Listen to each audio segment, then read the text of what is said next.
Very good morning and welcome back to Old Trafford for the fifth day, the final time of this fourth test match. Weather set fair once again, I'm delighted to say, although the weather forecast changes so much. We can't be absolutely certain that we won't get a shower later on in the afternoon, but the usual grey skies with a smattering of blue between high clouds, no rain forecast. Good morning, Steve Harmison. What are we expecting today? Good morning, Neil Manthorp. Well, the big question, the burning question overnight is, will Ben Stokes bowl? I think we might get the answer in about 3.5 minutes. It looks like he's warming up. It looks like he's getting himself ready. Bowled a few to Tim Southee this morning in the middle, and then he's just bowled a few to Tim Southee on the side. So Liam Dawson's going to start off in what looks like Ben Stokes is probably going to bowl from the old pavilion end and answer everybody's questions that were burning from last night and into this morning. It is a good morning, though. I can't wait for today. It's going to be a really fascinating day on how this plays out. 17 overs to the second new ball just before lunch. 2 goals with it. India possibly going to stop again for probably 3 times in that middle session to get over that second new ball, survive to save the game.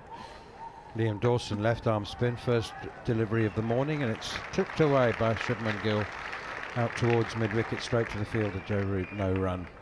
It is the absolutely perfect time for Ben Stokes to bowl, isn't it? 63 overs old, the ball. He really does choose some of the direst times. He'll probably bowl until the new ball is taken by Woakes and Archer, as Gill is forward again to Dawson, playing away defensively. He's still swinging that arm around. He doesn't specialise in short spells, so it wouldn't be entirely surprising if he did bowl 8 overs.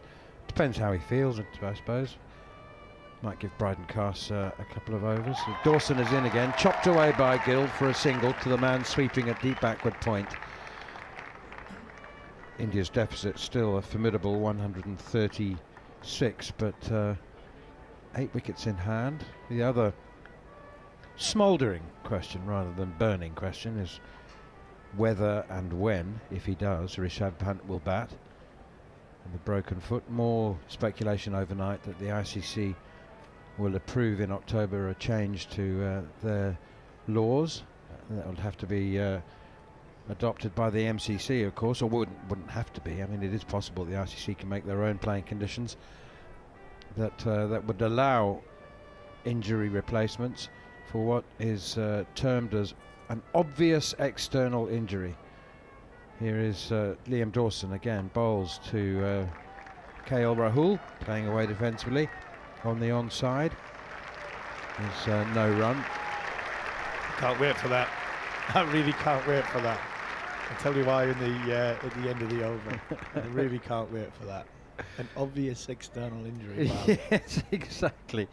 Forward comes KL Rahul, defending once more out onto the offside. Nasser Hussain was talking a couple of days ago about players, he said, are inclined. He used a stronger word than inclined, actually. He said, I think they're like predetermined that they will push the boundaries of any law and playing condition that is applied to them. They will see always, by their nature, what they can get away with. 175 for 2, just 1 run off the first over. Rahul 87, Gill 79. Yeah, you've seen the film Escape to Victory, haven't you? You know, to try and get the goalkeeper Sylvester Stallone Hatch into the game. You're going to break the arm of the goalkeeper. Just imagine coming off in the dressing room after at lunchtime and think, right, we need a clear and obvious break of a bone. We need a wrist spin, a off spinner out, we need a leg spinner in. I'm sorry, Jimmy. I'm really, but you're going to have to take one for the team. You have to take one for the team. Yeah, go and break your leg. I mean, clear and obvious external injury, that's the wording. It's not official, but it comes from a source in the ICC, which is the source has been quoted in a number of publications. Presumably, Harmy, wouldn't, I mean, I guess a severe gash would probably do. Yeah, well, You wouldn't have to break something. Torn hamstring, you can prove that. No, that's internal. Is that internal, yeah? No, yeah, that's apparently it's... Well, but so is Rishabh Pant's injury. Yeah, so is... it is internal. It's the bone's inside his foot, so it's internal. Yeah, so... Nah, look, Ben Stokes is bowling. Leave that argument for another day, because I think there's so many great areas in that one.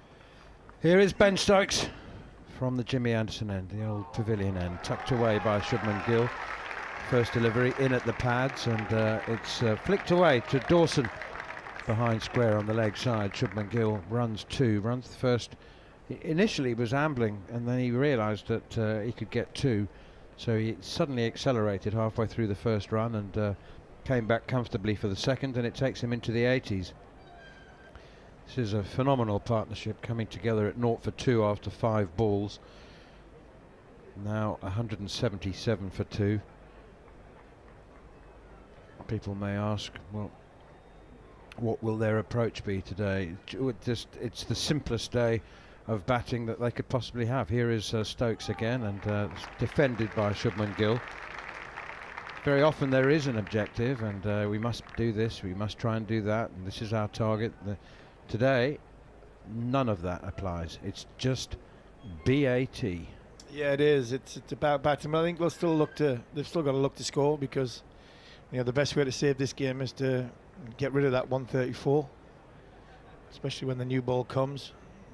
The more they can get to that total and then beyond. But first initial signs from Ben, he's walking fine, he's running in nicely. Good start to his action. So yeah, I'm expecting Ben to be good here. Here is Stokes again outside the off stump to Shubman Gill, left alone. That last single that Gill took brought his aggregate for the series to 700 at an average of exactly 100. He's got 300s. He's on his way to a 4th. 81 not out. At 700 runs. Bear in mind that he had 601 after 5 innings. So he had a blip at Lord's, but he's back to his run scoring best. 700 in the series now. That's big appeal for leg before wicket. It's kept very low, heading down the leg side. I think Stokes went up just belatedly. First of all, it was Jamie Smith and the slips who went up, but it kept really low, and that's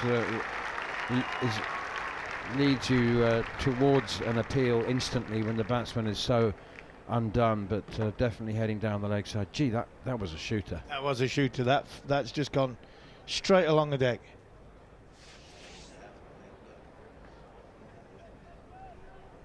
See this again. It's gone straight along the deck.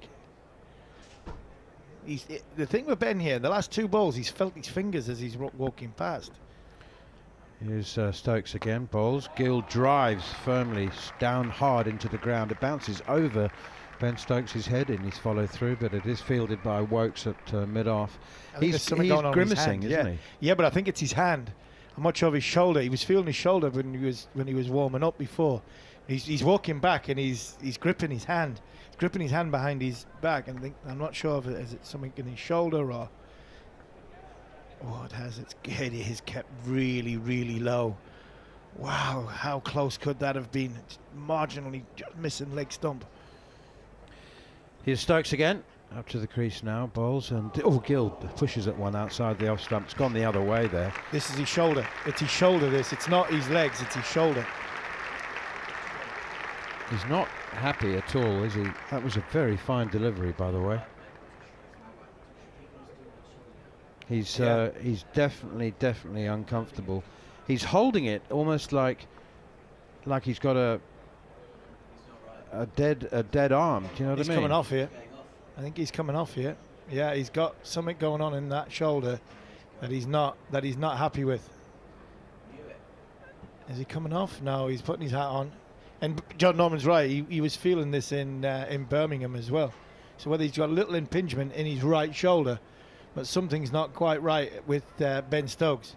The rest of him looks fine. The legs look great. The things that we're worried about, they look great. But he's just feeling his shoulder. Yeah, it is. He's feeling his fingers behind his back after the first 2 balls. Liam Dawson in now, continuing to K.L. Rahul. He's 87, he plays defensively. There's no run.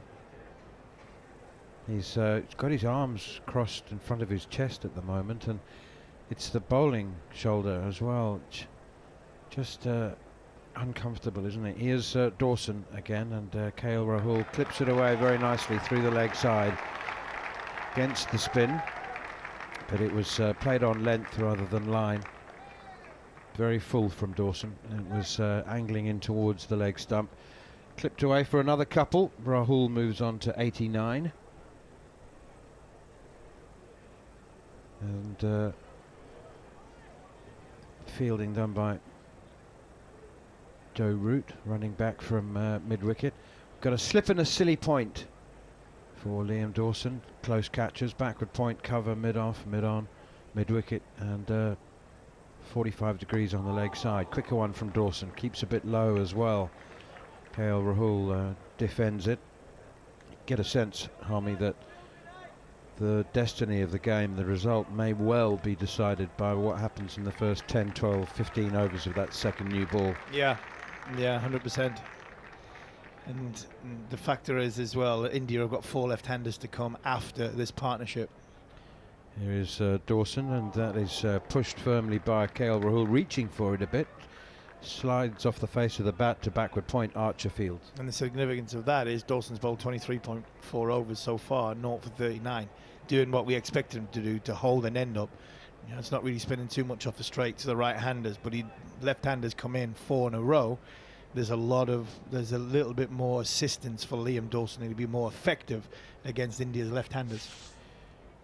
Here he is over the wicket to K.L. Rahul, the right-hander. 2 right-handers in at the moment. 2 left-handers have already been dismissed. That one is defended. Sai Sudarshan and Yashasvi Jaiswal dismissed in the first over of the innings by Chris Wokes yesterday. Feels like a long time ago.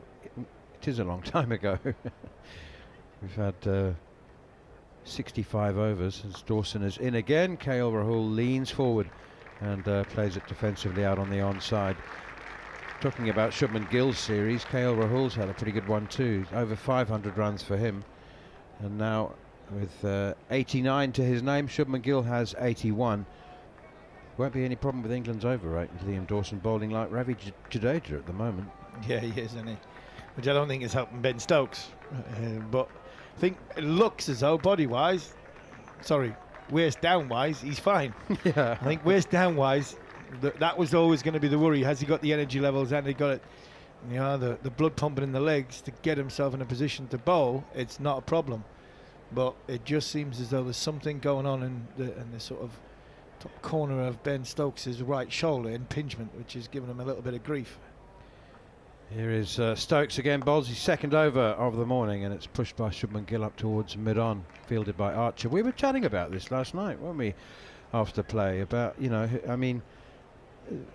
George Dobell wrote an article in the Cricketer saying that Ben Stokes needs to be saved from himself. But, that it's what he does. He's a test cricketer. He's the England captain. He's an all-rounder. He wins test matches. It's what he does. We really talking about saving him for December or late November? Here is Stokes again. He's got the oval to come. Pushed away by Gill up towards extra cover.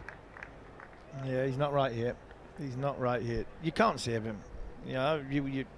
This is him. This is, that was 86 miles an hour, and this is him. So the one before was 83. He's building up. I think it's a little impingement, but I think you'll be all right to get him through this. And he's trying to just bowl the overs that. He's trying to bowl his way through it. Yeah, he's trying to bowl his way through it, but he's also trying to bowl the overs that his team needs him to, without Carse having to bowl, without Archer having to bowl, without Wokes having to bowl, to get him to that magical 80 over number. So, I think the rest of him looks fine. I didn't mind him not bowling yesterday because of what he did with the bat. Pushed away by Shubman Gill out towards mid-wicket, and fielded by a sliding Joe Root at mid-wicket. I mean, who hasn't slept badly and woken up with a stiff shoulder? Absolutely, stiff neck, stiff shoulder. It might just be that. It looks as though something a little bit more than that. There's like an impingement in that, because you could see him feeling it when he was throwing a ball or bowling a ball to Tim Southey. But you can't rein people like Botham, Flintoff, Stokes in. They're all or nothing, and when they've given them a chance to be all or nothing, that's when they're at their best. Here's Stokes again, bowls. Gill drives out to mid-wicket, an excellent diving stop from Joe Root away to his left. Knocks it on to Jofra Archer at mid-on. Terrific piece of work. Slip in the gully, Harry Brooks, the elected slip at the moment. Ben Duckett in the gully. Sweeper at deep backward point on the boundary. Ollie Pope's at extra cover at the moment. Wokes at mid-off, Archer mid-on, and down at long leg, Liam Dawson. Here's Stokes again, bowls. Gill drives and it's dropped by Pope at extra cover. High, hard, but he got both hands there and he's tipped it over the bar. Oh, anybody but Ollie Pope. Anybody but Ollie Pope. Not because from a catching point of view, from a height point of view. If that's Zach Crawley, that's taken above his face. It's a drop catch, it is, but I want to see this again. It looks as though it's hit the tips of his fingers, and the only way he was going to catch it was at second, at a rebound. It's a tough chance. He's hit this hard as Shubman Gill. Ollie Pope's got two hands to it, but he could only push it up. 81, Shubman Gill, dropped by Pope off Stokes. What a moment that might be. What a moment it could have been for England. Well, he's ruefully looking at the skies at the moment as Stokes is in once more, tries the Yorker, and it's defended by KL Rahul all the way along the ground to Ollie Pope, and nice touch from Ben Stokes at the end of the over. He's walked over to Ollie Pope, his vice captain, and just giving him a little baby five, saying, don't worry about it, mate, these things happen. KL Rahul 89, Gill 82, dropped on 81, India 180 for 2. Yeah, it's just I want to see it again, because I think it is a drop catch, and it'll go down as a drop catch, but I think it's in the tip of his fingers. He wouldn't be able to get a hold of the ball, so it's a knock up and then hope that it lands on top of you. So Ben's just poking at his shoulders again. The TV's seeing him, showing him, feeling that right shoulder. He's trying to stretch the shoulder, but his hand behind his back. Liam Dawson continues with his left arm spin. It's clipped away by Shubman Gill through the leg side. Chase on for Chris Wokes, and they go through for a couple. Where is Bryden Cars? Oh, he's out there on the deep cover, but sweeping on the cover boundary. So I think presumably, but Stokes will have a bowling plan for the morning session, won't he? I mean, it doesn't have to stick to it rigidly, but he'll have an idea of when the new ball will become available. This one is chopped away by Gill on the back foot to Bryden Carr, sweeping on the cover boundary. They go through for a single, and I guess he'd have been, as far as he's concerned, it would be, I'll take it over by over and see how it goes. But as I said, I wouldn't be surprised if he's thinking he'll bowl that end until the new ball is available. Yeah, I think he might bowl till about 76. 76, and then possibly get Carson for 2 to get the legs pumping. Then you've got Wokes and Archer, and then you'd have Carster come straight in after that. Dawson again to KL Rahul. Pushes out towards extra cover. When you had long hair, did you ever used to ponytail it? I did when I played football, but I didn't when I played cricket. I didn't play cricket with it that much, to be fair. I came into it like that. David Boone told me how to get it cut once. It's like Police Academy.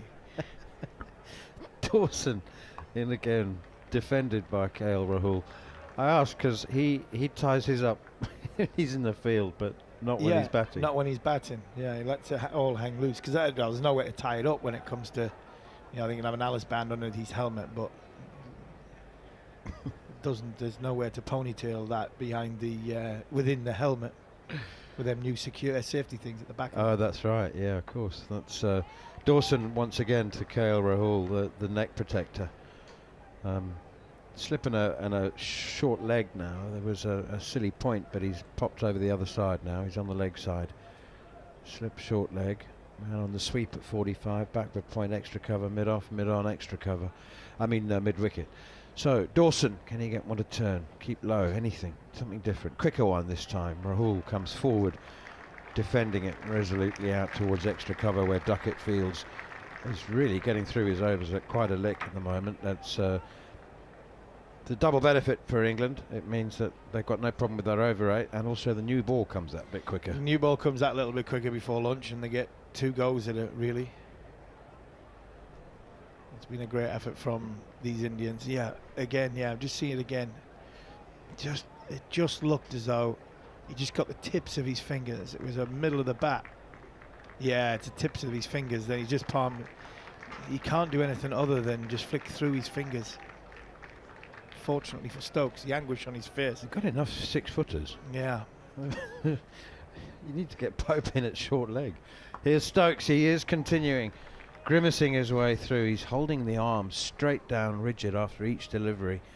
It's like if anybody's had like a dead shoulder, but I think it's more like a nerve thing, isn't it? Because he's digging his fingers into the shoulder. I think it is a nerve thing, the way he's moving it around, a little impingement of the nerve, which sometimes can just go away themselves, rectify themselves quite quickly. Sometimes you need a little injection in it to go. If it had been a little tear, I'm not sure you'd have been able to carry on. Here's Stokes once again, angled into Shubman Gill, and it's dropped away defensively on the onside. Anybody who's ever suffered a frozen shoulder will understand just how uncomfortable it is. I'll never forget going to see the surgeon for the first time. I had a frozen shoulder for about 6 months, and I said, what is it? What's the problem? He said, well, we can't be sure. I said, what? We spent 7 years becoming a specialist in shoulder. He said, well, it's the most complex joint in the body. He said it could be any number of things. We'll just try and manage it. 6 months of misery, Harmy. I walked around with my arm in a sling for 3 months of them. His Gill is in once again, pushed out towards extra cover. Ollie Pope does the fielding. You ever had a frozen shoulder? No, that dislocated my shoulder. But ooh. that wasn't pleasant. Oh, come back from Australia, economy class, in the back of a plane. That was a pain in the backside. That was. And the shoulder. And the shoulder, I tell you. It was. Well, very good, man. It's very good. I'll set him up. You knock him in. Yeah, that was, honestly. So to come back from Australia in a sling, that wasn't pleasant. In row 73. In row 73. Right there. I couldn't even get an exit seat because I couldn't open the door. Here's Stokes again, and that's chopped away by Gill down into the ground. It bounces up, and I think it bounced over the top of leg stump. He was watching it though. I think he was quite comfortable. Just imagine you booking an exit aisle and the stewardess coming around and saying, "Are you prepared to open the door in an emergency?" Yeah. Yes, I'm prepared to, but I can't. I just can't. Yeah. But then when they move you to a seat where you can barely get in, and you think, well, put me back there, and I'll kick the door open. Like I've got 2 feet, I can do it with my feet rather than me. Just use my left arm. Yeah. No, sorry, sir. You're gonna have to sit there. Harry Brook is playing snooker at slip at the moment. He's actually going through a couple of snooker shots. Here's Stokes again, bowls. Gill steers it to the man next to Brook. Ben Duckett in the gully. He's quite a entertainer in the field, Harry Brook. If he's not doing cartwheels, he's playing golf shots. He looks like he's got a decent golf swing on him. He has. He's annoying as Harry Brook because he has. He's good at everything. He's good at a lot of things. Yeah, I think he's a scratch golfer. He plays off scratch. Don't think he's plus. I think he's got a scratch number. I think he plays off 0. I think Zach's the one that's teetering between 0 and +1. There's a good. I know they get some stick for it, but there's a good golf team here as well. Here is Ben Stokes again, bowls down the leg side. Shubman Gill glances it away, and it beats Bryden Cast down. Liam Dawson, I'm sorry, down on the fine leg boundary. He was fielding 10 yards in. I think if he'd been right on the boundary, he would have had more chance of cutting that off, but it has been flicked away very effectively by Shubman Gill. He moves on to 89. 89 apiece now to KL Rahul and Shubman Gill. Their partnership is worth 187. Are there any non-golfers in the England team? I think there's one or two. Shoaib is a non-golfer. I can't imagine Jofra exerting himself for 4.5 hours. Woody plays a little bit, but not much. Duckett doesn't play that. Plays a little bit, but not much. Ben Folkes didn't play. But I think the rest do. I think you're quite an outlier, aren't you? If you don't, little bit, yeah, a little bit. We were on tour somewhere, and I think can't remember which tour it was. You'd remember, and Woody seemed to be alone in the team room quite a lot when there was a round of golf on. Sweep shot now, peel for leg before wicket. And I don't know whether they think it was an edge onto into Ollie Pope's hands at short leg. Well, they're discussing, and they are going for the review. I think it's a glove down leg side. It's a glove down leg side to Jamie Smith. Jamie Smith is shrugging his shoulders. He doesn't know. Well, I think that's a bad sign. If the keeper isn't committed to the review, it's a big gamble then. And England have only got one left. This is England. One or bust. This is no more reviews if this one goes south, and KL looks quite confident here. He does, and I really don't think it's a good sign that Jamie Smith was shrugging his shoulders. I mean, the keeper's got to be front and centre of a review. Here we go, Harmy. They're already walking away. They've seen it on the big screen. They've seen it on the big screen. It's at the back pad, and that's England's reviews all gone. New ball to come, and England have got no reviews left. KL Rahul's gone for a sweep shot. He's played over the top of it. It's clipped something, which they've seen, but it's the back pad. It's the back pad that it's gone. And unfortunately for England, that's reviews over. And to be fair, actually watching it on the big screen, and we'll see it on our monitor in a minute, Manners. It's miles away from the bat and the pad.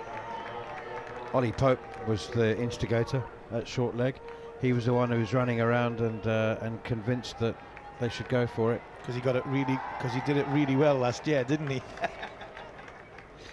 Yeah, I think he's now feeling he's dropped a catch and burnt a review in the space of 15 minutes. KL Rahul forward to the next one, pushes it out towards extra cover, but he was absolutely foremost at the in Ben Stokes' ear, saying, you know, and he ran up towards Stokes fielding at mid off. You know, that could be pretty costly. That is just keep one in the bank for emergencies. Quick one from Dawson, turns as well, spin into the gloves of Jamie Smith. KL Rahul not offering a shot. 89 apiece to these two, 187 for two, and that's what the partnership is worth as well. Buckets of runs for these two, over 1,200 of them in the series between these two players. Dawson up to the crease again, bowls, and Rahul works it away for a single to move into the 90s behind square on the leg side. Zach Crawley tidies up. It's been a monumental effort. Whatever happens, Gill and well, if the Test match isn't saved by India now, then it will all be obviously fruitless and in vain, and source of great frustration for India and for these two if all this hard work isn't put to good use. And it's defended by Gill once more, nudges it out on the onside. Wonder who is getting the pad rash for India, because Rishabh Pant's obviously the designated number 5, but it's very unlikely that he'll bat until the very end of the day, towards the end of the innings. Wonder who's got the pads on. Ravi Jadeja is Dawson again. Forward comes Shubman Gill, leaning into this one, guides it away out towards mid-wicket where Joe Root does the fielding. KL Rahul 90, Shubman Gill 89. Is this partnership long enough now for the next man in to be rotated? Changed every quite half hour? possibly. I think with Jadeja and Sundar, I think you could I don't think there is a difference. There's a difference of experience and quality and mindset when you've got Jadeja and Sundar, but Sundar can bat, 2 left-handers, so that doesn't make a great deal of difference. 123 runs behind, second new ball due in 10 overs. I think that I'd use Pant in this if he's going to bat. The time I'd send him in is if and when India get close to England, and then all of a sudden if Pant comes in, he can only play one way. He could potentially put England on the back foot by getting a quick 30 or 40, and then that fast forwards the possibility of India saving this game by going past England. Here's Ben Stokes is continuing, grimacing, still holding that arm, and the shoulder seems to almost stiffen after every ball that he bowls. Most runs in a series for India. We just told you that Shubman Gill's gone past 700. How many times has that happened? Well, the most ever in a series for India, 774. Sunil Gavaskar against the West Indies in 1970-71. Second place, Sunil Gavaskar against the West Indies. Same decade, 1978-79. And then the 712 by Yashasvi Jaiswal. The last series away, yeah. With 2 double hundreds. And Gill is now in 4th place. Jaiswal 712. So, oh, that's very, very close. LBW, up goes the finger. Kept low. KL Rahul's not even going to review it. He knows he's dead in the water. It was full, it was straight, it's kept low. Rahul was trapped in the crease, right in front. Up went the finger of Rod Tucker, and I don't think KL Rahul has the remotest doubt that he's on his way. Yeah, he's looked back at Shubman Gill, and unfortunately Shubman Gill went for a walk. He eventually looked up, Rahul turned round, the two of them looked at each other and said, there's no point. This has rolled along the deck, it's hit him on the back leg, it's hitting middle in leg, and this is what Stokes does. This is everything Stokes knew the minute he didn't even look round. It wasn't even a Stuart Broad one. It wasn't even a Stuart Broad celebration, because at least Brody got close to the stumps and turned round. Ben Stokes still hasn't looked at Rod Tucker, and he was out 90 seconds ago. I mean, Ben Stokes knew exactly what was going on there. A brilliant innings and a rear guard from KL Rahul, and England have now got the breakthrough in. Yeah. We talked about it yesterday and how much we missed our inspirational leader, and boy has he turned up this morning. His legs are working fine, he's got a little issue with his shoulder, but I don't think it's structural damage. He doesn't think it's structural damage, and one thing it has done, hopefully from an England point of view, he's done a little bit of structural damage to the Indian batting unit, and it is Sundar who's been sent out. Yeah, it's Washington Sundar. He bats in the top order. He bats in the top 5 domestically. So it's not unfamiliar territory for him. It is in a Test match situation, but he's had a good dress rehearsal, Harmy, in the first innings. His 27 spanned 90 balls. Yeah, I know the kid can play. He is a proper player. He is a proper player. A bit like the South African one with Johan Mulder going to number 3. You can if you are looking at playing all-rounders and trying to sort of fiddle with your batting unit, Sundar could comfortably fit in the top 6 of this unit. He's not going to get you the volume runs that Shubman Gill or KL Rahul do, but he's a competent batter. He is a competent batter. So it's just amazing, and just the muddle thinking of this Indian unit. Washington Sundar came in at number 8 after Shardul Thakur. Typical, probably Gambia selection, typical Gambia decision, which is, well, Thakur's my man, so I'm going to bat him at number 7 and try and justify why he's selected him. First ball for Washington Sundar. Ben Stokes is in, bangs it in short. Sundar up into his toes on the back foot, punched away through the offside, and he's off the mark immediately. I can confirm that stump mics have been reminding us that the England team have been reminding Washington Sundar of the interview that he gave on the 4th evening of the Lord's Test match, in which he said, when we win tomorrow, and the interviewer actually said, did you say when? He said, oh yes, we'll definitely win. And the England players have been reminding him of that. That rang with a little bit of quiet confidence. You then got to back it up. Yeah. and he was out for naught. Here comes Stokes again outside the off stump, beats Washington Sundar outside the off stump. Stokes is, I'm afraid to say, Stokes is not bowling his way through this shoulder problem. It seems to be getting worse. Yeah, I just think it's one of them ones where you know it's going to hurt. You just brace for impact. So as a bowler, I've been in this situation many times before. You feel fine, and when you start running in, and you think everything's hunky dory, and then as you get towards the umpire, it's like you're waiting for the impact, and it's like ow, ow, ow, ow, and then it wears off. So that's all that's happening with Ben at this moment in time. Here he is up to the crease again. Washington Sundar leaves alone, left-hander, and it's taken behind by Jamie Smith. Well, he's done his job. He's made the breakthrough. He's got a new man there. Just about to say that, Manners. Right, Ben, do you need a bowl now? Get off. Give it to somebody else. Get yourself in a position to, if we need 4 overs from you when the second new ball is, 12 overs old, I think that would be more important. I said earlier on that it's probably easier for Ben's body to bowl an 8-over spell than 2 4-over spells and stopping and starting. But I think at the minute, the way he is with his shoulder, he probably is. But bowl one ball, get Chris Woakes on, get him some juice pumping, get Archer on. Stokes around the wicket, bowls. Sundar forward, plays defensively out towards mid-wicket, and there's no run. We had 63 overs overnight, so it was perfectly set up for Stokes to bowl an 8-over spell, because an 8-over spell would take England exactly to 80 overs when the second new ball would be available. Change in the commentary box. Harmy and I have done the job, taking the wicket in the first half an hour, and so for the next half an hour to do likewise, Jarrod Kimber and Jon Norman. Thank you, Manners. Or no wickets for the rest of the day. You can already hear Harmy grumbling that at the back of the box.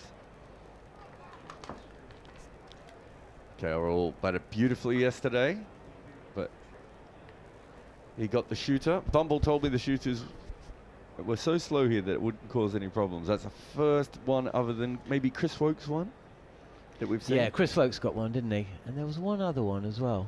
Dawson is in, and he's got a left-hander to bowl at rather, but not for that delivery.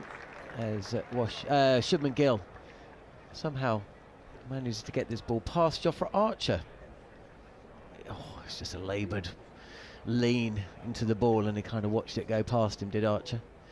And then spent the next couple of minutes justifying how he missed it. He did that last night. He missed the simplest ball you've ever seen. Yeah. He looked down at the ground, and no one was watching him to see that he was pointing out there was something on the ground. It had come just after Cast had done. Yep. No, Cast did second. Yeah, that's next right. ball. To be fair to Cast, he didn't look back at the ground. He was just like, yeah, I probably should have stopped that. Yeah. Stokes has had a couple of goes at Archer in the series already so far for those kinds of efforts. Yeah, we've got some footmarks to bowl at, or Liam Dawson has rather. There's not much there though, There's not a huge amount there. And I think we'll see Jofra Archer come on now because there's a left-hander at the crease. Yeah, I wouldn't be surprised. Maybe just 2 or 3 overs. Stokes does have a blooded mindedness about him though. As Dawson bowled into Washington Sundar for the first time, and this is fired in somewhat and pushed out towards mid-wicket by the new bat, who is coming in at 5 rather than 8. Oh, that's over-pitched by Dawson, and it's played out to backward point by Sundar. What do you make of that decision? It's not as though... yeah, what do you make of that decision? I think Washington Sundar is a much better player than Shardul Thakur, right? That bit I get. No, but what I was... No, not batter, just player, right? Yep, so that bit I get. Here's Dawson, and forward defending Sundar, no run. And who's going to play for the next 10 years out of those two guys? Yeah. So why are you stuffing around Sundar? I don't know. That's. I was hoping you might. It's a little bit of Moeen Ali treatment here. We just like, and he's a different player than Moeen Ali because he didn't grow up just as a top order player, even though he has batted in the top order. He's moved around a lot more. So it's not like Moeen Ali where suddenly England were like, maybe you could bat at number 8. There's a slip, leg gully, and a forward short leg for Sundar. Comes forward and pushes this out. No run. But yeah, it's very, very odd.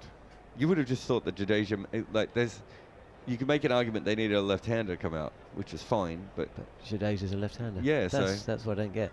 The only possible thing is that the partnership went on for so long that maybe they rotated who was going to come in, and we just didn't realise that yesterday. So they kind of went an hour each.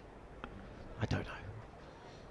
This is a bit more flight and club back to Dawson, who I imagine is maybe feeling just a little bit of pressure, knowing that he's probably got now 4 overs to kind of, just remind everyone that he's there to take wickets. And day 5 pitch, he's bowling to a left-hander. He knows once a new ball comes in, he's not going to get a bowl again for a while. Yeah, the other thing I would say with Sundar is I wonder if there's an element of he's a slightly better player of the new ball than Jadeja. Jadeja's actual skill is basically just blunting the old ball, right, over and over again. He's a real talent. Whereas Sundar, has opened domestically. He's batted at 3. Quite often pinches. He hits in white ball cricket as well. So I wonder if there's an element of that. But hopefully they've got a strong theory. It's just that when Shardul came in, I still don't quite understand what was going on there. Shubman Gill, captain to captain. Oh, he's been hit on the glove, and this is hurt. Short delivery, and he's wringing his hand. The glove is off, and Stokes is walking up to the batter, and I think Gill's got a problem here. He's already been hit on that hand twice, his thumb and his finger, and he's just been hit again. Oh, he's still going at it. Now, what finger did that hit? Well, that's what we're waiting to see. It looks like it could be the forefinger, and he already got hit there yesterday. And what is telling is that Stokes immediately went up to him. I wonder whether actually he thought he might have been hitting the head as well. I think he did think that because of the way his head moved. He took his eye quite off the ball at the last minute. It did hit him on the side of the face yeah. as well. That's why Stokes is immediately concerned. It's come up off the glove, the bat handle, and then onto almost the strap. He's lucky, actually. It just got the helmet, didn't it? It could have missed and hit the side of his jaw. I mean, it's not what you want. You've just been at the other end to see one keep low to the right-handed KL Rahul, and as a right-hander yourself, you then get one that leaps up. Not only hits you on the face, it also hits you on the hand, where you've already taken two blows. I can tell you one thing. The finger didn't look very straight to me. It's the middle finger. He's basically done the thumb, the forefinger, and the middle finger. Well, he's working his way, isn't he, through that hand? Let's have a look. So as it comes through, right on the end of the middle finger as it comes through. So right on the fingernail part of it. Oh, he's done a Rishabh Pant from the last test, hasn't he? There's one thing we know, he's going to be wringing his hand for a while because we've seen him do that for like a day and a half. Yeah, no complaints from the umpires that the yellow viz are out there right now. And actually England taking a chance to have a drink as well.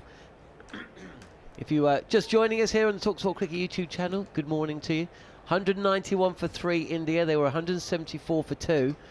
And it's been an eventful 40 minutes. We've seen Ben Stokes share the ball with Liam Dawson, and he is standing there right now looking at the footmarks at the James Anderson end with Ollie Pope, and he's still got his arm behind his back.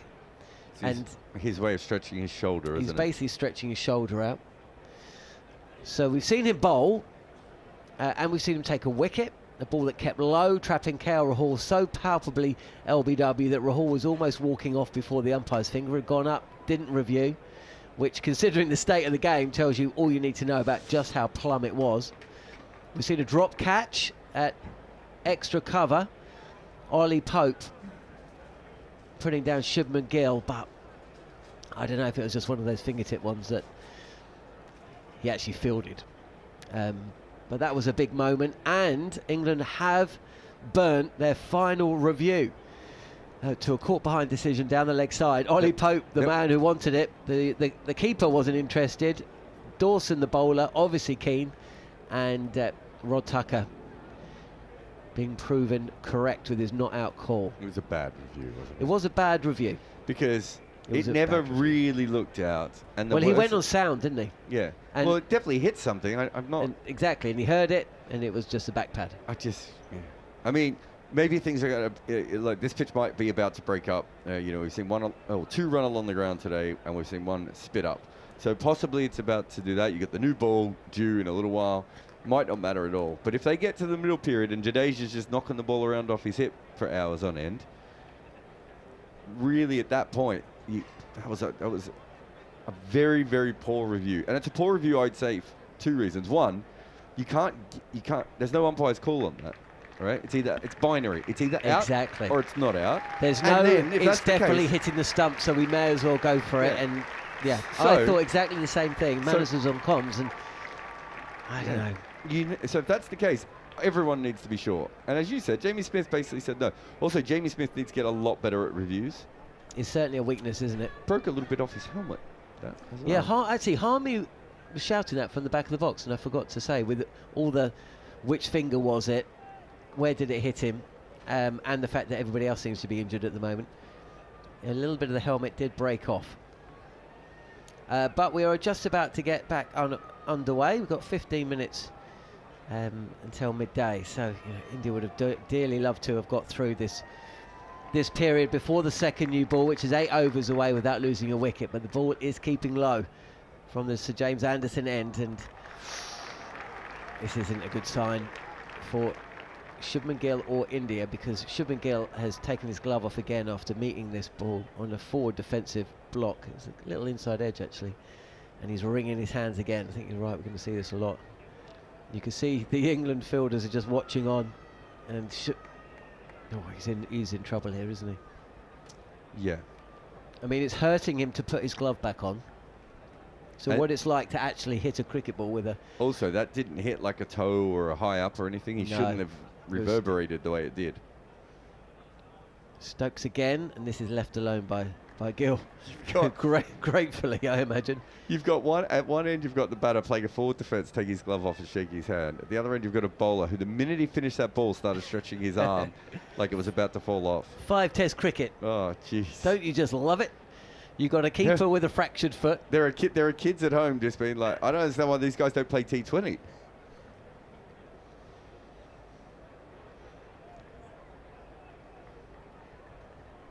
There was something about all this as well. It'd be interesting to get Harmy's view on this later on. Stokes again running in, and this is forcing Gill to play, and immediately the ball is delivered. He's not even completed his follow through, has Stokes, and the right arm is immediately just held.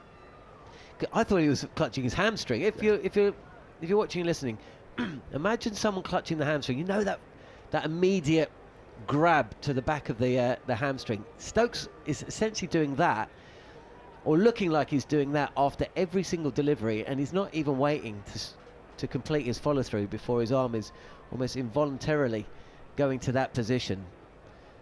The other thing with Stokes is I wonder aloud. Oh, it's kept low, and Shubman Gill's just got the bat down on it. And then Stokes bends over in pain as well. Shubman Gill barely keeps that ball out. Do you know what? Gets his hand off the bat straight away, and at the other end, they're literally in the middle of the pitch next to each other at that stage in different versions of pain. If you're India, I wonder if you're almost thinking, Gill and Washington, just go and meet, and Gill says, do you know what? I'll take Dawson, you take Stokes. Because that bounce is keeping low. To a left, you're not bowling that line if you're bowling to a left-hander. We've seen that sort of stuff on 5 days before. There's a great one in India once where Peter Hanscom faced an entire day from one end, about 10 years ago, 9 years ago now. Here comes Stokes. Ooh, it's left alone by Gill. That doesn't go too far from off stump. But yeah, it just seems a little early in the day to be, maybe with an hour to go, 2 hours to go. But I think they did it for the whole day. Yeah, I mean, because there were footmarks at one end and Jadeja was bowling into them, and I think they just said there's just no point in doing this. Certainly for the next 5 overs until the second new ball is due, because then Dawson goes. I mean, then Archer comes on, but then you carry on with. Then you make sure that Gill's at Archer's end. Exactly. The other thing that I found interesting is they put up a graphic this morning about how Bumrah and Jofra Archer are slower in this test than they were in the last test, right? And part of that is just because it's a, it's a more grueling test match, I think in some ways, the amount of overs, the way they're bowled. Quick question for you before you continue that point. How do they measure the speed? Is it the time it takes for the ball to leave the hand to when it hits the bat? Or I think it's the first 3 metres after it leaves the bat, isn't it? First 3 metres after it leaves the bat? Leaves the hand. Leaves the hand. Yep. I think so. I'd have to check. But yeah, it's not, because they can also look at things like, one thing that when we had Hawkeye data available to us, we'd look quite a bit at how much different bowlers lose pace and don't lose pace off the wicket and all these sorts of things.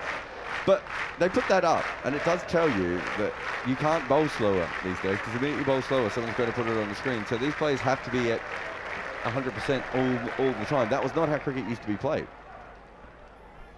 Here is Dawson, and there's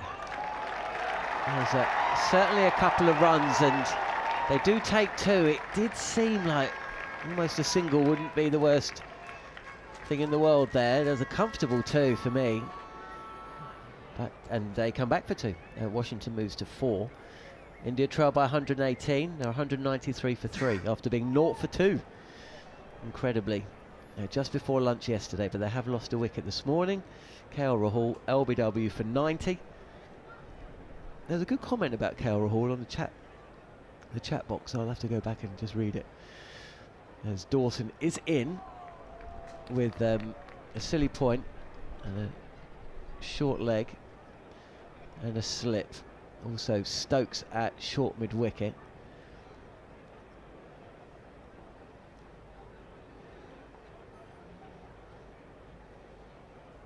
And Dawson comes in. Oh, there's a big drive there out of the footmarks from Washington Sundar. He takes a huge step down the track. And gets an inside edge. The ball fielded by Stokes with one arm behind his back. That's a new one. It's almost like he's about to do a little bit of bowling, lawn bowls. There's a big pad out in front of the ball. The bat hidden behind it. A little yelp. Dawson yet to pick up a wicket.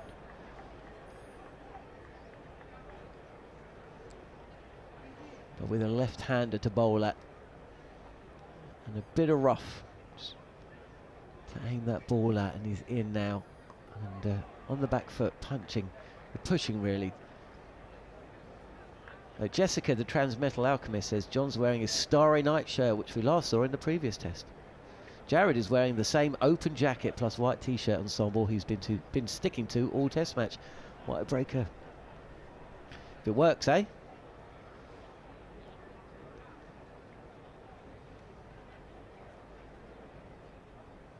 Here is Dawson. This is kicked away with the back leg, which is find a little bit of work, I think. No, it was the front leg. But it was the front leg, almost the back. It was almost the back of the front leg by the time he did it. Jessica says both Gill and Rahul have experienced so many doubters and naysayers over the past few years. This series, in England no less, they've demonstrated their true mettle. That was said before Rahul was out, but I still think the point is worth making. He's looked as zen-like as I've ever seen him, KL Rahul, at the top of the order. I thought he batted quite well. Was it in England last time or the time before? Remember, there was another series where I thought he batted really well in England also, but maybe it wasn't for as long as we've seen him bat this time. Stokes is bowling again.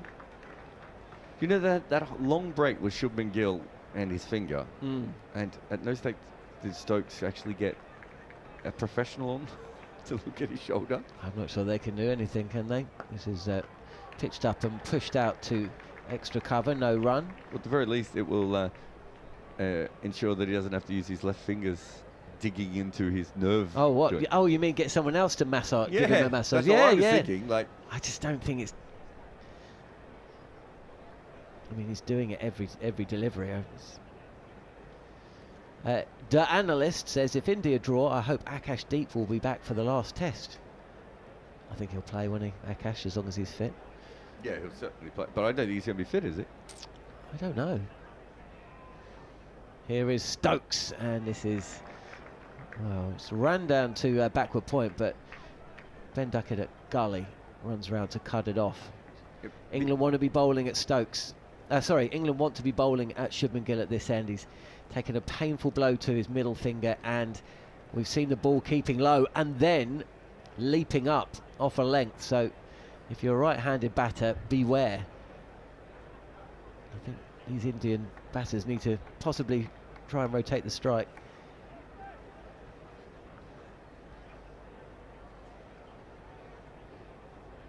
You were about to make a point then, I think, Jarrod.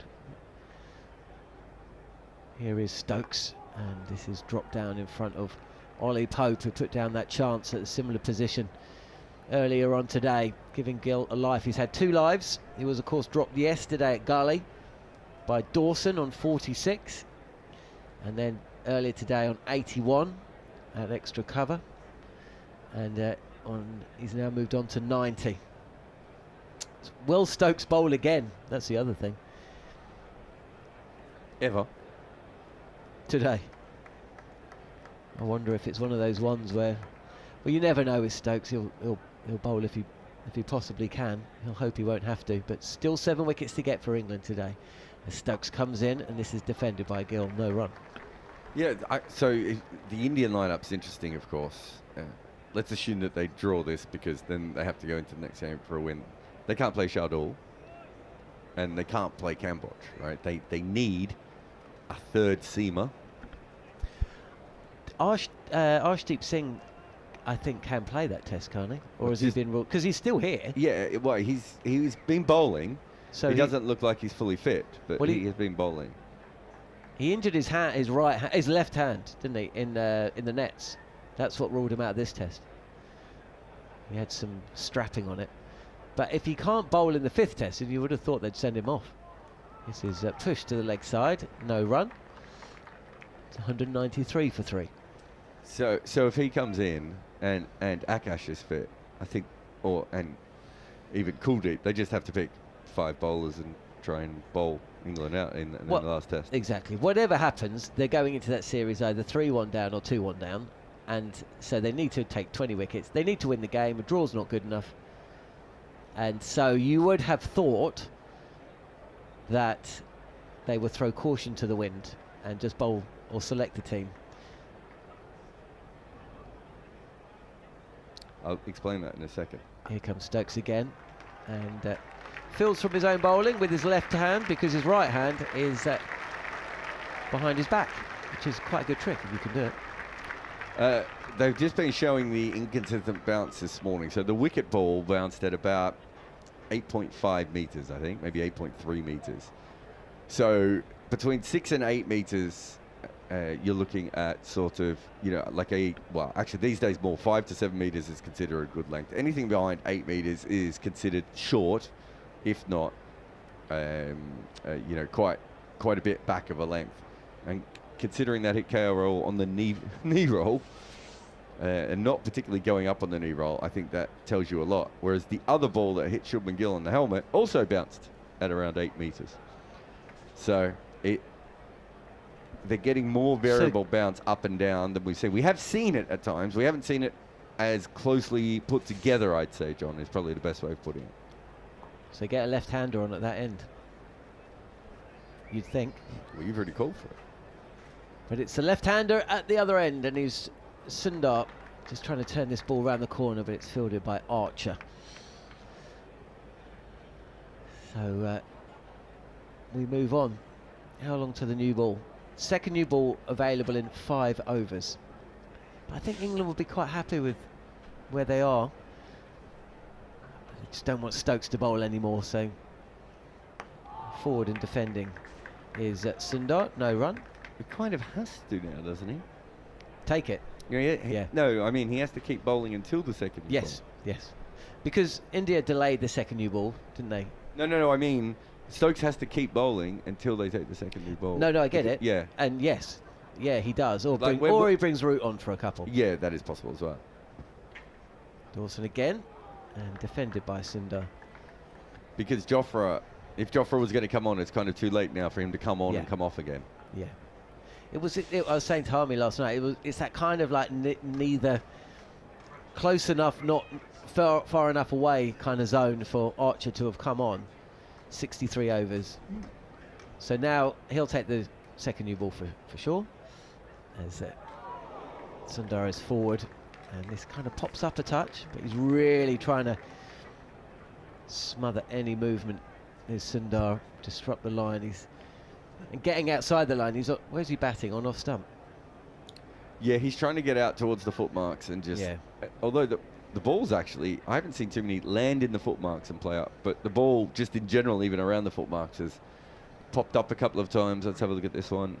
This one, yeah, just exploded off the regular part of the pitch as much as anything, but between the foot marks. Yeah, because he can get forward past 2 of those foot marks. There's just one, but that's a bit... Oh, there's a little inside edge onto the pad there. Just dropping in front of short leg. He is coming he's coming forward quite forcefully. No, I don't think there was anything on that.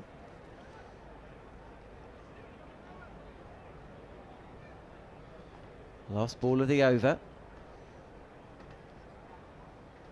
And Dawson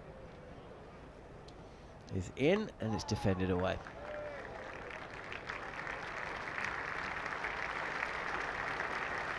It's a good crowd in today at Old Trafford, and we were remarking, weren't we, as we made our way towards the ground, the percentage of fans supporting India as we've approached days 4 and 5 of this Test series, and we have approached days 4 and 5 on every day of the Test series.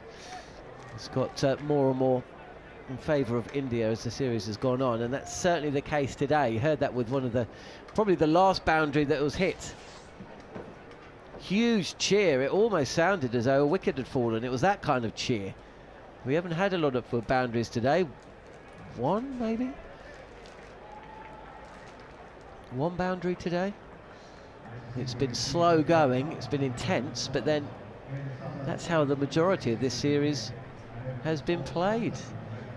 First hour is done, drinks have been called, Jarrod is off, Sid Monga is in. Good to see you, Sid. Have you noticed 15 overs have been called in the hour? I hadn't noticed that. What with all the excitement, Yeah. we only really talk about overs towards the end of a session or at the end of the day, not within the first hour. So when runs are not being scored, when we go back to the 70s average run rate, we are getting the 70s over rate. And the 70s run rate as well. Yeah. Maybe there's a link there. Well, Manners is in as well. I'll let you sum up how you feel the first hour has gone. I've been of the opinion that surely KL Rahul Shubman Gill needs to be facing Dawson, and Sundar needs to be facing Ben Stokes. Yes. Discuss. It makes sense, yes, because Dawson has some rough to aim at for Washington Sundar. Having said that, Sundar has been good. He's negotiated Dawson well. He's looking to score runs of him to prevent him from finding that spot in the rough. And also he's been moving across, getting himself outside the line and dropping his gloves out of the way whenever he defends.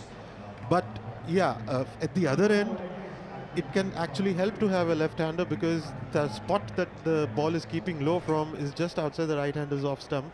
And it makes you an LBW candidate, as KL Rahul found out. Welcome, Neil. Thank you, Sid. Thank you, Sid. You strike me as the kind of sensible person who would keep money in your wallet rather than handing it out. But if I was to try and tempt you with odds on India drawing this game, what might you be tempted by? If I was to say 5 to 1, would you be tempted to? 5 to 1, absolutely. I would. You would get me at 3 to 1 as well. Yeah, really. Yeah. Oh, so you. And any inside information about Rishabh Pant's likelihood of batting? No, not yet. But if he batted in the first innings, he'll come out after tea, won't he? Yeah, it depends on the match situation. If India are 9 down and 80 behind, I don't think it's worth it. If India are 70 ahead and then they lose their 9th wicket and, half an hour of resistance can ensure them a draw, he might come out.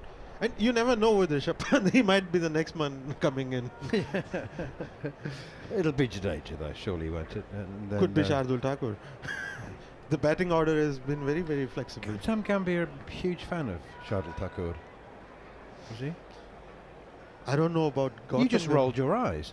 I don't know about Gambhir, but Shardul Thakur, but Shubman Gill doesn't sound like a fan of Thakur. No, he doesn't, does he? Doesn't come across. He's not effusive in his praise. Well, it will help that the captain is out there and the coach is in there making decisions. If they're sitting together, there might be a disagreement. It's not good for India if they're sitting together. Literally, in the terms of match situation, it's good that the captain is out there fighting this draw out.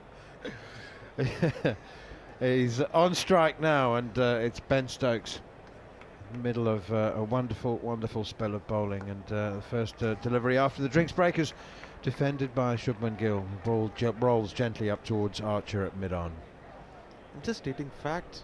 Stokes looks in pain. He's clutching onto he's trying to protect his shoulder every time, but his pace has not dropped. When he's bowling, he has no issues with it. But then when he goes to field, he fields with his left hand. I don't know what's going on. I'm not. He's looks like he's pinched a nerve, doesn't it? I mean, it's. I was saying earlier in the first half an hour of the day to Harmy that it looks like we all know what it's like to sleep badly and wake up with a sore shoulder with like a pinched nerve. That's what it looks like. Oh, that one pops up, bounces steeply, and Shubman Gill is seriously in trouble with that delivery. He's already been hit on the finger and on the side of the head by a short ball from Ben Stokes, and that one, a couple have kept very, very low, and the one that trapped KL Rahul LBW kept extremely low, and every now and then one just spits venomously off the pitch, as that one did. And well, Shubman Gill had to whip the bottom hand off the bat in order to ensure that he wasn't hit again on the finger. And also well played in order to make sure that it didn't pop up to gully or slip. It didn't go very far at all. That's because he took his bottom hand off. Here's Stokes again, and one driven by Shubman Gill out towards extra cover. They're going to run on the rebound off Liam Dawson, who's fielding at extra cover, and he misfielded it, actually knocked it on to Stokes, who tried to pick it up and have a shot at the stumps, but that was a peculiar choice of run.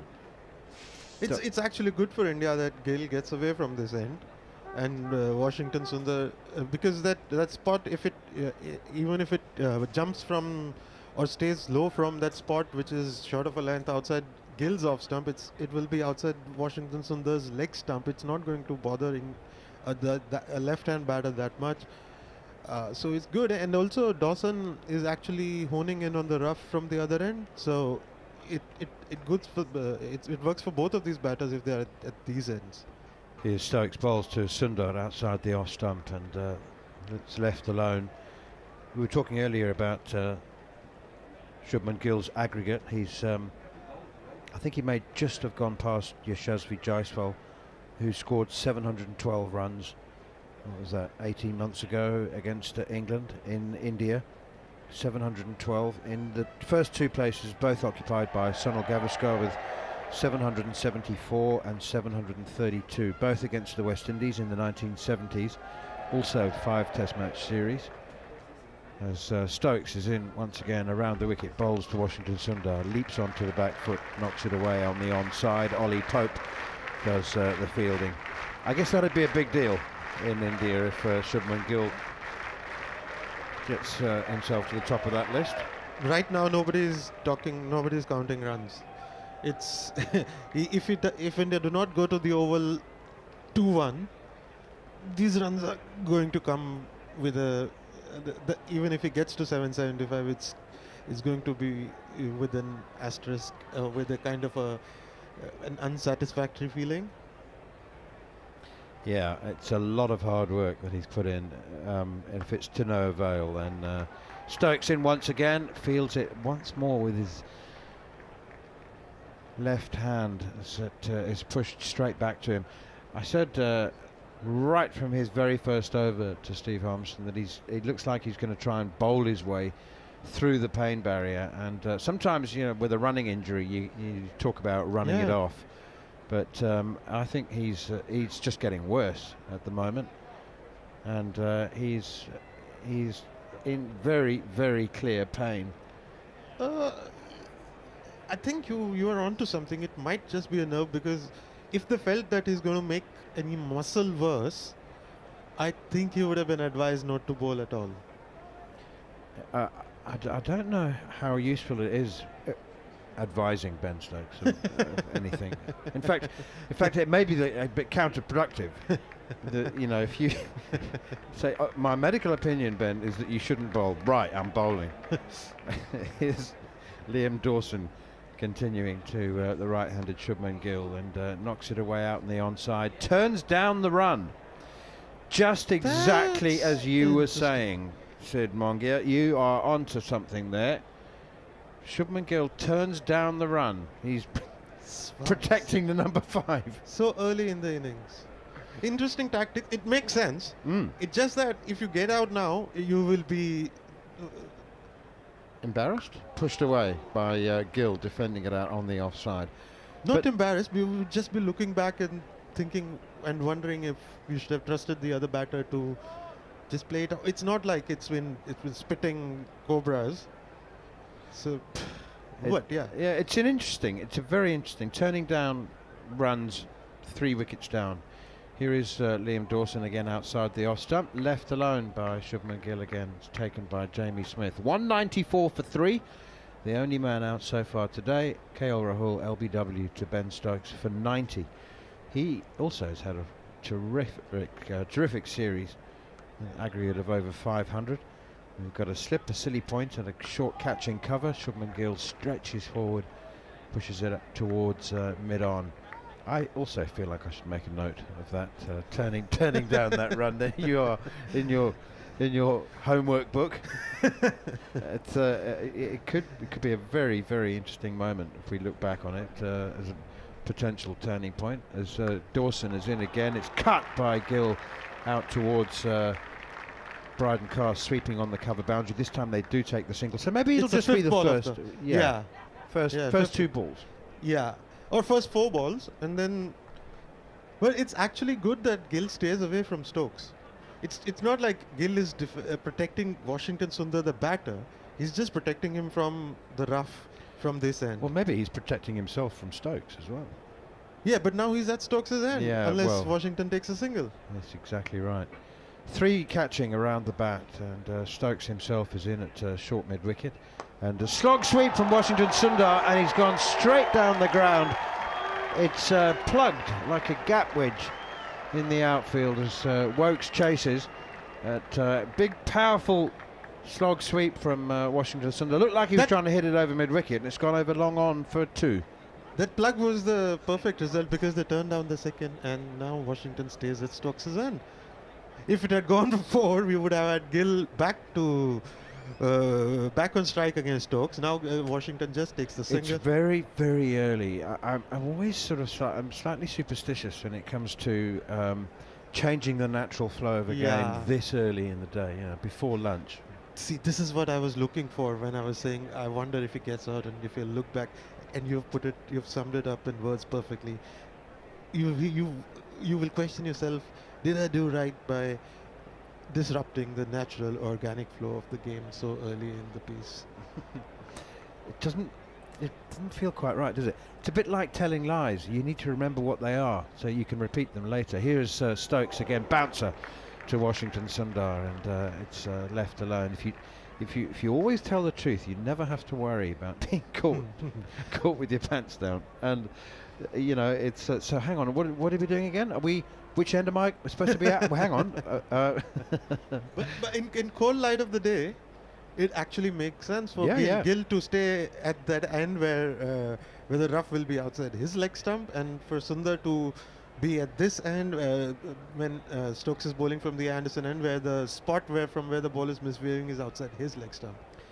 Here is Ben Stokes once again around the wicket. Bowls a wild bouncer outside the off stump, and it's left alone by Washington Sundar. What you are also saying inadvertently, in not as many words, but what you are saying is that you're not good enough to get me out, but you might be good enough to get the other guy out.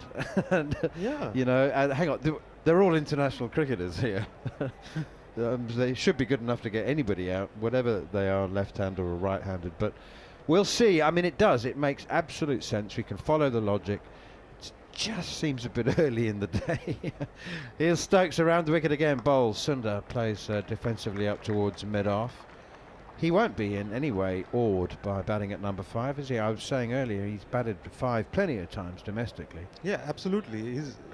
He's being looked at as the next number 6 once Ravindra Jadeja is done with his Test career. So it should not be any kind of big jump for him to the kind of bowling or intensity he has to face right now. Stokes' mannerisms, the way he's holding that right arm, really does remind me of somebody suffering from a frozen shoulder. Here is Stokes once again, which is, you know, very much nerve related. He's bowled it short, he's banged it in, he's hurt his shoulder again. It's just twinging. He's fine when it runs in, as Harmy was saying. It reminded him of several shoulder injuries that he had. You're running in, you think it's fine, but then you remember every time you bowl it, you go through that impact of the delivery stride, and it hurts. And you brace yourself and you tense up. Shubman Gill 92, Washington Sundar has 5. KL Rahul the only man out. LBW to Ben Stokes for an excellent 90. 90 off 230 balls. Stokes once again around the wicket, bowls to Sundar, and it's flicked away nicely off his pads. There should be a couple if they want a couple. I can't remember what the truth is now. I can't remember what the rules are. It's flicked away to mid-wicket. They do go through for 2. The rule is Washington at the Statham at the near end and Gill at the far end. Right. Stoke, there are bowlers in this match who do not bowl more than 4 or 5 in a spell, fully fit bowlers, and Stokes, while clutching his shoulder, is into his 6th over, and I suspect this will be his last, because now the new ball will be available from that end, and now he can. He knows that Archer and Vokes will be a threat again. So the rules will change. Yes. Now, let's have a discussion, right? Yeah. Okay, who are you going to face? Well, just go back to the natural flow of events as Stokes is in again. It's a good short one again, and very well played by Washington Sundar, who just drops his hands and allows that to fly over the top of the stumps. He left it on length rather than line. And Stokes takes his cap and sweater from umpire Rod Tucker, and I think that, well, I'd be very surprised if that is not his work done, certainly for the next 3 hours with at least till lunch. I don't know about post lunch. You can never say with Stokes. He's surely not going to. I mean, I don't think he'll bowl again unless he really has to, unless there's another massive partnership and the other bowlers aren't taking wickets. But he's even struggling to put his sweater on. Yeah, and he's not fielded a single ball with his right hand. He's been fielding it with the left, and still he goes up and he does that unnatural act of bowling at 138 kilometers an hour with that right hand. It's all very peculiar, isn't it? And he's holding it like it's lame. Yeah. I mean, it's like it's got a huge shot of anaesthetic in it. It's like really, really struggling, and it's got worse. Liam Dawson in to bowl potentially the last over with this ball before it's replaced with a new one, and it's defended by Shubman Gill, who's been outstanding again in this innings. Double failure at Lord's, but otherwise absolutely prolific series for the new Indian captain. 92 not out from 213 balls, slipping a silly point in. Stokes is at a catching stationary extra cover position. Dawson in once more, and Gill nudges it away out on the onside. And does not take the single. Was there one there? Probably was. Yeah. Yeah, well, Washington's under the left-hander. It's the rough outside his off stump that Liam Dawson was getting some purchase from, and that's what India are guarding against right now. Mid-on, mid-off. Not on the boundary, but both pretty deep. Not sure that Shubman Gill's going to be going aerial. I think they should indulge in these kind of tactics even in the middle of a test, even if it's day 3. I think it's again going back to not disrupting the natural flow and then being punished by the cricketing gods that keeps them from doing it. I'm not the only one who's superstitious in cricket. Oh, So they always talk about mother cricket, don't they? It turns you obsessive, yes. Mid-on has come up into the circle to save one. There's no circle, of course, but he's come up to save one. But it's probably 30 yards away from the batsman. The next one is defended by Shubman Gill. So just as I said, I don't think Shubman Gill's going to be going aerial down the ground. Chris Woakes was hauled in, and he's warming up, so obviously he's loosening up.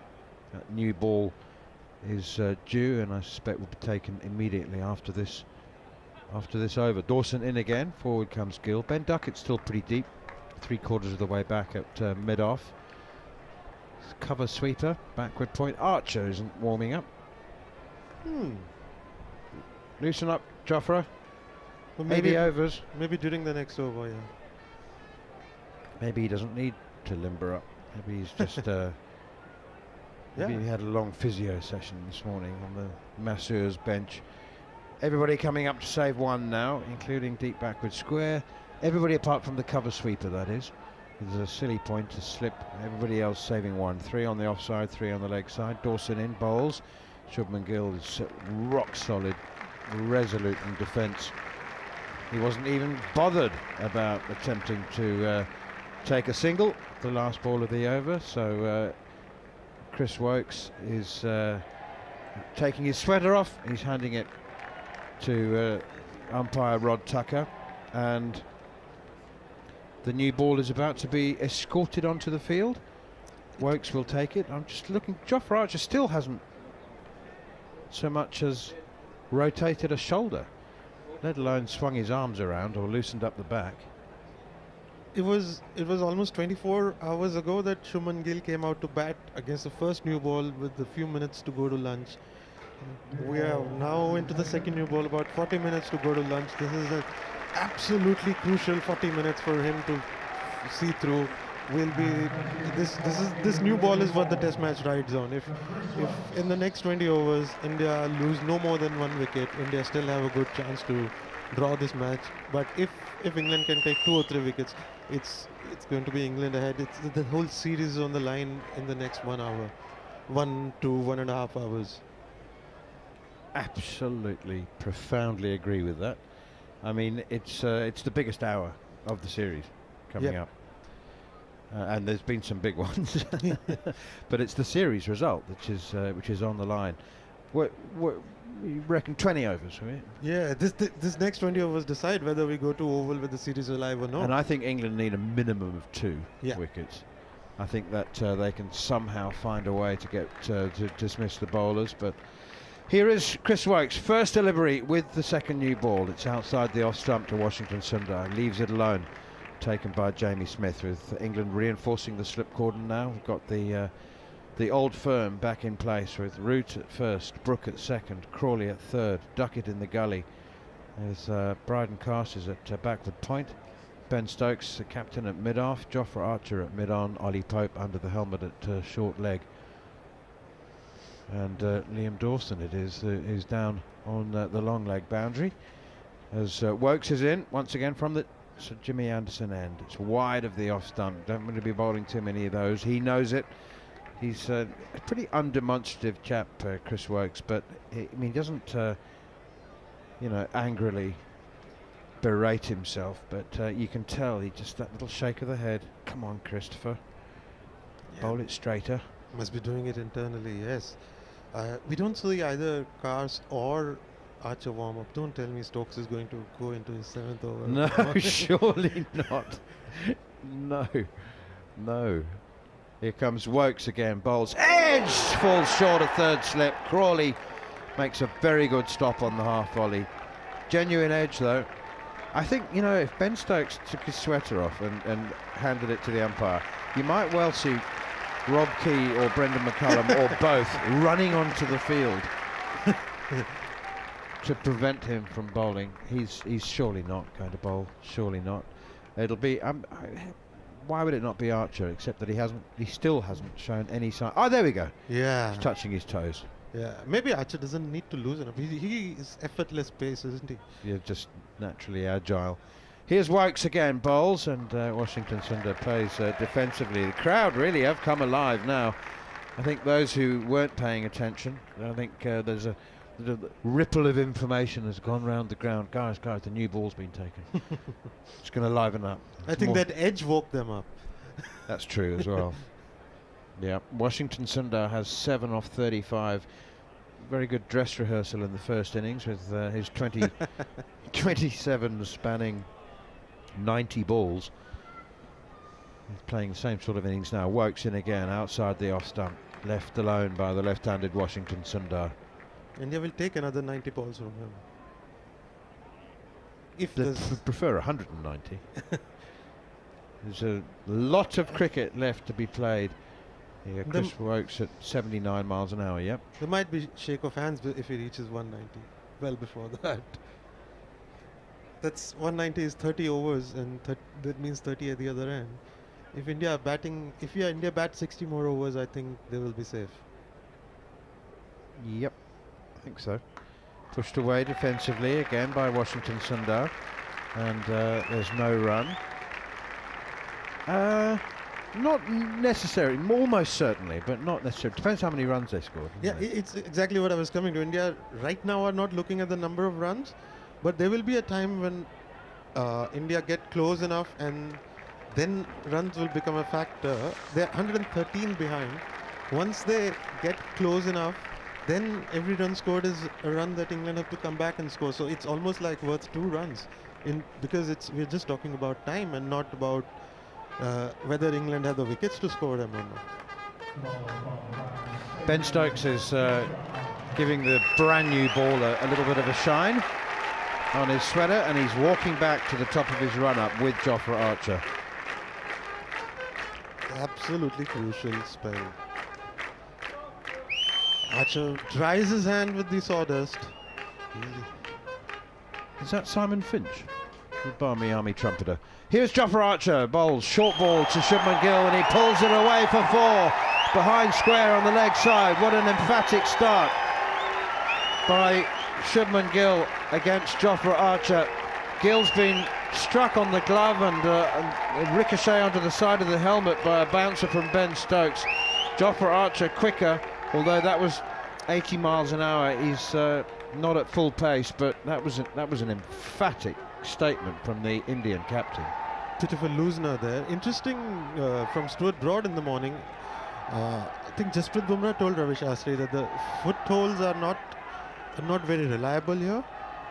Archer runs in again into those footholds, and short of a length, Gill gets right behind it and defends it towards mid-off. So because the outfield is a little soft, it does not give you that momentum and the feedback you need. So you are not actually running that quickly in. And on top of that, when the foothold is not very reliable, you cannot kind of rip through your action and kind of produce space, which is part of the reason why. Part of the reason is what wear and tear. Part of the reason is that why Archer and Bumrah have not been as quick. Here's Archer again to Gill, leaves alone outside the off stump, very last minute. Shubman Gill 96, 300s in the series already, 4 away from a 4th century. When you say the footholds are not very reliable, you mean they're slipping? Just skidding a bit. Yeah, we've had they're a touch too dry, like the Old Trafford surfaces. So which is why we have seen a lot of repair work go on the footholds every day in the final session. Yesterday they even scraped the footholds for the batters where they're marking their guard. Yeah, it was KL Rahul who was unhappy with them. Here's Archer again, bowls. Oh, that one is full and straight, and it hits the outside half of Shubman Gill's bat and squirts away behind square on the offside. Liam Dawson, backward point, does the fielding, and they take a single. A little bit of in-swing there from Jofra Archer. It's lovely natural release, which gives him the in-swing for the right-hander and the away swing for the left-hander. Ben Stokes is acutely aware of the importance of how the new ball is used, and that's why he was in deep conversation with Jofra Archer before the start of this over, telling him exactly what he thinks he needs to do. And now that with the away swing to the left-hander, there's a 4th slip added. 4 slips and a gully. Here's Archer, bowls. Beauty, back of a length, bounces, didn't swing away, but just bounced over the shoulder of the bat into the gloves of Jamie Smith. A foot fuller and he might have got the edge on that. But who knows if he would have got that extra bounce from a foot fuller. It's Ollie Pope who's gone in at fourth slip. Yeah, length so important on a dry surface like this. It's actually well played by Sundar. He stayed inside the line of it. He did not follow it. Here's Archer again around the wicket, and that one is left alone by Washington Sundar. Very, very good judgment. Jofra Archer is querying whether it was good judgment or unfortunate judgment. He stands at the top of his run-up with his hands on his hips, looking at Washington Sundar. Maybe not literally asking, but metaphorically asking the question about whether he was sure he knew where his off-stump was. But it was very effective. Just one wicket so far today for England. KL Rahul, LBW to the brilliant Ben Stokes. He bowled 7 over spell, unchanged, up to the new ball. There's a green bib that came out for the umpire this time, who's, I think, handed over one of the jumpers of the England team to the 12th man. Doesn't want to hold on to it while he's umpiring. I think it's Archer's jumper because he's now without a jumper. Yeah, I think it was David Shepherd who coined the phrase, "What do you think I am, a clothes peg?" Or a hat stand? Or a coat hanger, as some people disrespectfully call them. That's right. Works again outside the off stump to Shubman Gill, leaves it alone. The Indian captain's 97 not out from 222 balls. KL Rahul's already used up 230 balls for his 90. He's had a terrific tour. Yep. If he had any ambitions of moving back down the order, I think that he's blown that chance. He's going to stay at the top now. As Works again, runs in from the old pavilion end, and Shubman Gill leaves alone, taken again by Jamie Smith. 3 slips gully, backward point mid off, quite wide. Mid on is Jofra Archer, who's much straighter and deeper. So very orthodox field for Chris Woakes. I thought, despite his 36 years, and I thought showed quite a bit of zip in the first innings. I thought his rhythm, line, length were as good as they have been at any other time in the series. Woakes in again, beats the edge outside the off stump. Gill pushing forward at that. He beat the bat a lot in the first innings, didn't he? Yeah, he's standing outside the crease, then shimmies down just to counter that seam movement, and yet Woakes creates enough distance between him and the pitching of the ball for it to seam away and miss his bat. Sometimes when you beat the bat as often as Woakes did in the first innings, the hypercritical will say, well, he's bowling the wrong length, bowling a bit too short. Here's Woakes again, bowls. Gill turns it away off his pads out towards long leg. They've run the first hard, they're coming back for the second. It'll take Gill on to 99. He's become urgent about the runs again, because now it does not matter which end you are at, and so now they are not really looking to manufacture runs, but they're taking everything that's on offer and get that 100 out of the way, because it can be a distraction. It's a human, it's a natural human reaction.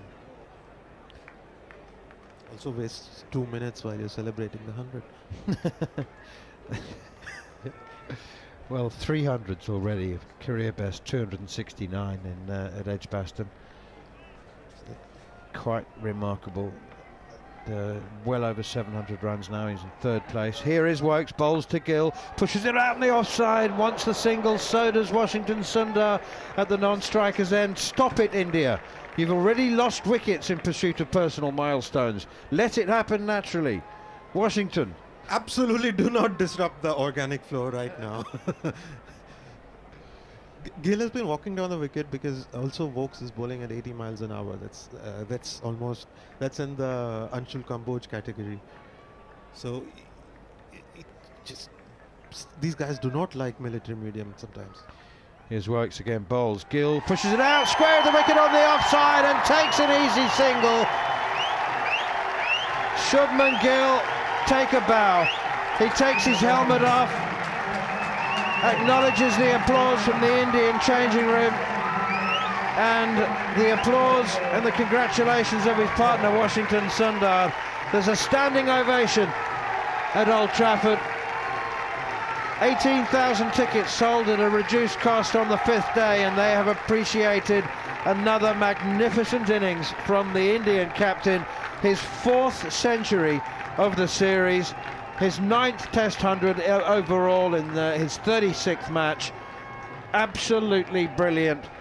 Muted celebration, I would have to say, Sid, because he knows that it'll all mean nothing if India don't save the game. Absolutely, these hundreds will not mean anything if India go to the Oval 3-1 down. It will be so much more satisfactory if we can go out unbeaten this evening with the applause of both the teams, having drawn a match, having batted 5 sessions out. Jofra Archer begins a new over to Shubman Gill, and he pushes this one away behind square on the leg side, and they go through for an easy single. Shubman Gill moves on to 101 from 229 balls. Jofra Archer's slowly cranking it up. His first couple of deliveries in his first over with the second new ball, 80 miles an hour. He's up to 83 now. It may well be that conditions mean that top speed isn't necessary. Here's Archer again, beauty to Washington Sundar, just shapes that one away and beats him outside the off stump. Quite extraordinary series that Shubman Gill's had, considering that he scored 16 and 6 at Lord's. The fact that he's now gone past 720 runs in the series, that spectacular game at Edgbaston when he made 269 and 161. The deficit's still 104 though.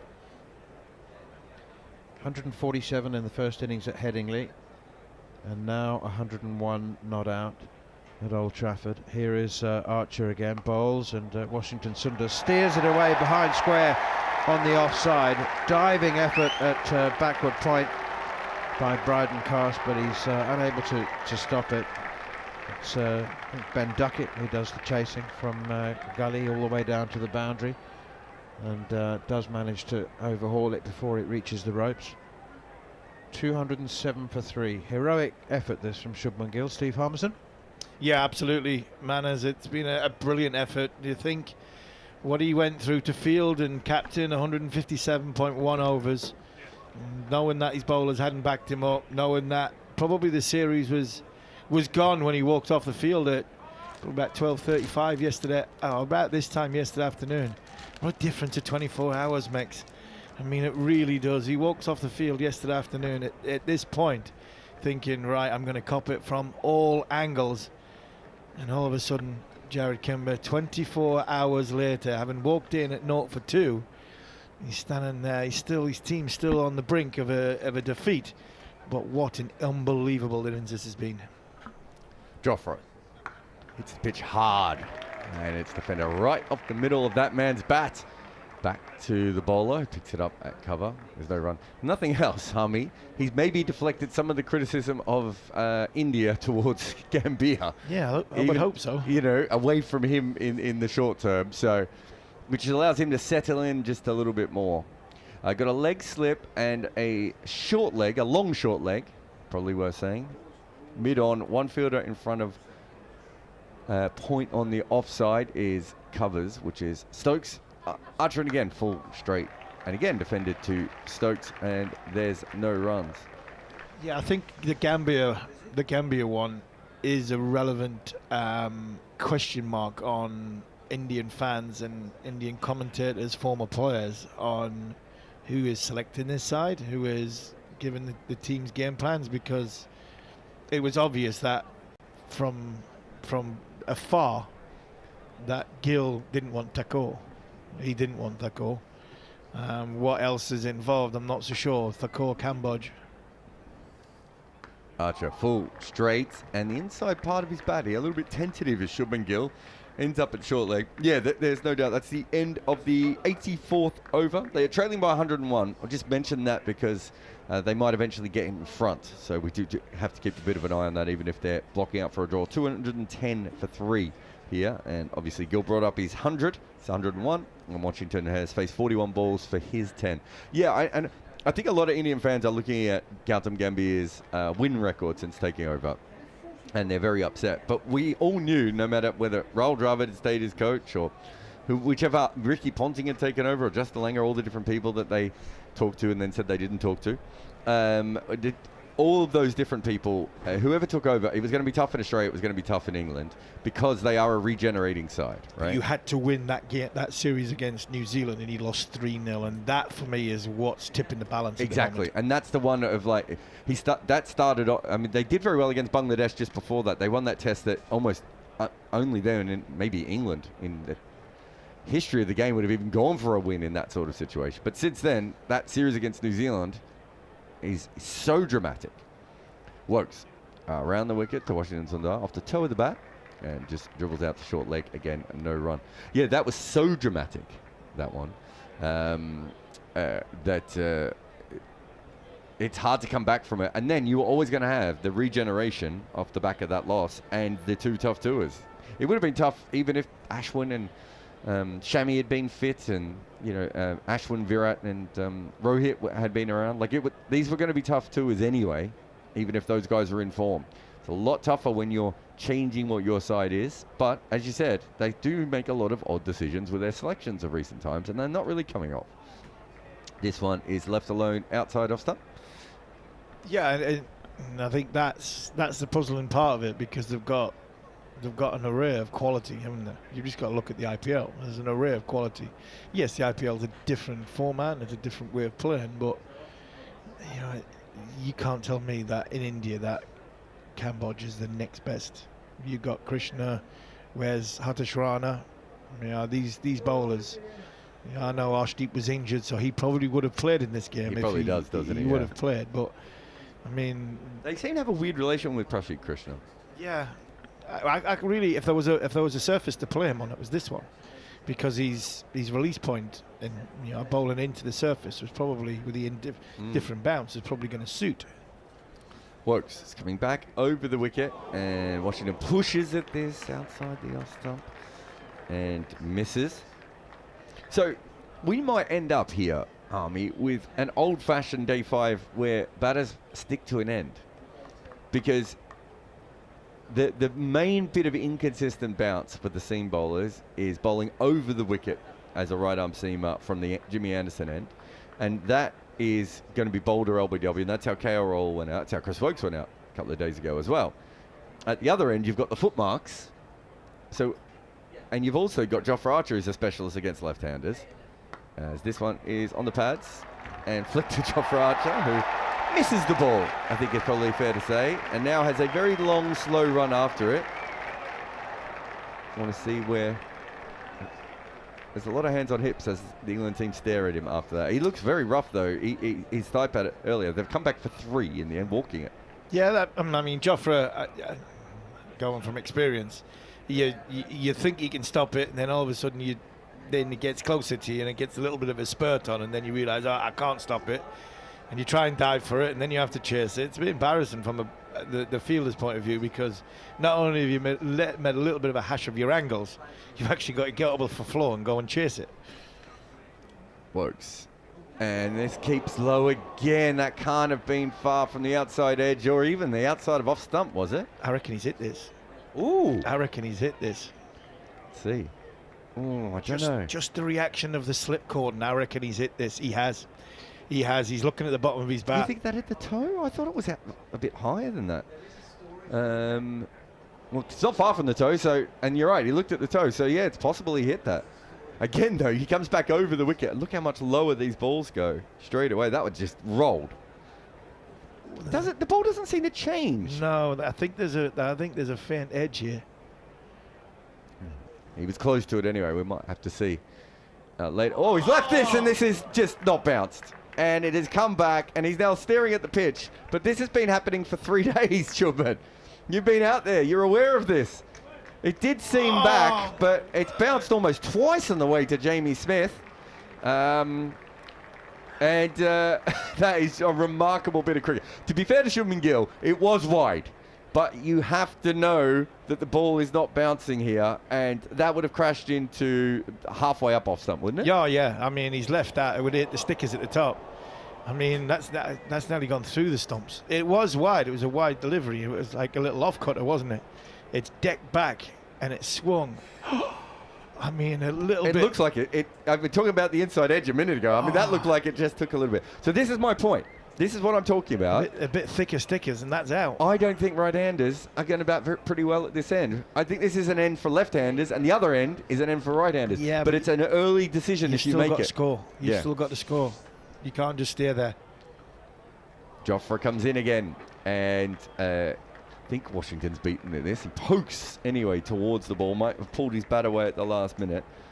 You've got to score, but I don't think Washington Sundar is going to hit many of these from Jofra Archer. And if he does, they're going to go to second or third slip. No, but you've got to be in a position. Still got to be in a sort of strong, positive mindset position where there's two ways of saving this game. One is obviously you bat out and you don't lose the wickets. Two is you keep chipping away at that 98. If you think that 98 by tea time, that 98 will have gone if you are still in a position to have wickets in hand.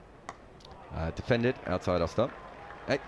And goes to cover, and there's no run. I still think there's runs, though, because England's going to have very attacking fields. So I don't think you have to stop scoring. What you have to do, maybe, is stop looking for singles. But it is a big decision, and I was talking about it earlier today. Peter Hanscom did it for Australia and Ranchi when Jadeja was bowling into the footmarks, and he was like, well, I'm a right-hander. I'll just face from this end for the rest of the day. And they did block out the draw in that situation, Australia. That ball is ridiculous, just seeing the Hawkeye of it is again. He's beaten Washington outside off stump. I don't think you can have a left-hander facing Jofra Archer the way he's bowling at the moment. Yeah, and they've got four, so it don't matter. Well, if there's two of them out there, they're in Washington. If Washington gets out, if Gill gets out, they've got no options. So I still think the best way to save this game is to still be looking to positive, to rotation of strike, trying to be proactive in body movements, exactly how they've got to where they've got to after 85.3 overs, and chip away at that 98-run deficit. Jofra around the wicket again. This is too full, though, and it's punched quite well by Washington, straight to cover, and there's no run there. So 4 slips, sort of Ben Duckett at a sort of a catching backward point. It's not quite a gully, it's a bit too deep for gully, although he's walking around in circles. And then there's another sort of backward point behind him as well, which is Bryden Cass, who again is there for some kind of a catch, even though he's not quite in a catching position. Duckett's quite deep gully. 4 slips very close. This one's on the pads, and well played by Washington Sundar. Just rolls his wrists on this, and they might even take 3. Yeah, they do come back for a third. Good batting there. Over pitch. He's just searching, I think, a little bit there, Jofra, when he didn't need to, because he was bowling beautifully just at the top of off stump, and the last couple of balls just went for the magic one. Yeah, he's just lent on it as Washington Sundar. Used the pace. Archer just sliding a little bit straighter, and that was a good shot. That it wasn't quite a sort of long half volley. It was in a half decent area. And I think Washington Sundar has just lent on it and used the pace that Archer was delivering it. Archer to Gill. This is full and defended off the middle of the bat. Straight back to the bowler. 216 for 3. They trail by 95. So do you want them in, let's say if you're planning for India here, Harmy, do you want them in front by T? Because I think that's pushing it. Or around par by T. But it doesn't really matter where they are, as long as they're closer and getting closer and closer. You don't want them to score like 45 in the next session. Because then all of a sudden, if you're in a position of battered and you've got to try and protect someone like Rishabh Pant, if Pant comes in at number 8 and the scores are level and he can't just stand there and defend it, you could put in a position, or if they hadn't lost the wicket, get him in at number 7. And if Pant can play his natural game and hit 25, then all of a sudden that takes time off the end of the game that England have to bat again. So I think that's what I'm saying, is you still have to try and score. Wokes over the wickets, and he's going a bit too wide here. And yeah, it's good good big dive by Smith in order just to take that ball. So he's got 3 slips. He did try around the wicket to Washington. It just, for whatever reason, it just doesn't seem to be doing much around the wicket from that end. No, but from Chris's point of view, Chris is not a bowler that bowls well from around the wicket. If you watch his arc, bowling over the wicket, and his natural action, he's lower in delivery point of Stokes, lower in delivery point of Archer. So because that angle, he can't create that angle from around the wicket. Wokes in again, too wide, and it's left alone. Washington, we saw this in the first innings, he'll leave them all alone if he has to. So Shubman Gill now has the most century, or equal most centuries in a test series by a captain. Sunil Gavaskar has 4, and Don Bradman also has 4. So there's a chance of breaking that record in the final test as well. He's got a chance of breaking a few records, actually, over the next 6 days of Test cricket. Yeah, and he deserves to because of the way he's played. He's played unbelievably well. With Lords apart, he's been a real pillar towards the Indian batting unit. Works again, outside off stump, and he's not going to play these balls, Washington Sundar. I just wonder if Chris is setting him up here for something coming back onto off stump, pushing him right across. Washington Sundar is getting even further onto off stump, and just wonder if Chris Wokes is just setting him up here for possibly the one that comes back, or the one that he just tries to swing away from, but starting at sort of leg stump line, and just bowling that little bit fuller to see if Washington Sundar will push at one. Looks like he's moved to middle stump already, doesn't it? And he shuffles across to off stump. Maybe that was the ball. It was full and it was straight, but Washington clips it beautifully out to fine leg, and they take another single. Maybe slightly over pitched if that was the plan. No, it was the big in swinger. So that was the plan. He got it wrong. It was a bit too leg stump and a little bit too full. Needs to be knee roll and off stump, I think, that one. Well, he's trying, I think from Chris's point of view, I think he's trying to swing it back in, going for the $1 million full ball. And the length is not really the thing. It's about the line there. He needed that ball to start outside off stump and come back to get Washington Sundar pushing at it down the ground and potentially closing the face and missing it, where there he started that on middle stump and it swung towards leg stump. It was an easy half volley for Sundar. Here we go again. This could be the fun bit though. Wokes, it's the pitch on the leg side and it's pushed away, and they're going to get a couple here as that gets fielded about 2/3 of the way to the boundary, and Ben Stokes underarms it back in Courtney Walsh fashion, and not particularly well. No, he got it nowhere near. He got it nowhere near. He'd been better off putting it in his pocket. Just to explain to everyone, the gully fielder, Ben Duckett, had to run around there. Maybe they just wanted it to be shine. Did you see yesterday when they threw the ball from the keeper out to deep point to Zach Crawley at one stage? I wasn't sure if they were trying to keep Zach Crawley awake. But it was they've done some weird things with the ball in the field at various times. Wokes in again. This is a better ball, but it's just defended straight back to him by Shubman Gill. The end of the 87th over here on talkSPORT Cricket, 219 for 3. Yeah, it's not they're normally just trying to keep each other's minds active. You look at Harry Brook, he's like a jack in a box, isn't he? If he's not shining the ball, he's doing cartwheels. If he's not doing cartwheels, he's doing backflips. If he's not doing backflips, he's sprinting to the other end. If he's not sprinting to the other end, he's practicing his golf swing, which is a very, very good one. And even Manners picked up this morning. He had his snooker cue out this morning. He's starting playing snooker shots. So what's he off in golf? He's off scratch. He's a very, very good player. He's off 0. Between him and Crawley, I think, I said earlier, I think Harry's naught. I think he's naught going towards 1. And I think Zach's naught going towards +1. So the two of them are very, very good golfers, standing at 2nd and 3rd slip. I played golf with Zach a couple of times. I played behind Harry. He hits a lovely, got a beautiful golf swing. It's a lovely ball. I played with Zach a few times. If he could putt, I mean, I'd encourage him to give up cricket and start playing golf. But he's not a very good putter, unfortunately. But he hits the ball a long way. Yeah, he hits the ball nice, a lovely draw shape. He's got a lovely control of it. Archer back over the wicket, and he's got this down the leg side. I tell you what, it takes off, and Smith takes it one-handed, going to his right. I wonder why. I thought this, around the wicket, attacking the top of off stump, he had Washington in some trouble here, but maybe just trying the short He's only got one man back, but maybe just trying a couple of short balls from over the wicket. No, I think what he's trying to do is because he's seeing Washington get further and further across the off stump, I think he's trying to square him up. I think he's looking to try and go across him to square Washington up to bring slip into play. This one is on the hip and it's turned away, and they should get a couple as fine leg's going to come around and they're just going to walk through for 2 runs there. I don't think this is a bad thing. I think this was part of Jofra's plan. I think he's quite happy bowling onto his hip, and all he needs is that one that's on the hip just to sort of straighten a little bit. The ball that he bowls to Jaiswal. That's the one he bowls to Jaiswal. So I think that's what he's trying to do. If he's going to do that, though, I don't think he needs a backward point. I think you bring him into the leg slip. Yeah, but he does need a backward point because he could, if he bowls it a little bit wide, he could slash it straight to backward point. This is on the pads. He turns this for 1. No, I get what you mean. What I should say is I don't think he needs ducket and the backward point. He could have one of those there and the other one on the leg side, so that because Washington's getting more and more inside the ball, there's a chance of getting a glove or a bat down to. But the thing with that is you probably got, if you were going to bring somebody across, it would probably be from third slip. Okay. Because if he's bowling it from straighter, you're looking at him nicking it finer. And that finer edge would go to first or second slip of the wicketkeeper.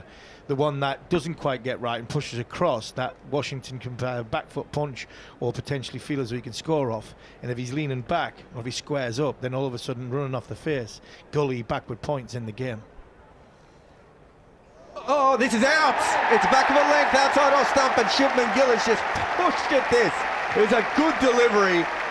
It took off just a little bit and it moved away off the surface. We haven't seen Jofra Archer move too many away from the right-handers, but that was a good delivery to anyone. And Shubman Gill was as set as anyone on this wicket, and it's one of the best deliveries we've seen in this test match, and he is gone. And with that, this game opens up quite a bit. 222 for 4. What a beauty from Jofra Archer. The seam is canted towards going in.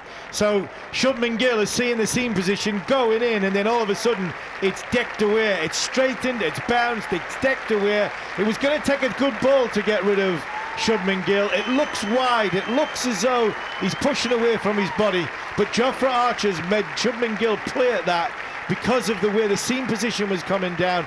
Then it's bounced, and because it's bounced, he's just followed it. He's felt as though he's had to play at it, and a brilliant innings from the Indian captain comes to an end. He's been absolutely magnificent. Walked out at 0 for 2 after fielding for 157 overs, and he walks off with his team. Well, are they in the balance of getting beat here? He's given them a great chance of survival in this 4th test match.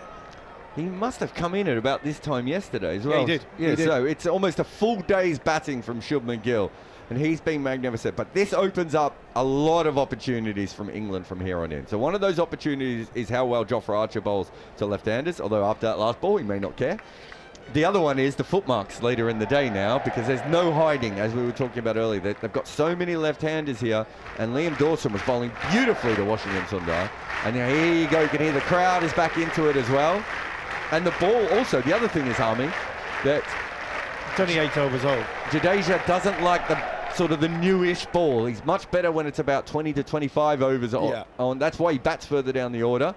So they've got a good early crack at Jadeja here. They do lose, I suppose, the low bounce from the other end, attacking the stumps for a little while, but plenty of other options for them. Jofra Archer, 4 slips. Gully catching backward point as well. He comes in, and it's a slashed, and it's dropped. It's dropped. It was short outside off stump. Jadeja just wafted at this. It went to Joe Root at slip. He caught it. He dropped it. He caught it. He went again. He might have dropped it 3 times, Harmy, in the end. And unfortunately, he couldn't quite push it towards, I think it was Harry Brook at second slip. And it just ended up in between the both of them. And Jofra Archer cannot believe it. Yeah, Shubman Gill played at a wide one, but I think he was forced to play at a wide one. I don't think Jadeja, I think that's Jadeja's, he's ticking there. I mean, he's walked out to crease, he wants to put bat and ball. He knows Jofra Archer's coming quickly. And this is a great effort to get it in the air. He's got to catch it there. He has left hand pushes it, then his right hand pushes it, his left hand tries to snatch it. He can't quite get it as he's coming down. Archer in again, down the leg side, and this one is stopped by Smith. And there's no run there. That's the end of the over. Yeah, he didn't get both hands on the catch, did he? It was on his right hand. No, because it flew, didn't it? Yeah, and he gets it in his right hand and he parries it. His left hand touches it and he sort of flicks it, and his right hand touches it again, and he can't sort of pop it up to himself or grab it. He dropped one yesterday and caught it on the rebound as well, didn't he? Yeah, he caught it. It dipped on him yesterday, and he did well to get two hands to it and stop it. England are going to bring in Liam Dawson, but it was an effort which you expect Joe Root, because he's caught more catches than anybody else in world cricket in the history of the game. He'd be disappointed that he didn't catch that, but he did well to get his hand to it and then try and grab it again, but unfortunately he just wasn't. That was flying. That was travelling on a pitch which we class as slow, and the ball not carrying, and the ball sort of bouncing twice, sometimes the wicketkeeper. That was travelling some. So, watching this Shubman Gill dismissal again, people will look at this and go, he's played away from his body, he's played loose. I don't think he is. I think Jadeja's played loose, because that was a shocker. But I think Shubman Gill, because of angle of Archer and the way the seam position was going to him, I think he thinks he's got to play it, and that because it's going away from him, he's just followed it. It is Dawson. First one, big pad from Washington Sundar, actually misses it. The other thing is, he's been facing Jofra for 2 tests now, and the amount of times I've seen Jofra take the ball away from the right-hander is about 3 or 4. He's expecting that ball to come back in every single way, and it goes away from him. As you said, Jadeja was just a bad shot from Jadeja. The seam position was telling you it's coming in. It was angled towards sort of not flying leg, but it was angled towards leg stump, and it's just hit the corner of the seam and just decked away. And as it's decked away, it's swung away as well for the one to Shubman Gill. So Dawson into the foot marks to the 2 left-handers now. Washington defends this. A bit surprised that Dawson's come on so quickly with, because Cars hasn't had a bowl this morning at all. There's only 2 minutes left before lunch. Yeah, I suppose you might as well give Cars a chance to 40 minutes to get him loose. What's the umpire? They're wanting another helmet. That's what they're wanting for. I'm assuming they're wanting another helmet. Joe Root's coming in from a deep field, so I'm assuming he want another helmet. And Tucker is saying, hurry up. If you're going to bring it out right now. Yeah.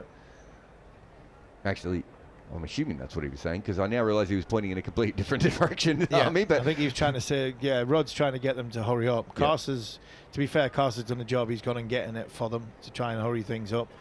And, Dawson's come on because Wokes, he's looked effective without looking like getting a wicket, and then the odd ball's sort of gone along the floor. So you might as well, with two minutes to go. It's a little bit like you get a blank canvas in such a way where you go, we can get any bowler run from any end now.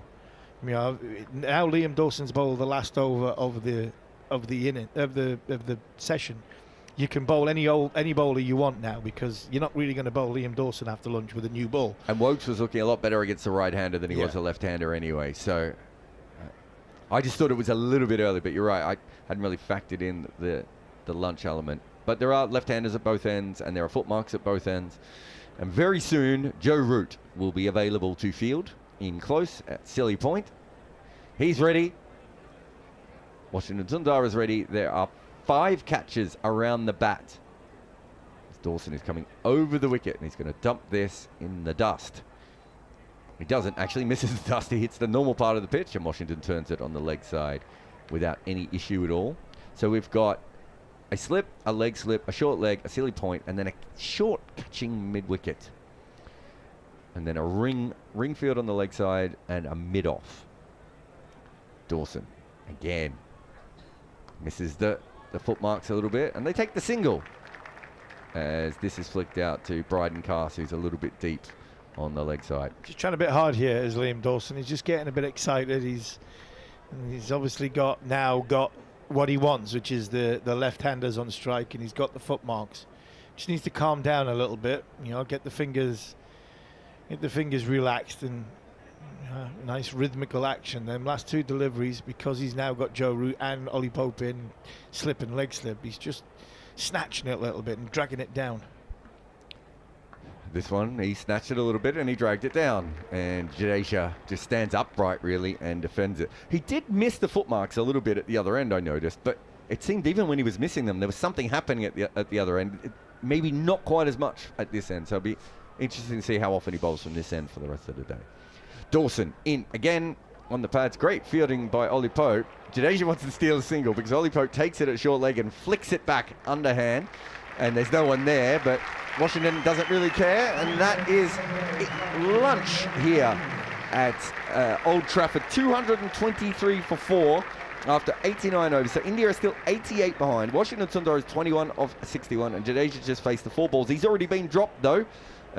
Thoughts on that session, Steve Harmison? Good session for both sides. It really was. You know, they've kicked the can down the road as India. They're getting only 2 wickets damage. The problem with the 2 wickets damage is the big 2. It's KL Rahul and Shubman Gill. And fair play to England. You know, Ben Stokes was the big question mark. He come out, got the breakthrough, and I think with the new ball, they've made it count. It's going to be interesting to see, you know, as it has been in this Test series so far. A fascinating middle session, and if England can pick up a couple of wickets before India get to about 40 or 50 to parity, then I think you can add an extra one onto the wicket column, because I'd be very surprised if if Rishabh Pant bats then. So that's the little intricacies of the next session. But so far in this day, I think both teams have had not a bad session there. Limited damage from India, and England have got the big breakthrough of Gill and KL Rahul. So, you know, Stokes was the key. He delivered, and it'll be a 8 over, 9 over new ball going into that first 40 minutes. And for me, that's where England win it or India save it. Be really interesting. We'll be back with you shortly here on talkSPORT Cricket.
Welcome back to Old Trafford. It's lunchtime on day 5, and for the 4th Test match in a row, it looks like we're going the distance. I suspect we'll be here after tea.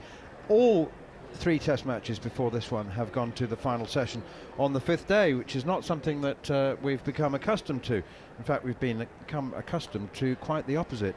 But we've not been short of entertainment, and to talk about this Test match, this series, and many other things. I'm delighted to say, I'm joined by the duo from the cricketer, Melinda Farrell, and senior cricket correspondent, George Dobell. Thank you very much indeed.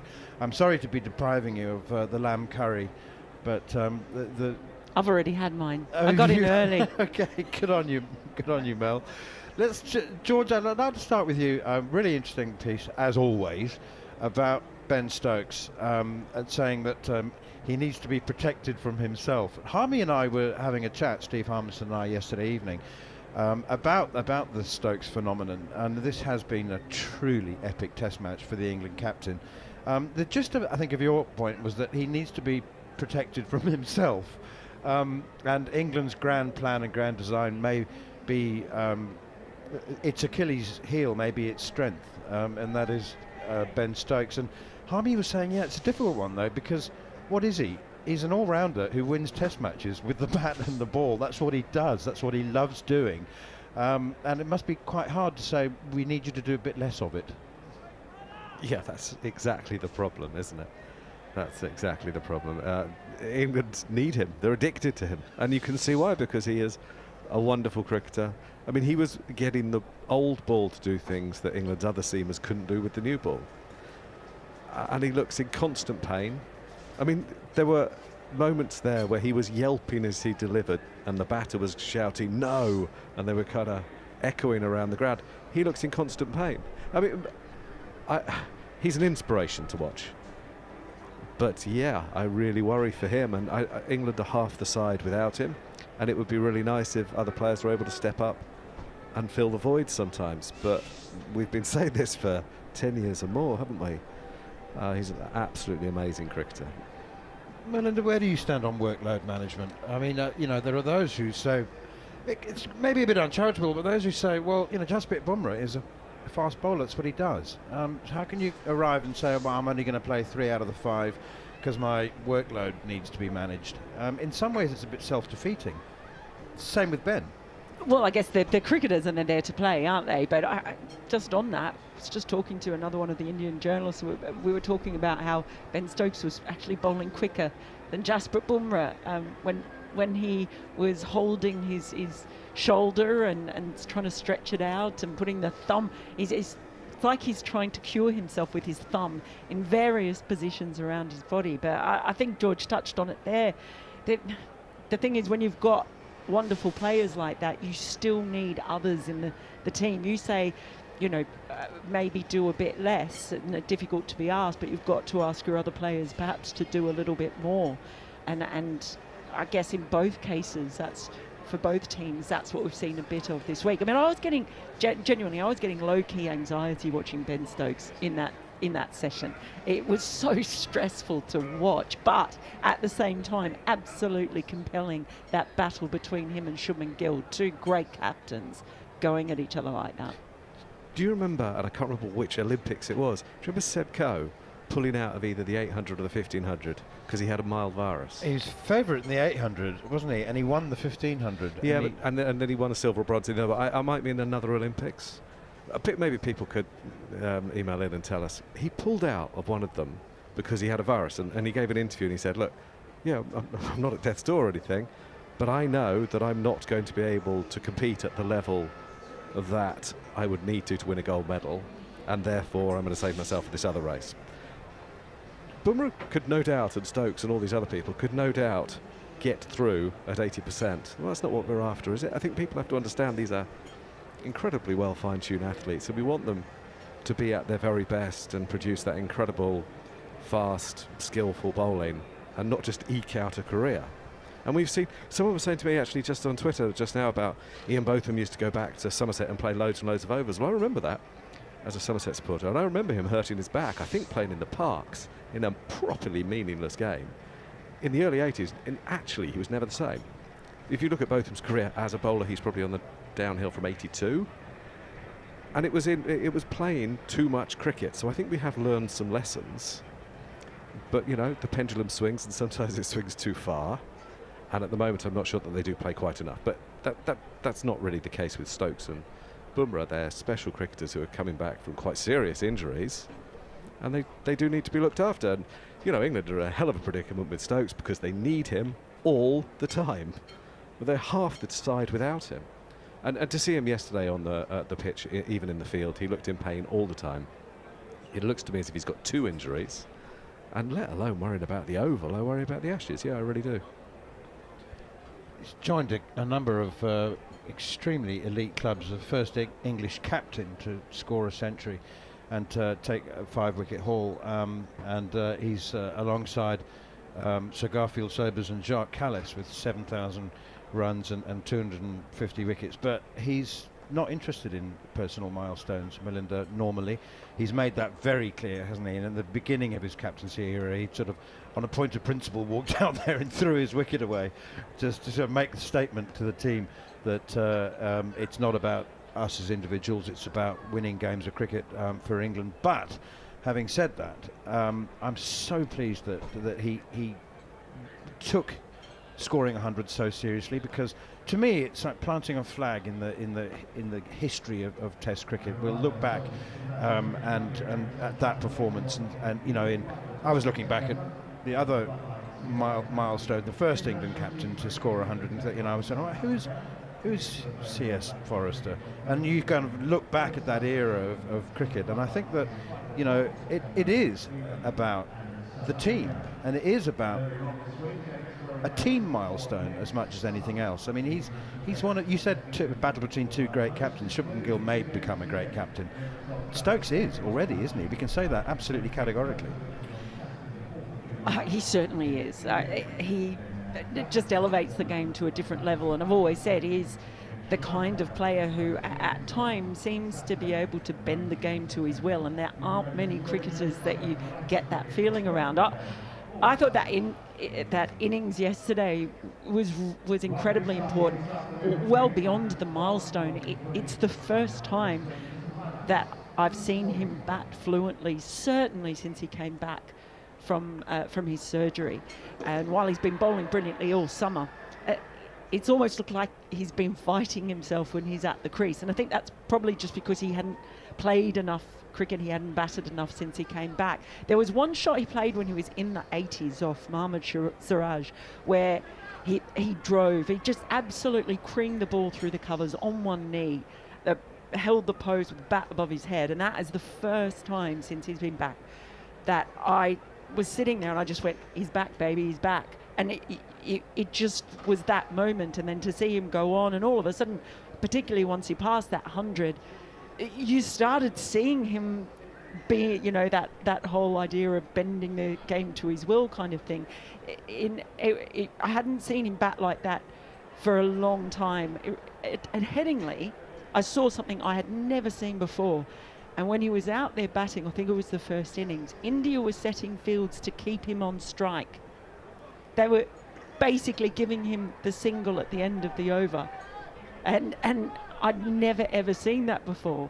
So to see that turnaround, it goes beyond the milestone. It's absolutely special. I mean, to be one of 3 cricketers to have scored more than 7,000 runs and taken more than 200 wickets in the rarefied company of Jacques Kallis and Sir Sobers as well. Like, that's incredible, isn't it? And I just think to see him bring those 2 things together, along with his captaincy, I agree with George. They're half the side without him. They can't rely on him, though. They've got to find other ways for everyone else to be making those contributions and really step up to support him and prevent him from wanting to keep going and breaking himself. All these years I've wondered why they put green tea and chamomile tea in press boxes, and now I've got my answer. I wondered who drank that tea. It's not actually. It's constant comment tea. It's, you know, the tea in the Leonard Cohen's song Suzanne, tea and oranges that came all the way from China. It's that. Changing subject. that was a change. You don't want to stay on Leonard Cohen's tea. No. The volume of cricket, you just mentioned volume of cricket at international level, and I want to talk to you both and get your opinion on the World Test Championship and 2-division Test cricket and that. But just I genuinely would like to know about the changes that are being mentioned, I think perhaps even agreed at county level. Is there too much county championship cricket? They're being not played? agreed. Nothing's agreed. Is it?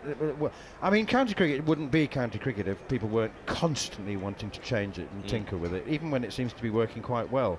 And now there's talk of 3 conferences, and I mean, Jon Norman just mentioned to me that Leicestershire might not even be promoted. And they're 40 points clear of Division 2. What is going to happen next season? Oh, no one could tell you that. Honestly, I don't think anyone could tell you that because we don't know. Do you know, I've been thinking, this is relevant, I am answering your question really, but to go back to those sort of bowlers looking, well, they're all 3 miles an hour, 5% down on pace, aren't they, right? Apart from Stokes, who's a sort of mythical creature at this stage. Of course they are. They're playing a 5-test series in, 6 or 7 weeks? Do you remember when we started watching cricket, there were rest days? Yeah? The Sunday, they would all take a day off, recover. There would be at least a week between tests. Admittedly, they might go to have to play county cricket or something. But 2 games. But they might. But they wouldn't necessarily. I mean, do you remember Bob Willis playing for Warwickshire in county games? Well, not many people do. But if you had seen him, it's fair to say he didn't give it absolutely everything, and nor should he have done, of course. But we're asking too much of them, and it's ridiculous. The next test has started within 90 hours from us sitting here right now. Yeah, right. I mean, you're tired, right? Yeah, I'm exhausted. I'm emotionally and spent. all we do is sit here and eat cake. So these poor fellas, no, it's not about getting the best. No decisions in cricket are really made from cricketing decisions. They're all made from economic reasons, aren't they? And it would be really nice if they were made from cricketing reasons, but they very, very rarely are. So when you talk about 2 divisions in Test cricket, it's not about 2 divisions, it's about 2 tiers. If there were promotion and relegation, I'd be right up for it. I think that's terrific. But can you see India, Australia and England saying, no, fair play, No, rough and smooth. they'd be immune. They'd be immune. Well, then So it's not 2 divisions, is it? Well, it's not, though, is it? Let's be honest with our terminology. That's 2 tiers. Sanjay Gupta has been appointed as the ICC chief executive in order to oversee the formation of 2 divisions. So it's really a question of what he will do and how he will decide. It will be done. And honestly, George, as preposterous and as ridiculous as it sounds, I can honestly see a situation in which there are 7 teams in Division 1, there is promotion and relegation, and the big 3 will be immune. Yeah, I think we can all see that. Just quickly. From relegation. Even more, well, I would find even more difficult to stomach would be Pakistan being put in the 2nd tier for reasons which, again, have very little to do with cricket. And there becomes a point where you've just got to say no and necessarily walk away from it. Honestly, morally, that cannot happen. I just think it's surely it's the precursor to the contraction of Test cricket. I cannot see it any other way. I just can't. Division 2 will be a slaughterhouse. Oh, No, nobody will get out of it. Well, then what's the point? And then because, a lot of those countries that would be in Division 2 rely on India tours to make money. Even, what am I saying? Australia relies on almost solely on tours by England and India to make money. They work on a 4-year cycle because they have to, because it has to include those 2, because they'll lose money in the other years. So, look, for me, it's just like a soft launch of the contraction of cricket. That's all it can be. If you end up not having promotion and relegation, and if 3 teams are immune, then how is that there any kind of fairness in competition? There's no jeopardy. There isn't. And jeopardy's a great thing. Relegation's a great thing. Relegation makes promotion all the sweeter. The bad times make the good times better, right? Is that what Sweet Caroline says? Come on, I've been in this environment too long. They shouldn't fear it. It's one of the problems where, American sport doesn't particularly seem to get this. But promotion and relegation in the county game, which is obviously up for debate right now whether they carry on with that, it's been fantastic. It's the perfect incentive or disincentive in that everyone desperately tries to avoid relegation, but actually it doesn't really matter. It's not like people go bankrupt. It's not like perhaps it is in football. So that's exactly what you want. You want your games to have jeopardy and peril and meaning, right? You want to have context. But you don't have context if 3 of them have a free pass, do you? So what is the beef that people have with county cricket as it stands at the moment, Melinda? Why are people wanting to change it? What's this talk of 3 conferences of 6, and basically, I mean, it sounds like a sort of pub beer garden. You know, children can go and have a Coke and crisps in the garden while the adults get on with the. I mean, I honestly don't understand it. Can you explain? Well, I think it all comes down to the fact that you're trying to fit 4 formats into a short summer, and it comes down to money, doesn't it? Ever since the 100 has come in, it has meant everything else has been squeezed in around the outside. We've had the downgrading of the one-day cup. When you go and watch those games, you're often watching players who are closer to 40 and teenagers in a lot of the games that I've seen. So that's been downgraded. And then you're trying to squeeze everything else around that August, that whole month of August that has kind of been taken out of the equation for every other format now, and except for that's when they play the downgraded one-day cup.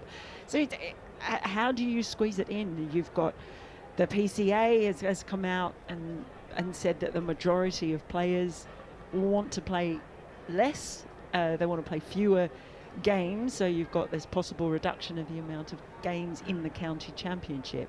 But that's then because everything's being squeezed in. You're trying to squeeze in the Blast. You're trying to squeeze in the county championship. I think that's sort of where it all comes down. It's like, I don't know, it's like sticking your fist into a full jar of water. Something's going to spill out. George, Test cricket and Test cricketers have compromise has been part of their job throughout history. You know, I mean, part of playing a 4 or 5 or 6 Test series was how well you coped with physical adversity, and which team coped better with the physical attrition, and the collateral damage. You know, do you know what I mean? You said, well, ideally we'd love everyone to be at their peak and operating at 100% and providing the kind of entertainment we've seen, but that sort of physical. Do you reckon it's always been like that? Because I would have thought that playing for 5 days is hard enough without then playing back to back. I mean, honestly, I do think that playing this 5th Test at the Oval this week, after everything they've done, I mean, the pitches have been so slow and sluggish, and the outfields too, actually, sometimes. They're exhausted. And you're seeing less good entertainment. There's been brilliant drama because they're fantastically well-matched teams full of wonderful players. You know, there's been so many great talking points, haven't there? The bravery of Gill this morning, it's been wonderful, hasn't it? But it's not really fair on them, you know, in terms of the duty of care to them. It's not really a long-term policy to get the best. We're very lucky in England in particular that Test cricket still attracts a lot of people, but there's no room for complacency. And I don't know that the product, this is probably a bit unpopular, I don't know that the product's been quite as good as some people are saying it is. All these people saying, is this the best series since 2005? I don't know what they're talking about. And I suspect they don't either. There's loads of. They're not saying, is it like 2005? Because that's a standalone that will never be matched. I don't know. I think. But is it the second best? Oh, in what way? I don't know. Drama. There's been some pretty attritional cricket in this series, and some pretty slow, sluggish, attritional wickets. I don't think the wickets have been very good, if I'm honest. No.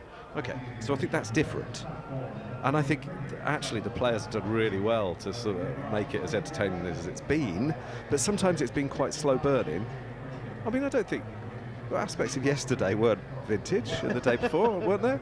Well, we used to love a dogged fight to save a Test match. But wait, that was the 5th highest total England have ever scored. I think generally, it's a slightly different point, that the game is slightly more entertaining, Test cricket, when the ball is dominant to a degree. You don't want to go too far over the bat, but you know, I thought that pitch at Taunton looked like a lot of fun in the last week or so. So there's a balance, of course there is, and I don't think actually we've got it right this series. And I think it's largely again because for economic reasons. Again and again, I think that's the issue. Looking at the county championship, people feel that there's too much cricket. The players, too much championship cricket. No, too much cricket, but the championship might be the easiest one to cut, some people think. But look, there's been a resurgence of support for the championship in the last few weeks from some of the counties, and this is how you end up with Leicester not being promoted potentially. And if you stay with 14 championship games, have a top division of 8, Well, there's 10 in it at the moment, so how do you get to 8? And maybe you relegate 3, which is quite a big deal. It's a bit of an amateurish sport that we're just about to go into August, and we don't know what the consequences of this season's domestic tournaments are. It's a bit rubbish, isn't it? It is, I mean, but we didn't know what the World Cup fixtures were in India until 6 weeks before that tournament started. But we're going down the side. Well, you know what? People have been complaining about Test cricket and Championship cricket for 100 years or more, and so I don't want us to be those people. I don't want us to complain. I'm not complaining about it. I want to talk solutions. I'm asking. All I'm qualified to do is ask the question. So just come up with what ideas do you like? I'm not saying that any of us are qualified to come up with a perfect solution to the Championship and to the English summer. But what aspects, Melinda? What would you like to see? What do you think will work? So what, if you were to be consulted in an advisory capacity by the working group to come up with solutions for the county championship and international, the World Test Championship. Let's stick to county cricket for now. What do you think? Do you think a reduction in the number of games would be a good thing? I don't think a reduction in the amount of games would be a good thing. I guess then you just look at if you don't do that, you have to look at the way that the blast is structured as well. I've always said I don't think the game can continue to sustain 4 separate formats. It's going to be very interesting to me to see what happens once we see the new ownership come in for the 100 teams. Yeah, well, when the Manchester Supergiants and the IPL takes over the 100, it will become a T20 tournament, and the blast will be sidelined like the One Day Cup. Yeah, I can see that happening very, very much, and I think that would be very sad. I don't think the 100 will stay a 100 tournament. I think it'll end up being a T20 tournament anyway, and then you will end up seeing smaller counties squeezed out, and I think that would be a crying shame. But it's a bit like the soft launch of the promotion and relegation, or no promotion and relegation, having a 2-tier test championship as well. I think there'll be the squeeze, and we'll probably end up losing a few counties, and that's not what I would like to see. But I kind of don't see any other way that it works, because there's too much to try and squeeze in. It's not what I want, George. There's an old joke, isn't there, about some fella stopping in the middle of nowhere, winding down his window and asking for directions, and the reply is, "You don't want to start from here." I think that's probably my answer. I could give you a longer one, but I think it would bore people. What's good? Just think what do you not want to throw out? Well, promotion and relegation's been brilliant for English cricket. Come on, you remember what it was like in the olden days. There was a lot of consequence-free cricket. There was a lot of tubby fellas bowling some really medium pace overs. And at the start of this century, England went to 4-day cricket with promotion and relegation. And do you know what? Suddenly England had a really bloody good test team, and it's not a coincidence. It's not a coincidence. That was the strongest years I've seen for the county championship was about 2001 to about 2008 or 9. And England went to number 1 in the world they won the Ashes in 5, went to number 1 in the world in 11 or 12. It's not a coincidence. So in a perfect world, you might go back to that, promotion and relegation, 3 up, 3 down. But it's impossible to get the number of games for integrity. Now, I'm always loath to say what one of the solutions could be, because I don't pay to get into cricket and haven't done for quite a long time, and the people who do aren't consulted in anywhere near the way they should be. But if you put sporting integrity first, and no one ever does, but if you did, you could go to a 3-division championship of 10 games. You could, and I know that lots of people will be going, "Oh, that's far too little cricket." Well, it is, yeah. Well, I don't think it's not, wouldn't be ideal, but sporting integrity, I'd do that. 3 divisions, promotion and relegation, and I'd have an FA Cup of cricket, which I don't care how, but you get it on free to air, incorporating the national counties, what used to be called the minor counties. I think it was a terrible thing that they got rid of the old C&G, NatWest, all that stuff. Thought it was lovely, and they got rid of it, by the way, because the players didn't like it. So again, I hear that the player's voice is really important. Of course it is. It's got to be taken very, very seriously and respected. But so should the spectators, and no one bloody asked them. That really annoys me. Do you know, and it's funny you talk about promotion and relegation, because it wasn't until I came over to England that I really got it and got to love it very quickly, because in basically any sport, it is not a part of Australian sporting culture. So obviously I knew about it more in football than anything else, but it wasn't until I came over here, and I remember it was a game at Lord's when Middlesex were playing Yorkshire.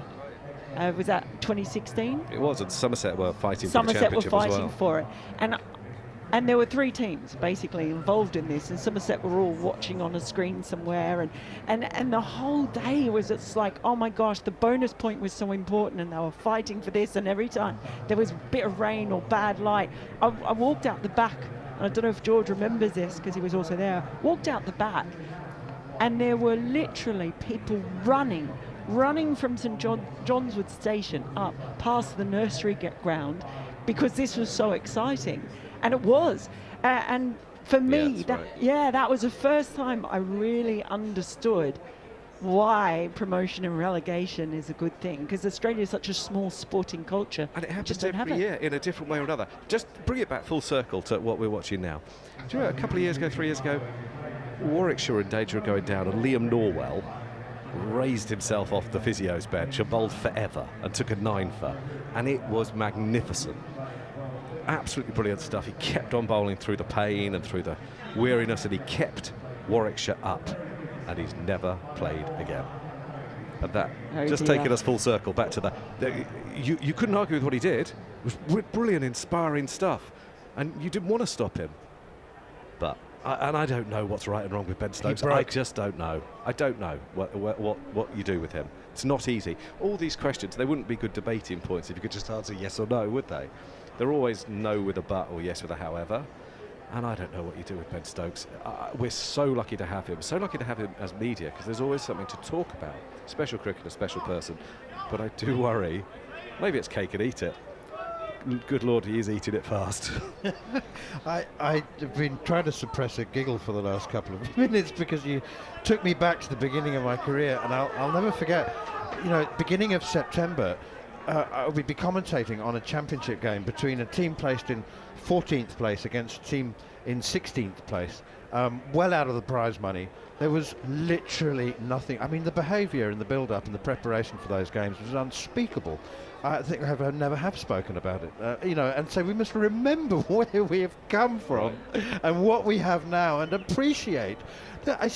I'm baffled. Why do people want to fiddle with the championship now, change and tinker? No, but just to be fair, it works. Just to be fair, the championship works up to a point, but the players' schedule is the worry is it's dangerous. The worry is that they're being asked to play back-to-back games, so they're leaving the ground late at night. That post-adrenaline come down, driving. You've got to listen to that. That really matters. I think they maybe haven't framed it as well as they might have done at times. They need to say the schedule is poor rather than they play too much. There's that subtle difference between those phrases. But I think we have to respect that the schedule is poor, and you can't be having that situation where you're putting young people at risk. Just back to the point of what you're talking about before, that's what it is, the danger. We spoke about jeopardy, having jeopardy in context for cricket. I mean, I've been doing a lot of commentary for the ICC around all of those qualification pathway tournaments in ODI and T20 cricket, and it's fantastic cricket because there's always context and there's always jeopardy and there's always something to gain, and cricket hasn't been good at implementing that often at the most visible level of the game. So all those, a lot of the stuff they've tried to with the World Test Championship now and bringing that in, and it's so important, context, reward, jeopardy, those things in cricket. And that's what you were just talking about previously, that whole idea that there's really something to play for. That's not always been the case in international cricket. So it's just been interesting for me to see whether it's at the county championship level, whether it's at international level with bilaterals, with white ball cricket and with red ball cricket, just the feeling that you want something to be on the line.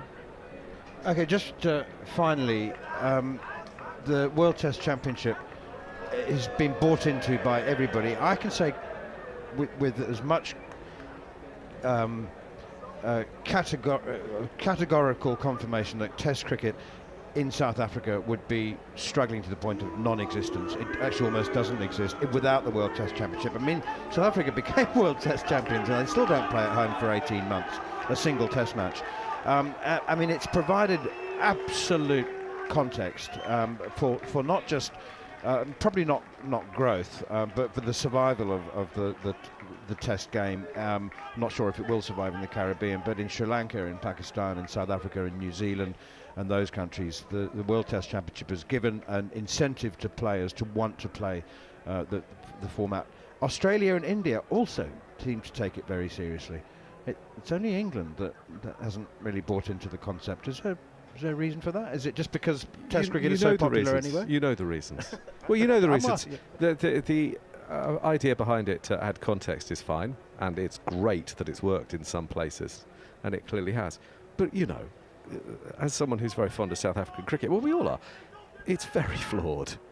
You know, you wouldn't... It's a monster. Okay. It's an absolute beast. It's hugely absurd. flawed. And yet, imagine if it looked like a championship that people would recognise. Right. If it looked like a league. Imagine how good it could be. If they did that...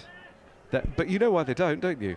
For economic reasons, because England don't want to give up, and nor do India, nor do Australia, the 5 Test series that they play almost constantly against each other, with their one-day series or limited over series interspersed in between. That's why. So are they actually prepared to make long-term decisions for the good of cricket which might have short-term economic consequences? Well, history would suggest no, they're not. But I do believe that actually in this regime, this ECB regime, I genuinely have faith, and I believe in their good intentions, and that's a start, eh? And I've never thought that before, really. So they might make better, more long-term decisions. But let's not pretend it's easy. You know what they're going to say? Okay, we're going to give up our 5 Test series against India and play. Yeah, right. So and play. I don't know. West Indies. Do they even want to play? I don't know. So there would be consequences. You know, there would be consequences. It would be difficult to accelerate the equity in women's cricket, for example. It would be difficult to increase payments. It would be difficult to fund disability cricket. You know, there are consequences to having less money coming in. And let's not pretend it's easy and that these guys are monsters and greedy and all the rest of it. That's far too simplistic. But yeah, it would be really nice if we put cricketing integrity first and then made the economics work. Long term, that would work. It'd be nice if administrators, Mel, were able to measure the value and the worth of cricket in just any other way than money. Well, there is lots of money coming into cricket. We just don't always necessarily distribute it the right way. I'm a bit of a Marxist when it comes to how I would love to distribute money that does come in cricket.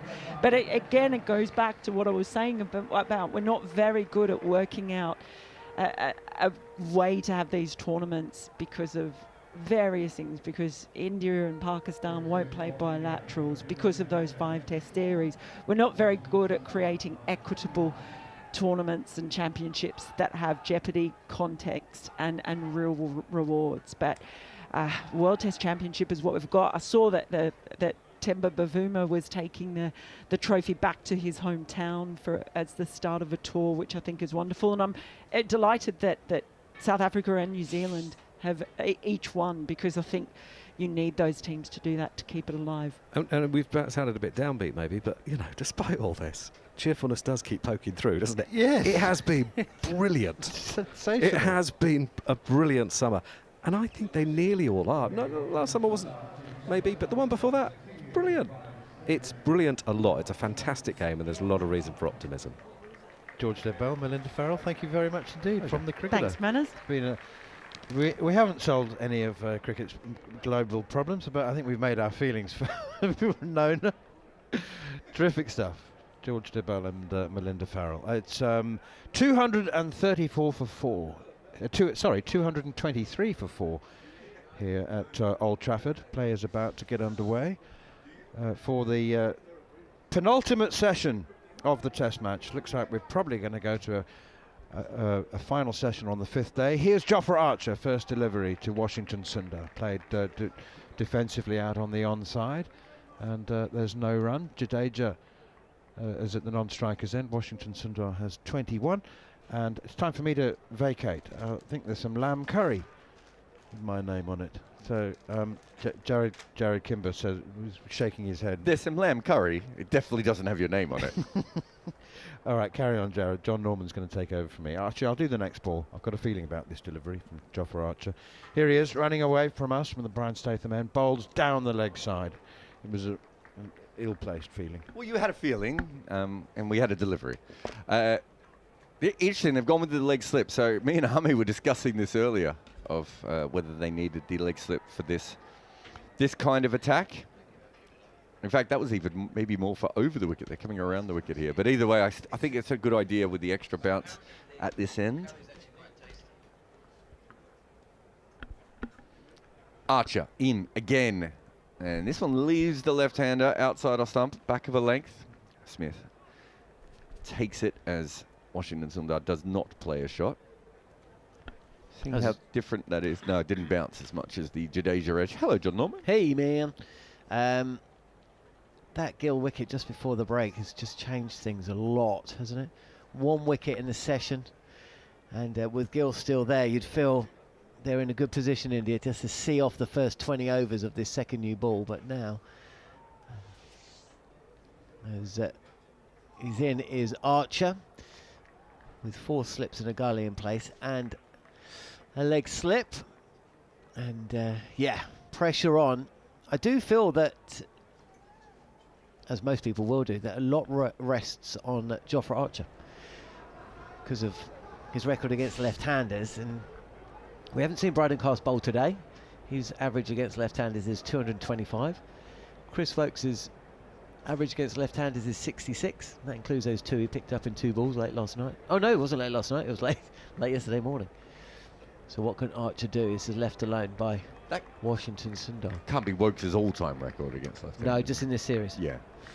Just in this series. And also then, of course, in this series, I think if that all the bowls except for Stokes average over 60 from overs 30 to 80. And that variable bounce isn't going to be as big a problem to the left-hander from the Sir James Anderson end as it was and will be to any right-handers coming in. And of course, there aren't a lot of right-handers in this India side. So Archer's proficiency against left-handed batters, you feel, might be key. This is left alone from Sundar.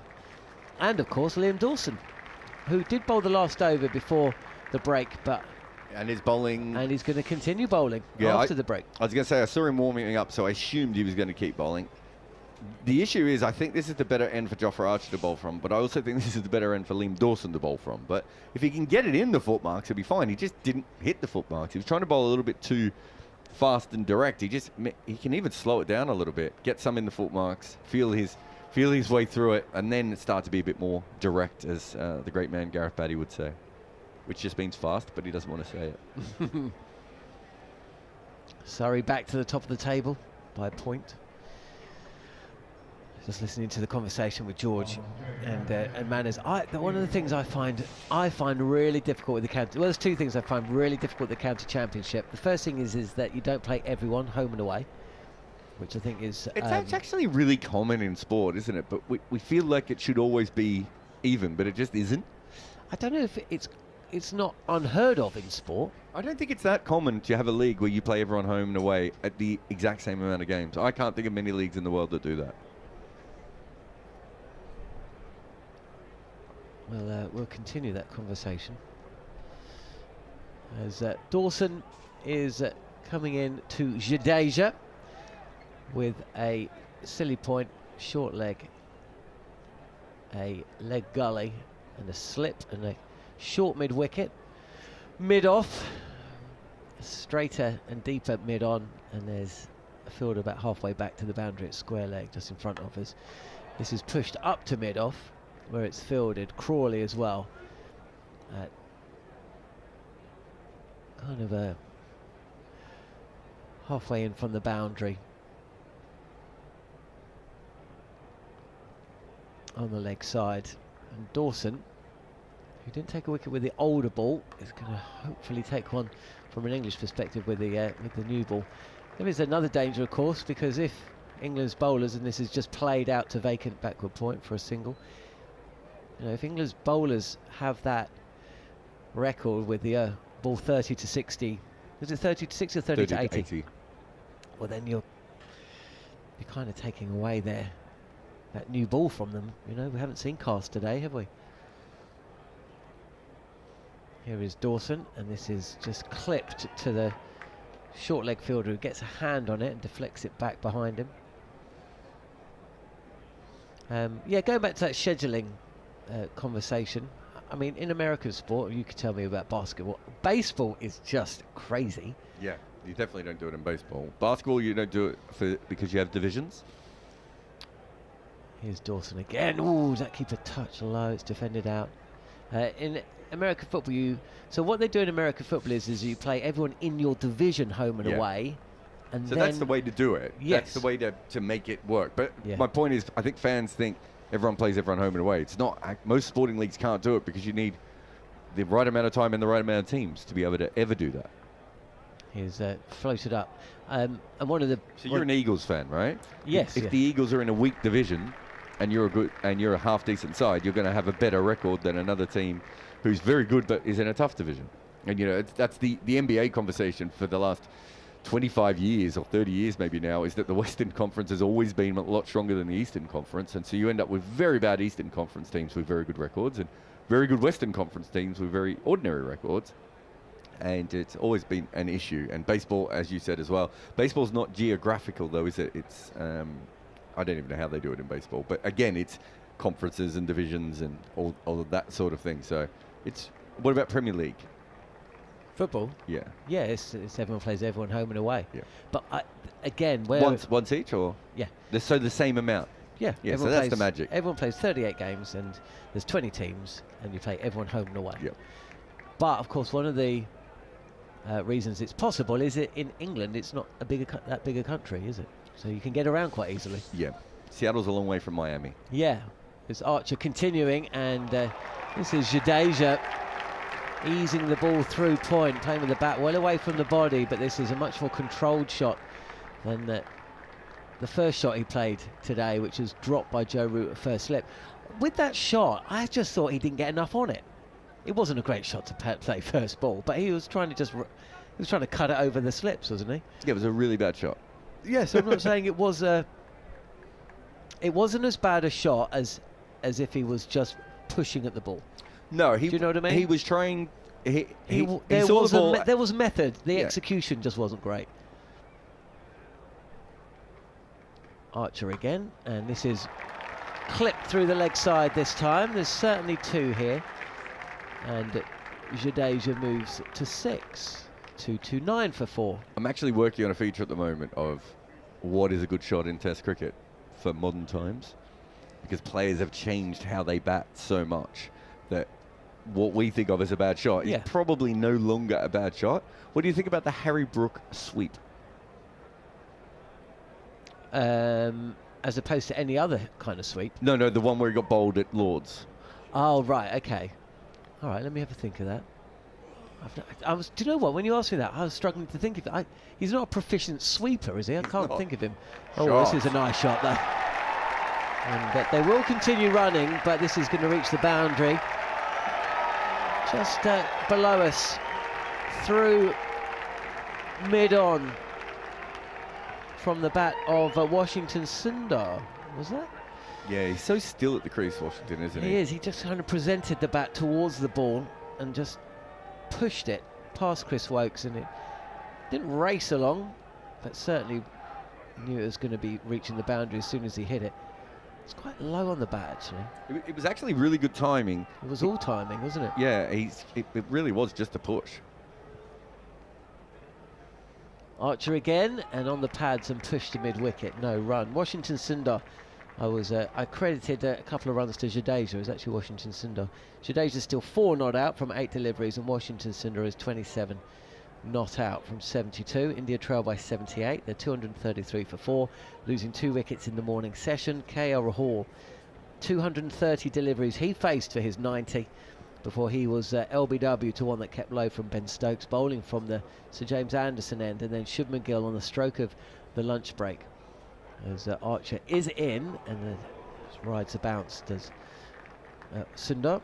And Gill, just caught behind from the bowling of Archer, just on the stroke of lunch. I did ask Gary Morgan, how many Indian batters have been dismissed within 10 minutes of the break in this series? It happened 5 times at Leeds. This is either side of the break. 5 times at Leeds, 5 times at Edgbaston, 4 at Lords and 4 here. So it has been a recurring problem. I don't know if that's higher than normal. It does seem like it should be. Here comes Archer again, and this is just pushed out to cover, but there isn't a fielder, so Cass will run around from mid-off, and India end the over. 234 for 4 then after 92. Generally close to breaks, you don't lose a lot of wickets because players play for the break. So if you look at stats right across the history of Test cricket, it's very consistent that, as you get to lunch, as you get to tea, it's almost like there's a pause on the game, if that makes sense. So I would say those numbers, I'd have to have a close look at Gary's numbers there, but I'd say that they do say something quite substantial. So just to get back to the Harry Brook sweep against Akash. So the Harry Brook sweep. So they had a deep backward square leg. But and he played a what should be ramp. remembered is that it was a sweep shot against a fast bowler, not a spinner, right? Yeah. So Akash Deep's bowling. They've got a deep backward square leg. Wicket keepers up at the stumps. Yeah. He plays 2 ramps over his shoulder. Gets boundaries for them. They moved the fielder from deep backward square leg all the way to a very fine leg. And then he decides to sweep him. This is Dawson, and actually bounces up and over the batter and down to the boundary. And that really did leap up, but they weren't going to run there. No, they weren't going to run. And I think it's because they thought it came off. I think Jadeja thought it came off Washington's pad, but actually I think it just missed everything. No, I think it missed everything. Yeah, it's been given as buys. Yeah. I was wondering because he didn't play a shot. That exploded though. Oh, it did. It came off his thigh. Well, then it shouldn't have been runs because he hasn't played a shot. But that's what they were. That's what confused me slightly. Still that leg gully in place as well as a forward silly point. And this is run down to backward point where there isn't a fielder, and it allows Jadeja to come through. Oh, that's a wild, woolly throw from Harry Brook. Maybe he knows we're talking about it. He's lucky not to get overthrows there. Throwing it back to Liam Dawson, but it sails over his head and the standing umpire, but it's fielded by whoever it was running around at, so no additional run to the score. 239 for 4 then, and Jadeja doesn't want to play at this, so lets it go through. I'm going to get a little bit of cat and mouse. Yeah, it's not turning. It's not turning, is it? Yes, so you were talking about Akash Deep. He's just been hit for... He was also hit over long on for a 6, wasn't he? Pushed through mid-wicket for a single. Jadeja moves to 5. yeah, I think actually after he plays the 2 scoops, I think separate to each other. I don't think he plays them at the same time, if I remember that correctly. And then they move the field so that the field's set for the scoop, and then he goes to hits the ball down the ground, doesn't he? Yeah, I think so, yeah. I think it was 4-6-4. Pushed it to backward point again, but Harry Brook this time sets off quickly. More gully actually, and it's no run. And then he plays the sweep because the field has changed and he now has a huge gap on the leg side. So all he has to do really is sort of almost lap it over there, and he's bowled. He was only a couple more boundaries from completely breaking that game, so India were never going to win it. So is it a good shot because he's exploiting the field and he's on top? Defended, end of the over, and India 240 for 4. Or is it a bad shot because he's walked outside the line of off stump and he's done it beforehand and given the bowler a good chance of seeing it? And so the bowler bowls kind of behind him, which means it's always much harder to sweep the ball if it's behind you or straight at you than it is if it's outside your sort of off stump or outside your head eye line, if that makes sense. So he hasn't executed the shot perfectly, and he's probably given the bowler too long to understand it. But I'm not sure it's as horrendous a shot as many people might make it out to be, if that makes sense. And that's kind of where we're getting to, I think, with Test cricket, is we need to understand that things are changing in that kind of direction. Is it easier to change your mind on a premeditated... Was it a sweep or reverse sweep he was trying? That was a sweep. It was a sweep. Is it easier to change your mind on a sweep shot against a spin bowler as opposed to a pace bowler? Yeah, I think You'd think that's so, fair, yeah? That's where I would... Ooh, this is keeping a bit low, but inside edge, I think, onto the pads. No run. India up to 48% in terms of the draw, 1% the win. So, it's holding on. Are you saying there's a chance? England are just 51% now, so it really is very, very... The game is in the balance here. England win or India draw. Yeah, I think that would be my... Well, there's a couple of things, really, that Archer's in again. This is... Oh, beautiful. Again, similar shot from the one we saw in the last over, which was just timed to the long-on boundary, but this one actually races away. This is beautiful from Jadeja. He's watched Washington Sundar at the other end and thought, oh, yeah, I can do that shot, and actually I can hit it a bit harder. 240 for 4. I think there's two things about the shot. It's like, and this is so the traditionalist way of looking at cricket would be to say you don't need to play that shot. No, but he didn't need to play the 3 that went for boundaries either. Were those shots, was there more... No, they just... Were they less risk-averse kind of shots than a... I don't think so. Left alone this time. I mean, I'd have to go back and look at them again. I mean, one of them he plays a scoop and falls over. Another one is a scoop from middle and off stump that if he missed, again, he would have been out. And the other one is a slog down the ground for 6. You might say that's the more normal shot. I'm not sure any of them are risk-averse. They're all quite risky. So maybe then it's a law of averages thing. Well, I mean, you can argue that. But at the same point, what he's trying to do and what England try and do is break the game. That over was 2 balls away from breaking India.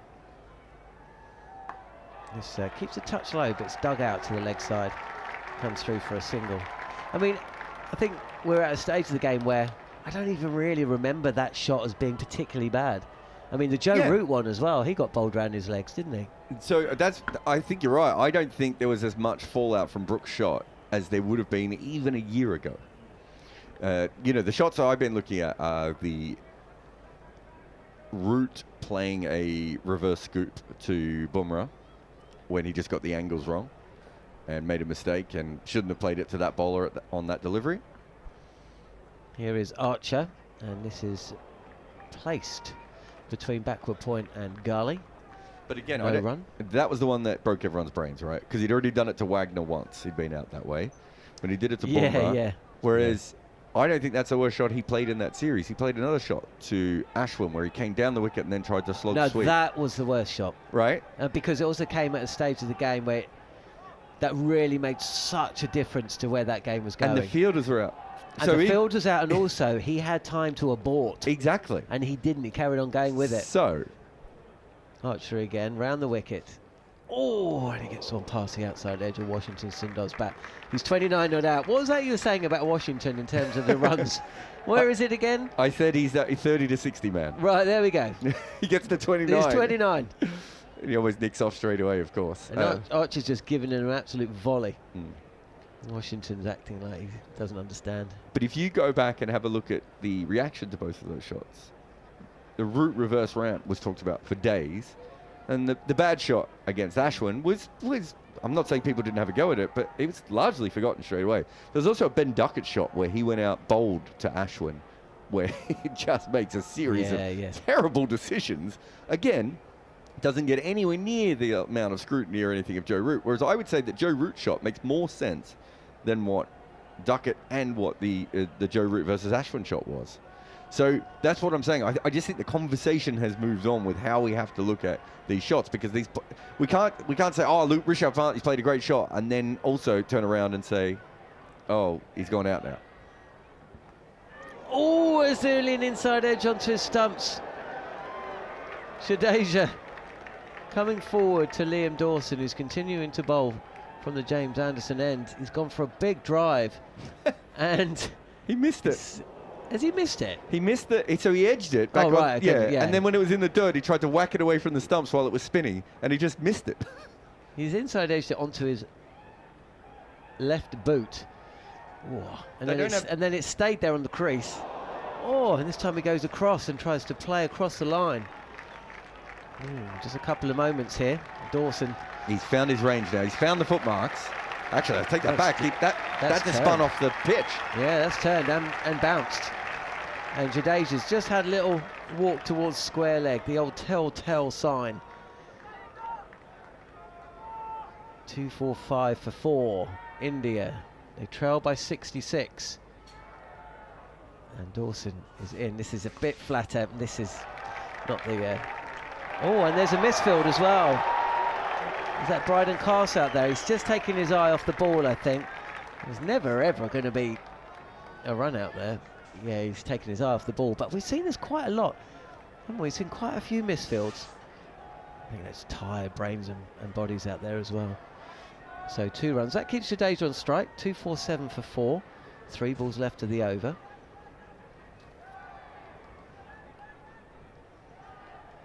And Dawson is in. I mean, you go back 10, 15 years and Kevin Peterson was saying a very similar thing, wasn't he? And he was saying, look, it's just the way you look at things. You guys, you just, and look, we all grew up watching Mike Atherton and... Gary Kirsten, Jeff Marsh. Just these players that would just play very technically correct, sound games and just get out, either pinned in front of off stump or caught at first slip defending, or do you know what I mean? And you kind of accept those dismissals. Sehwag always used to say, it doesn't matter if I'm caught at second slip or deep point. Yeah, it's almost like, but what it is, the difference is that you feel like you've got a choice for those dismissals, and that's what spins people's minds, because they think, well, why would you do that? There's an outside edge, a thick outside edge. It's gone nowhere near Harry Brook, who's just turned and paced down to the boundary to collect the ball, but that was a genuine error from the bat of Washington Sundar, who moves into the tumultuous 30s. And that's the best over we've seen from Liam Dawson. Could have taken a wicket on 3 occasions in that over. And he'll be encouraged, as will England. But India survived. 250 up for India for the loss of 4 wickets. They trail by 61. I think Cricinfo put a piece up recently that I'd written about the Kevin Peterson, because it's interesting that you bring him up. Do you remember when he went out at Perth? Yes. Against Nathan Lyon, trying to hit the ball into the wind for 6. And I went back and I watched all that, and I was there and I had my original notes from that, and then I went back and watched everything he did against Brett Lee in 05. There he was seen as a genius, whereas actually he edges a couple of balls, he gets in the wrong position. He gets dropped by Warne. Yeah. All these things could have gone against him, and I think that's the way that KP looked at it, was that he is trying to break the game, which is what Harry Brook was doing as well. Archer then, who is clipped towards mid-wicket, and it goes straight to the fielder, who shies at the stumps, and actually Jadeja's got to get back. I think he would have felt there was a comfortable single there, but smart bit of fielding. KP thought the best option was if they could knock Nathan Lyon out so you couldn't bowl with Nathan Lyon anymore. And he was very close to doing it. He had actually hit quite a few runs off him at that stage. If he did that, it meant that the 3 seamers had to be tired out and they had to be dragged into other spells. That was the only way they were never going to win that game. They needed 500 or something, didn't they? Oh, Archer again. He's hurrying up. Jadeja here, who's forced to play. So the more traditional way is to play Nathan Lyon defensively and keep him out, and allow for the 3 seamers to be rotated at the other end. You can say he's actually batted selflessly rather than selfishly. Oh, I like that. Wouldn't you say? Yeah, no, because he could have just pushed a single and then just thought, well, I'll have a nice red inker. But what he's doing is trying to, as you say, break the game, but he's taking it on himself. Into the wind. Yeah. Yeah. No, I'm saying even more selflessly. This is push to square leg. So remember that innings against Brett Lee?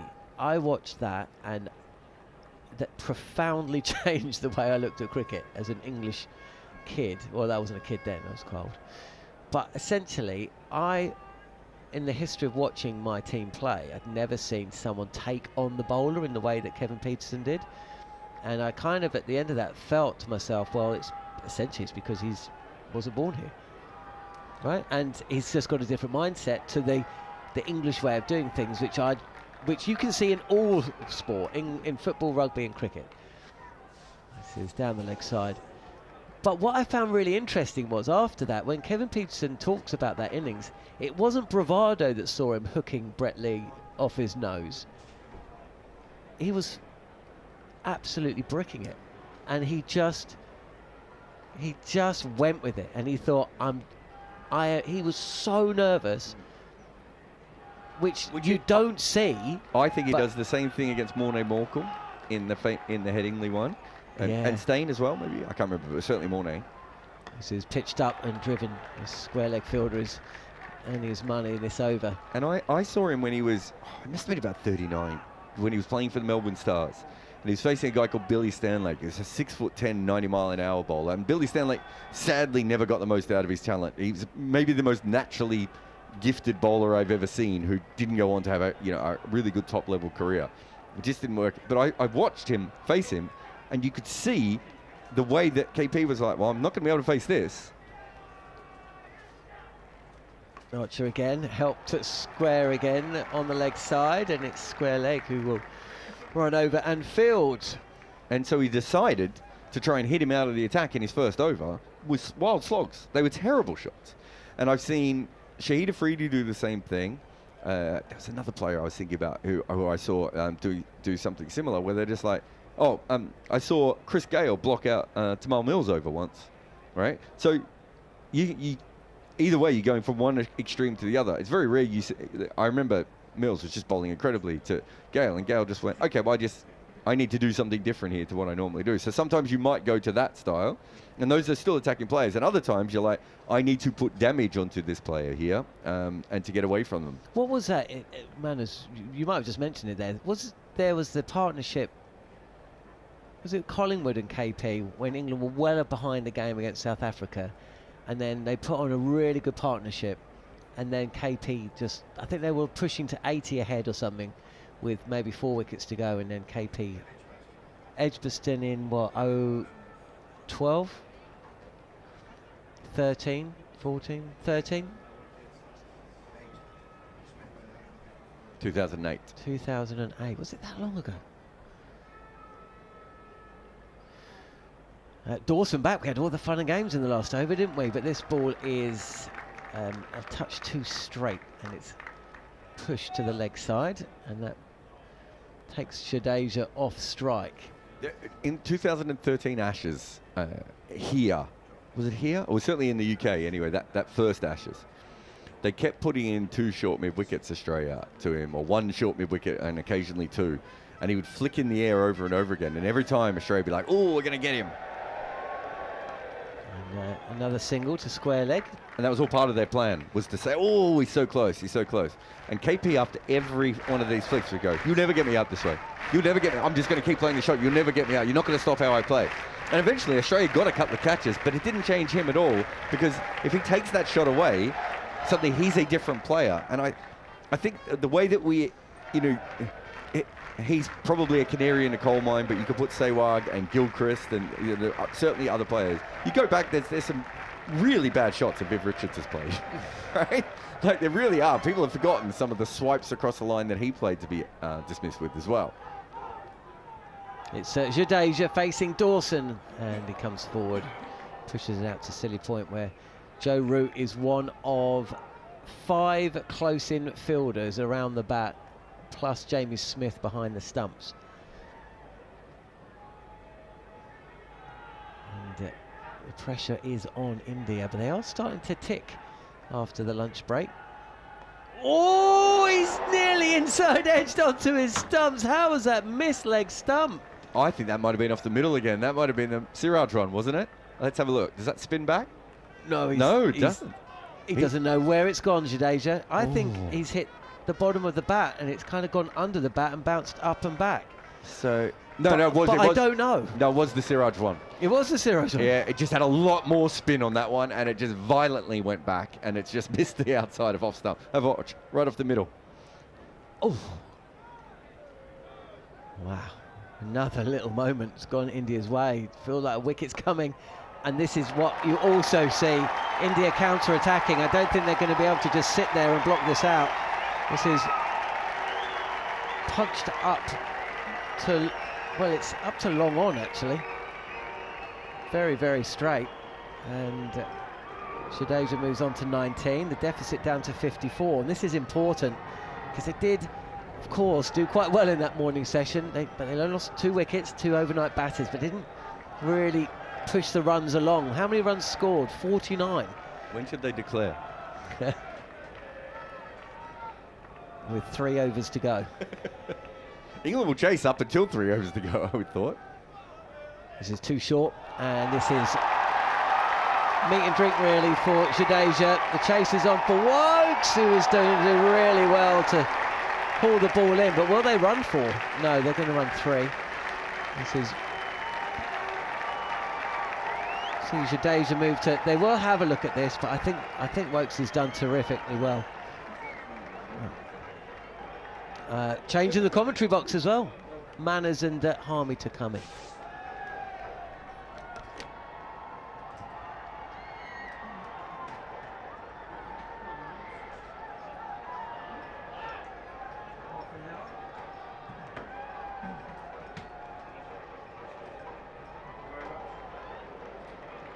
Thank you very much, Jon Norman and Jarrod Kimber. Certainly some more urgency being shown by India. Managed just 49 runs in the morning session, but they're playing with a lot more purpose and desire and intent to score.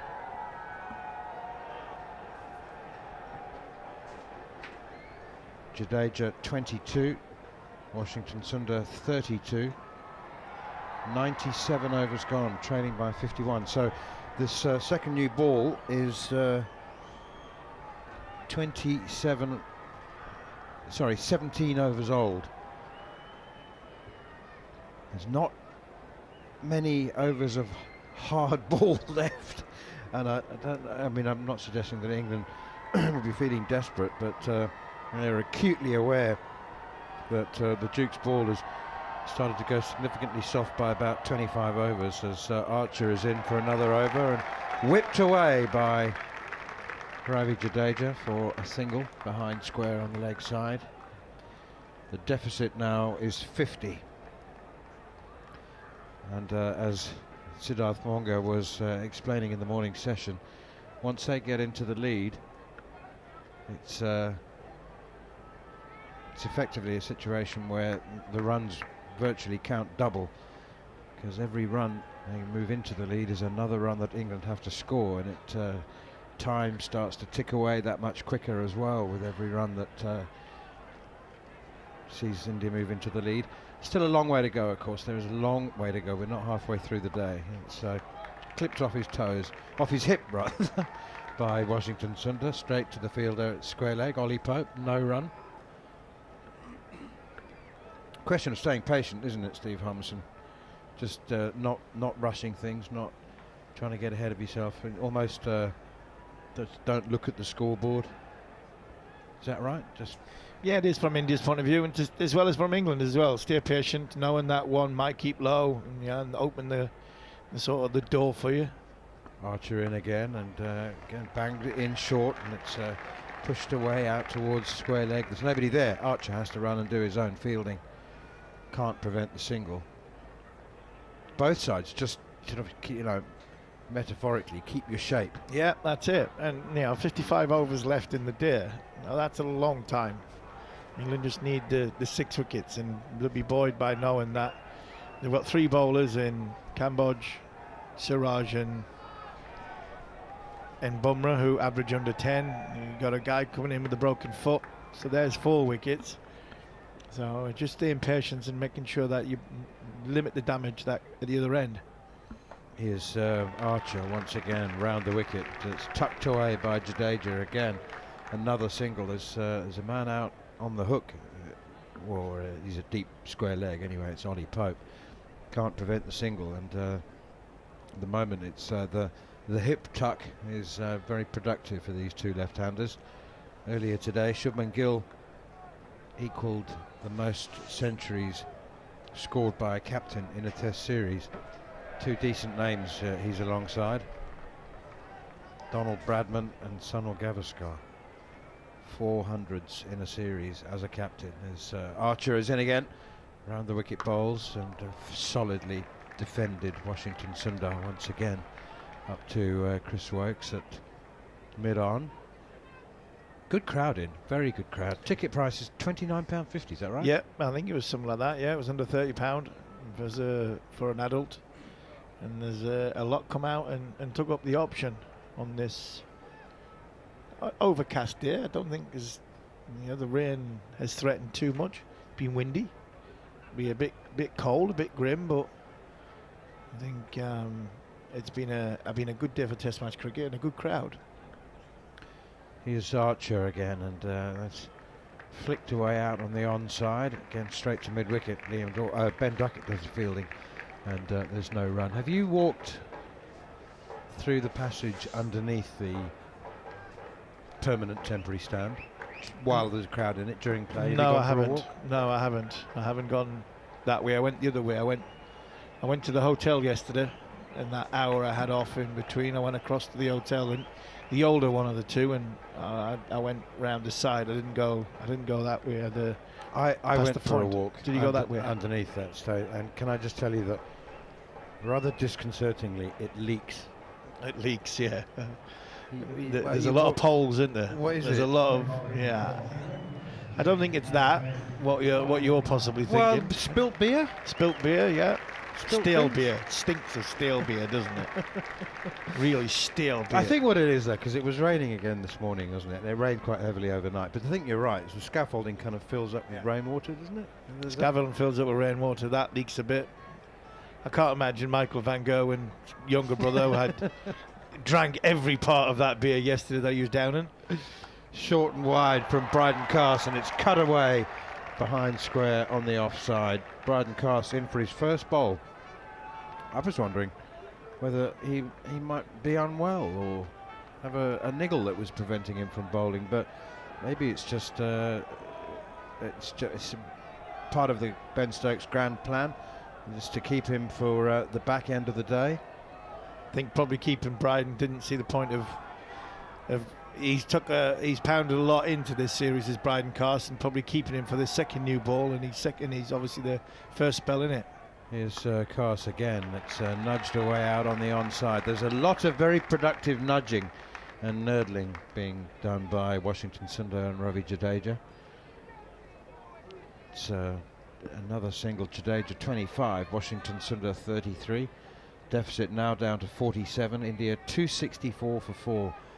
I was just I guess, I mean, as a captain, I presume you have a best case scenario plan backed up by a worst case scenario plan, and you need to sort of be adaptable, and you need to think ahead, and who do I need to be bowling at 5:30 this evening? That's pushed away out towards cover point, and momentarily Jadeja set off for a single. It was Washington Sundar who had to send him back. Jadeja confirming his reputation as a flaky and unreliable runner. There's never ever a single there.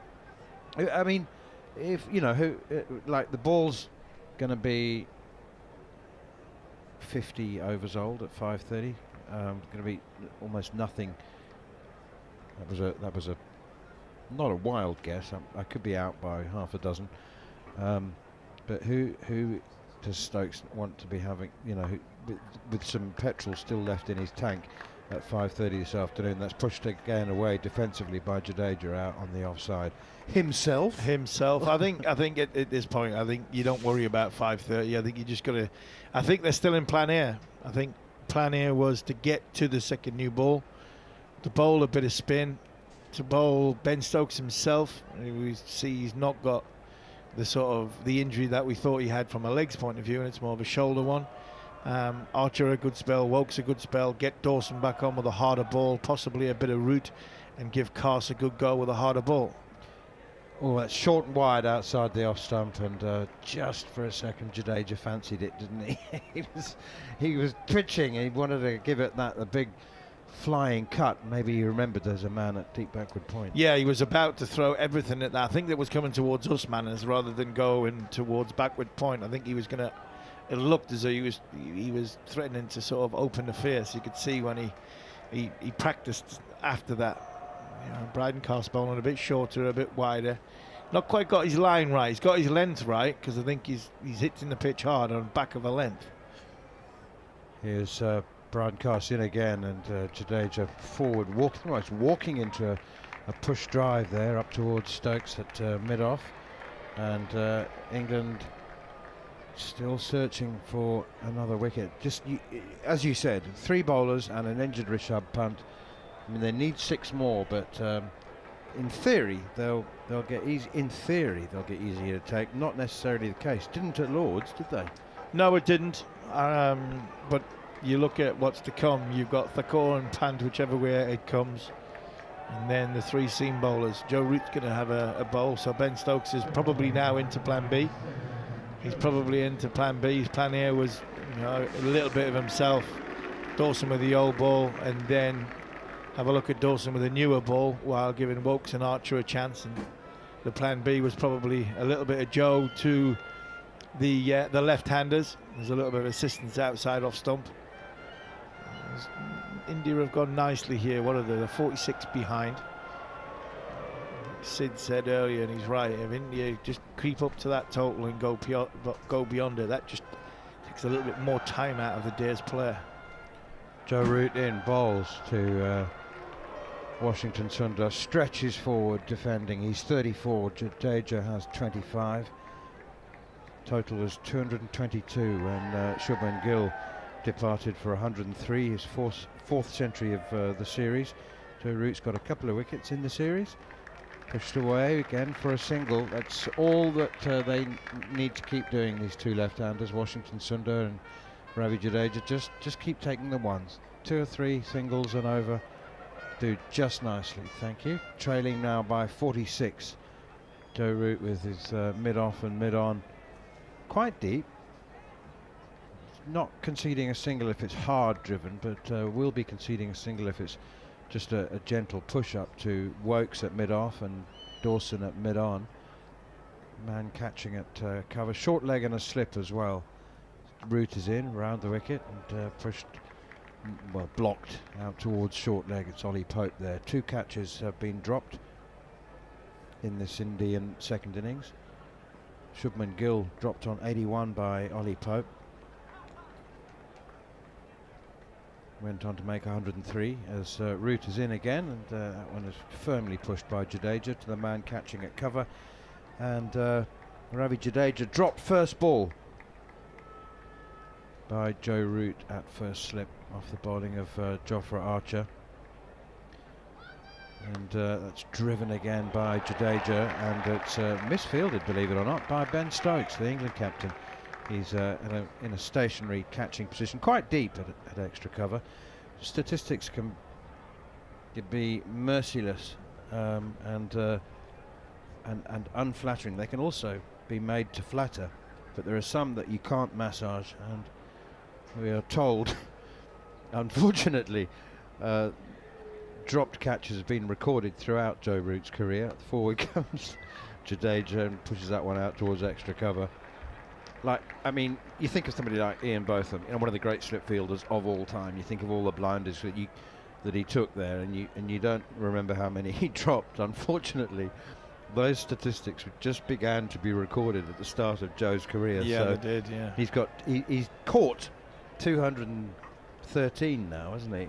213. Was he dropped 65? 65, 31 at slip. Wow. I still wouldn't. I'd still have him in there.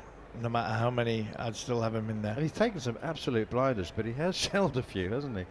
Yeah, he has. But you've got to be. It's like centre forward. You get a chance, you score, you miss, but it's being in the position and fronting up the next time to make sure that you go through the process again, to make sure that the ball comes in. You do all your practice. some obviously slip catches are harder than others. I thought that was quite a tough one because it was at the tip of his fingers and he couldn't quite sort of get a hold of it. He tried to palm it up and then tried to grab it again, but unfortunately, a bit like the Ollie Pope one. I thought the Ollie Pope one was a difficult one that you class as a chance because obviously it hit the hands on the full, but at the tips of his fingers, and I don't think he could have gotten his whole hand around the ball to make sure that he took the catch. Here's Bryden Carse around the wicket, bowls to Jadeja. Pushes that one out towards extra cover. It's Ollie Pope who comes in to do the fielding. It was interesting hearing him talk about his career at slip, Harmy. It's just a couple of days ago, wasn't it? He was, I wouldn't say he's a reluctant slipper at all, but he did say that something along the lines of, I'm not the absolute best, but I do it for the team. It's almost like there haven't been, sometimes there are teams that just got outstanding natural slippers, and I don't think Joe puts himself in that category, but he works at it as hard as he does with every other aspect of his game. This one is chopped away as Carse is short outside the off stump. He says you do whatever you can to contribute to the team. Do you get that impression as well? I mean, yeah, I do, and I think unfortunately for Joe, he has to field it slip. The way this team is set up, the way the bowlers are, the way Ben Stokes looks to attack. Unless you're Michael Vaughan from a catching point of view as a batter, I think every batter now has to field in the cordon. Here is Bryden Carse again, and that's pushed up towards mid-off, and Ben Stokes fields. You fielded it slip, but it's still unusual, isn't it? It's strange that really. I know that Bob Woolmer, throughout his esteemed coaching career, used to be reluctant to have the bowlers in the slip cordon, purely because of the potential for injury. But I was at slip and a bit at gully. Duncan Fletcher liked a big gully, so when Ashley Giles wasn't in the team, I used to have to field at gully. Pushed away by Jadeja for a Washington Sundar, for a single wide of Archer at mid-on. I reckon that could be the most difficult position on the entire field. Yeah, I worked hard at it, I must admit. If I probably worked hard on the fielding at gully than I probably did sometimes on me bowling, definitely on me batting. But no, I quite enjoyed joining in with the slip fielders. Standing at first slip was a good one to be, because the further you go on the angle, the more difficult it is to line everything up to what you're going to watch. Where if you're at first slip, it's a bit like the wicketkeeper. You're just watching the ball coming straight out of the bowler's hand and straight down. Here's Carse again outside the off stump, and it's left alone by Jadeja. You didn't field in the cordon during a spell, did you? At gully sometimes I did, depending if it was like left and right hand on. I would sometimes field there, but not at slip. I don't think I didn't feel it slip to me. I don't think it really to any time when I was playing for England. I really let it slip for Durham, but not so much for England. Fill in, it was a fill in at slip, but at gully it was, I feel it at gully when wild bowling. Here's Carse again on the back foot goes Jadeja, pushing it to cover. He's had a doughty series with the bat, has Ravi Jadeja. Bryden Carse completes his second over of the day, that's all. Washington Sundar 36, Ravi Jadeja 27, India 269 for 4. It's still unusual, isn't it, though, for a fast bowler? Yep, and it's weird because, it doesn't seem to matter if they're the best catchers or not. Yeah, I mean, Andrew Flintoff fielded at sort of second slip after even while bowling. Jimmy Anderson fielded it slip a lot when he was bowling. So did Graham Swan. I'm trying to think of other slip, very, very good batters, bowlers who fielded it slip. Jason Holder was another one who fielded it slip when he bowled. Like I said, Duncan Fletcher liked a big gully, and I worked hard on trying to help the team by being in a position to field gully, because if one of your bowlers and your big lumps can field it gully, it takes a little bit of pressure off the rest of the fielders. Joe Root in, outside the off stump, left alone. Did you watch the ball or the bat? I tried to watch the ball. I tried to watch the ball. and it was probably the most you would concentrate in the field, because when Adam Gilchrist hit one between my legs, I still haven't seen it yet. I wasn't watching the ball that time. Oh, turn and bounce from Joe Root. Impressive delivery, and Washington Sundar seriously surprised by that. He's just ripped over the shoulder with the bat. That's a snorter from Joe Root. What a ball that is. Oh. It's hit a crack or something. It's hit something, because it's took a puff of dust and it's bounced. Here's Root again. He's aiming for the rough outside Sundar's off stump, and Jadeja's off stump for that matter. That's why Root's into the attack. It's pushed away for a single, square of the wicket on the offside. And at some, I know for a fact there will be some people watching either on television or here at Old Trafford who are thinking that this is a sign of desperation, that Joe Root, the part-time off-spinner, is into the attack. Not so at all. It's a tactical ploy outside the off stump this time from Root, and we've just seen, I mean, that was an unplayable delivery. It just takes one of them to reopen the door to the lower order. Still some batting to come in the form of Shardul Thakur. Obviously Rishabh Pant will bat at some point, we suspect. Probably not until the last hour if we go that far. I don't think he'll pushed away out on the onside. It depends on him, I suppose. I mean, he's thinking, you know, my tour's over. I'm on the first plane back after this test match. Start his 6-week rehabilitation from that broken foot as Root is in again, pushed away out on the offside. That journey will be a lot more comfortable and less irritating if he is part of a performance that saves the test match and sends his teammates onto the oval just 2-1 down. Yeah, absolutely, 100%. But you look at it and think, if he gets one on that foot, he that six-week rehabilitation could turn into 10 or 12. So they've got to be careful with that. I'm sure he'll come out to bat. He did in the first innings, so I'm expecting him to come out and bat in the second innings. And he could come out at just the right time. He could come out with, if India are close to parity, and he can only play one way, can Rishabh Pant. So if he does spend half an hour at the crease, the likelihood is he will elevate the score to England. I mean, India 30 ahead, 40 ahead, and it's just then the game is slowly but surely going away from England.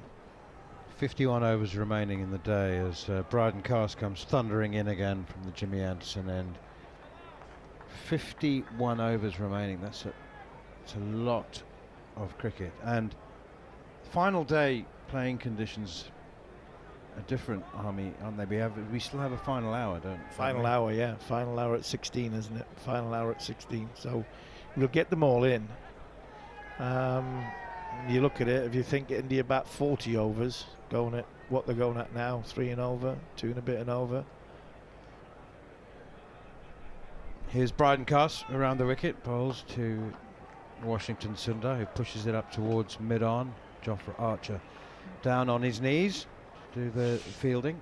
And just say India get bowled out in 40 overs from here, would leave England 7 or 8, or will leave them 8 overs to go in the contest. And if they're going what they're going at now, at around about sort of just under 3, they might have a little chase to have 60 or 70 in 8 overs. It could be an absolute snorter. We could have gone to sleep for 2 days and now waking up big time in the last session. Here's Cast again around the wicket to Washington Sundar, clips it away off his legs, and they go through for a single.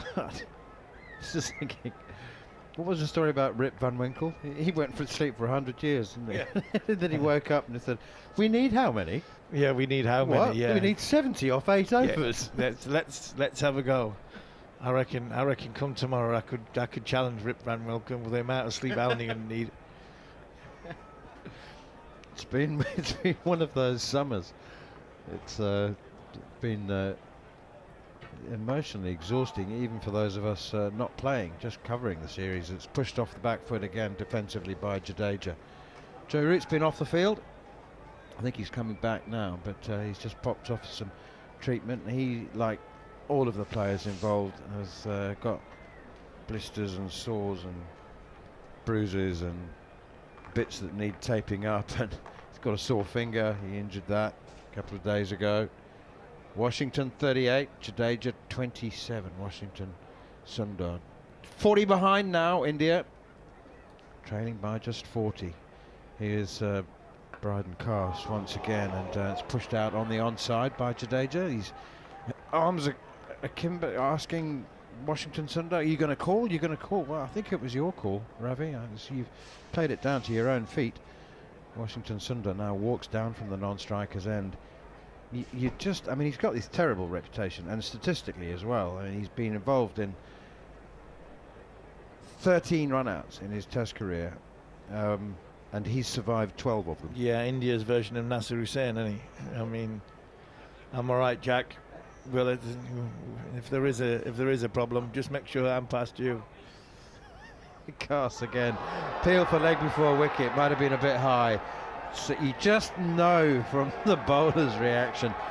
If you're going to try and convince the umpire, Bryden, you need to start appealing immediately. It's just that tiny fraction of a second that it took him to go up. He's, no ball anyway. Oh.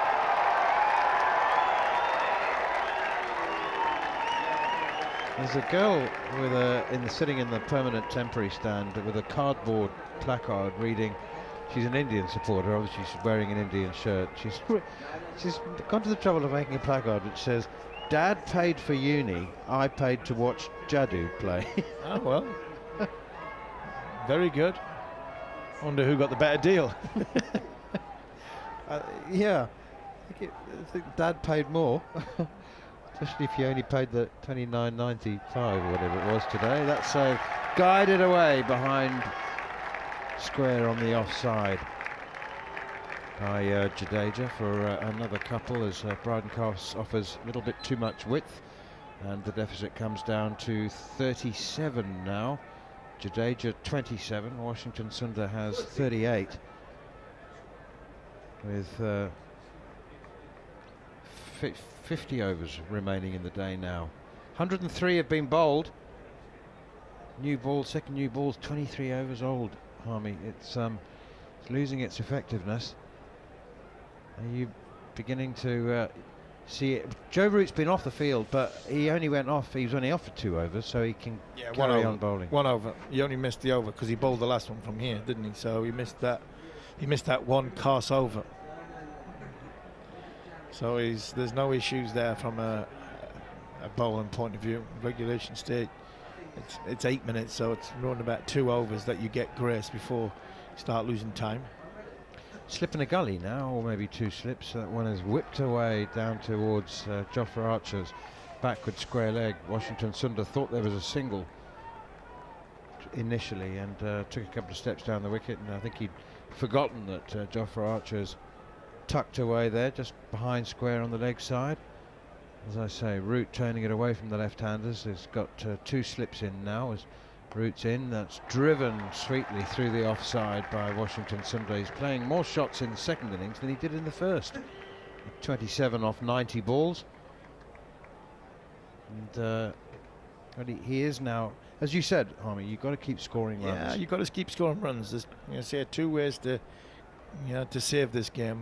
One is obviously not to get bowled out, and the other is to get so far and so comfortably past England that you do try and save the game. So you do have the ability to save the game. Outside the off stump by Joe Root now. Didn't spin, left alone by Jadeja. Oohs and ahs from Jamie Smith and the 2 men at slip, Brook and Duckett. With a backward point as well, a sweeper on the cover boundary, extra cover, mid-off, quite deep. Driven now, Root pitches up and it's whipped away through the leg side. Chase on for Liam Dawson. They're turning for 3 and they'll complete 3 quite comfortably. I must say that Indian supporters are coming alive now, louder and louder with every run as they see that deficit becoming smaller and smaller. A mountain of 311 behind on first innings. It's come down to just 33 now. Both these 2 left-handers in to the 30s, 39 and 33. Washington Sundar and Ravi Jadeja. As Root is up to the crease once again, and forward comes Sundar playing defensively. Faced 101 balls now. Jadeja 53. Good atmosphere as we approach the halfway point of the penultimate session of this incredible test series, which has gone to the final session of the 5th day of the first 3 matches. Over comes to an end from Joe Root. More problems with the footholds, I think, or either the footholds or the batsman, or the bowler's footholds, or maybe just the batsman's crease. Jadeja 32, Washington 39, Washington Sundar, and India 278 for 4. It is drinks. Halfway, reached the halfway point of the penultimate session of this test match. And still think that, well, the bookmakers are certainly very much interested in the draw. They're not being very generous at all. They're not trying to attract bets with attractive odds on the draw. They also believe that that's very much on the cards with these two. The longer they bat, the closer they get to erasing the deficit. The further they go, the deeper they go into the day. The minutes are ticking by. The odds shorten all the while on a draw. Siddharth Monga and Jarrod Kimber going to take over. Sid is also fancying the draw. Word from you, and it'll be Jarrod. Yeah, a cricket for reunion, yeah. I'm going to annoy people and say, now if India get to parity, after that every run is worth 2 because England have to come back and score. Every minute is worth 2 because they have to spend that minute scoring those runs. I was thinking about this before. What are the most fun totals England could chase? 110 overs. See, I don't know if 110 overs is that fun, because they'll just go for that. Okay, 16-4. Yeah, see, now you're 16-3. Yeah. 4 might be easy. 180 and 12? You know what I mean? They're not going to get that far ahead, though. No. Okay. 16-4. 50 and 3? 16-3. It's very hard for them to be bowled out on 3 overs, right? Where are we right now? Trail by 33. Yeah. So all these are because of this session where they've scored 55 runs. That's almost like they're on steroids. I would definitely declare. Declare behind. But at the moment, Manners is right. The draw is firmed with the bookmakers and the betting exchanges and everywhere else. So I won't be so sure though. India still have only Thakur after this. Pant, we don't know if Pant will bat. He's going to bat. Where is he? He's going to bat. But where is he? He's hiding in the back. He's going to bat. When does he start looking for Ubers? Because he can't get into a tram, because otherwise the tram is the quickest way to get to the ground in Manchester. He could get in a tram. Oh, they're upstairs though, aren't they? You have to get up the stairs. He's going to struggle with his crutches. No, that's fair. He may not be able to get up the stairs. He might get mobbed because we had a Ed Sheeran lookalike getting mobbed. Imagine being the real Rishabh Pant on the streets. Was he a lookalike? No, it was Ed Sheeran.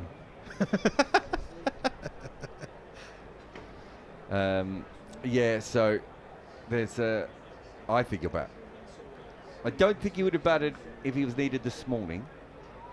But yeah. If it's now 3 hours or less. I know it's not quite 3 hours or less, but it's now in a situation where it's worth him coming out to bat. If it was like which one's Ed Sheeran in that? Because the one in pink. Okay.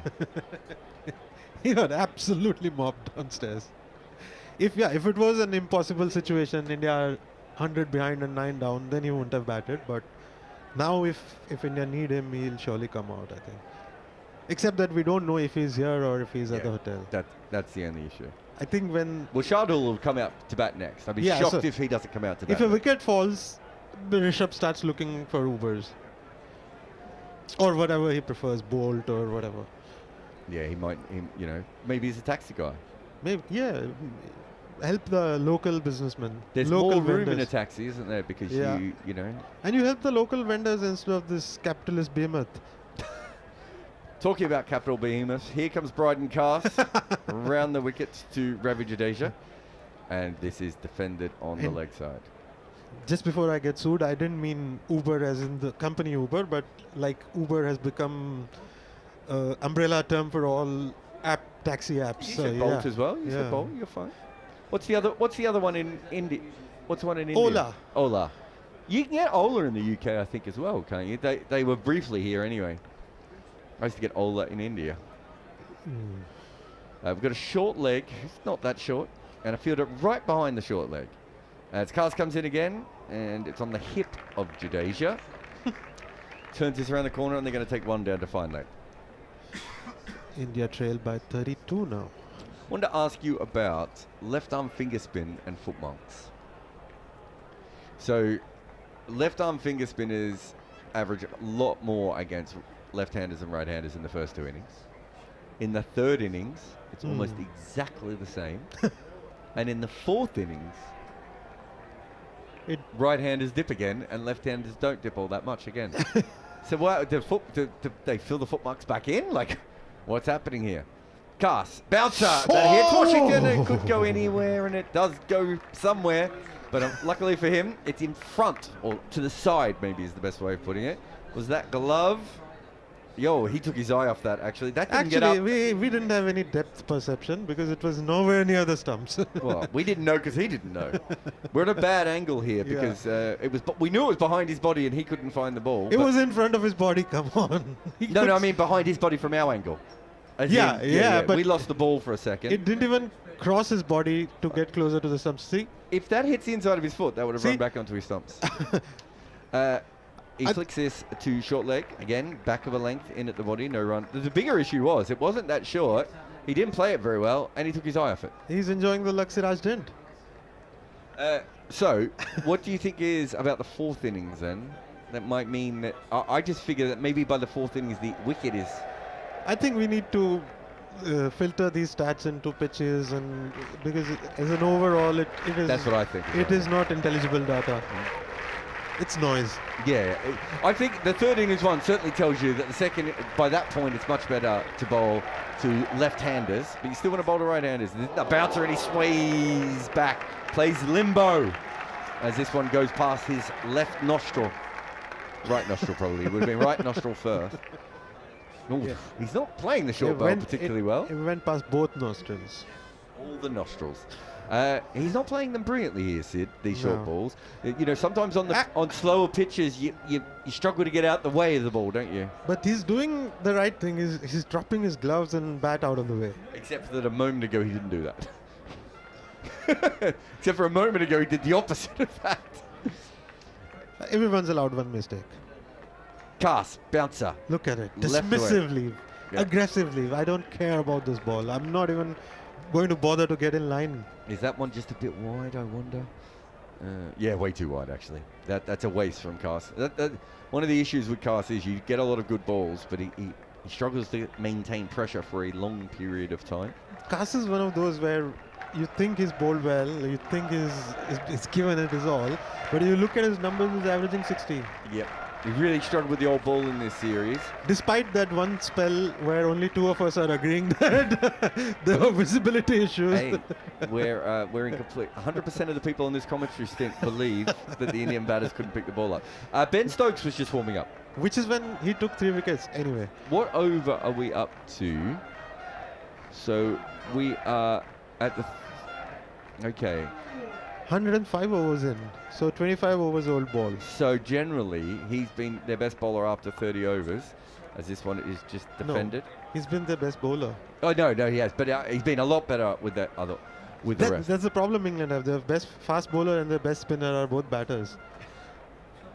Don't know if their best spinner is, but Joe Root coming around the wicket here to the left-hander. Oh, there's some noise behind there. You don't think he's the best spinner, Joe Root? No, I don't. Oh. You mean right now to two left-handers, I'd prefer him to Dawson. No. But not in general, no. I think Dawson's a better bowler than Joe Root. This goes back in his crease here to Jason. He tries to get this past short leg, and he can't. Do you know how many false shots Dawson induced yesterday? I'm not saying he bowled well yesterday. I'm just saying, if you ask me if they were to bowl for the rest of their life together, I think Liam Dawson is a much better bowler. For instance, he doesn't bowl full tosses like this one, which is flicked away for 4. But a mistake. That's the problem with Root. His best ball is probably better than Dawson's, but he does make a lot of errors. But if he was not spending gazillion hours netting to prepare to bat, he would be their best spin bowler. I don't think so. I think people overrate his spin bowling quite a bit. I do like him in this matchup on a wicket which is, a little bit of variable bounce, and he can bowl quick and with bowling to 2 left-handers. But no, he does do a lot of practice. Joe Root actually. He does put more action to most batters. It's a much better ball, and Was that a leave? Rolled away. Was that a leave? I think he was going to hit it, and then he. Is that just rolled along the ground out of the foot marks? Yeah, that's a leave. That's the most aggressive leave I've ever seen, because he left, and most dismissive. He left it, and he left it so well that he said, I'm going to fake sweep this one. I think he was. I don't even know if it was a sweep in the end. I think it was a fake cover drive. It was the Courtney Walsh leave to a left arm finger to an off spinner. Smith actually should have stopped that, by the way. Oh, and this is a good ball. See, this is what I mean. Spins and bounces and hits the gloves of Smith this time, and it's a good finish to an over. Not a great over though, but that one was good. That's rooted his best up a little bit quicker. He's been bowling quite slow in this test so far. See, this is what I mean about Root. He puts more action on the ball than any other spinner that is available to England right now. I didn't, but there are lots of great spinners who haven't put lots of action on the ball. And Kumble didn't put a lot of action on the ball. Well, his height and his the busting. I know. So my point is, if it's just about how many revs you put on, it's not, is it? There's a lot more to spin bowling. But than that's the first thing you need to do. And one of the things that Root struggles with is the ability to hit the same spot over and over again. He also really needs to bowl to left-handers, not right-handers. And he's really good quite often on wickets like this. So he might be the most likely to take a wicket now. I've seen him try and bowl as the first spinner, and I just don't think he can do it consistently. Cast around the wicket. Washington Sundar. This keeps low. We haven't had many from around the wicket to the left-handers keep low at all, and that one did keep low, but manages to push it to cover, and there's no run. It does when it keeps low at this end. It seems to on this side of the wicket. It seems to be a little bit slower. Yeah. You almost seem to have enough time to recover. Which is why Rahul was playing so deep in the crease. Which is an odd kind of thing to do when the ball is coming low. Everybody says you come forward. But I think he was also guarding against the ball that was kicking off. Like it took Gill. It could have gone anywhere. Which is why he was playing deeper in the crease. If he was forward, he would have survived that LBW call. Cass. Short. Down the leg side. And this is pushed in the air to the left of short leg. Ollie Pope could have had a shot there, shot at the stumps, and he didn't. And I think Ben Duckett was like, well, he's giving some sort of advice, but that was scooped up in the air and was catchable, but it was fine of him. Probably would have had to be just behind the crease, I think, and he's just in front of it. I think you're right. Washington is not looking $1 million against Kars's short balls. It might even be worth.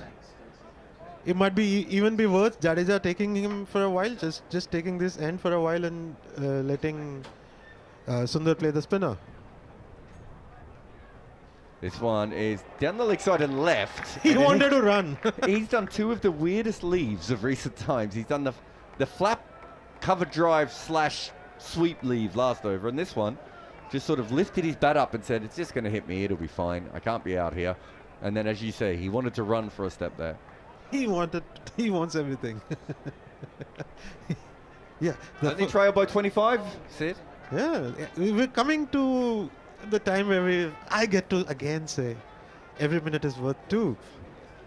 Every run is worth 2. Every minute. Let's make it every minute, because England will every score. second. Cast short at the body of Jadeja. He tucks this around, and there's 2 fielders out there, and that one, fine legs are going to come pick that one up. And they're just going to take a single. Yeah, I think you're right. I think we've talked about this earlier today, Harmony and I, about whether they should have gone more, had one player at one end, because there are certain times when you wanted the right-hander at one end, the left-hander at the other end. They haven't gone for that, other than one brief time when Shubman Gill said no to a single. Yeah. They continued that for like 3-4 overs. Yeah. But then the new ball came in, and there was a spanner in the works. Against new ball, you have to face both organically. ends. You can't do that at that point. Although you probably still wouldn't have wanted your left-handers to face Jofra all that much with the new ball. It was the right-hander he cut out. So Cass hits the pitch hard here, and Washington defends this better.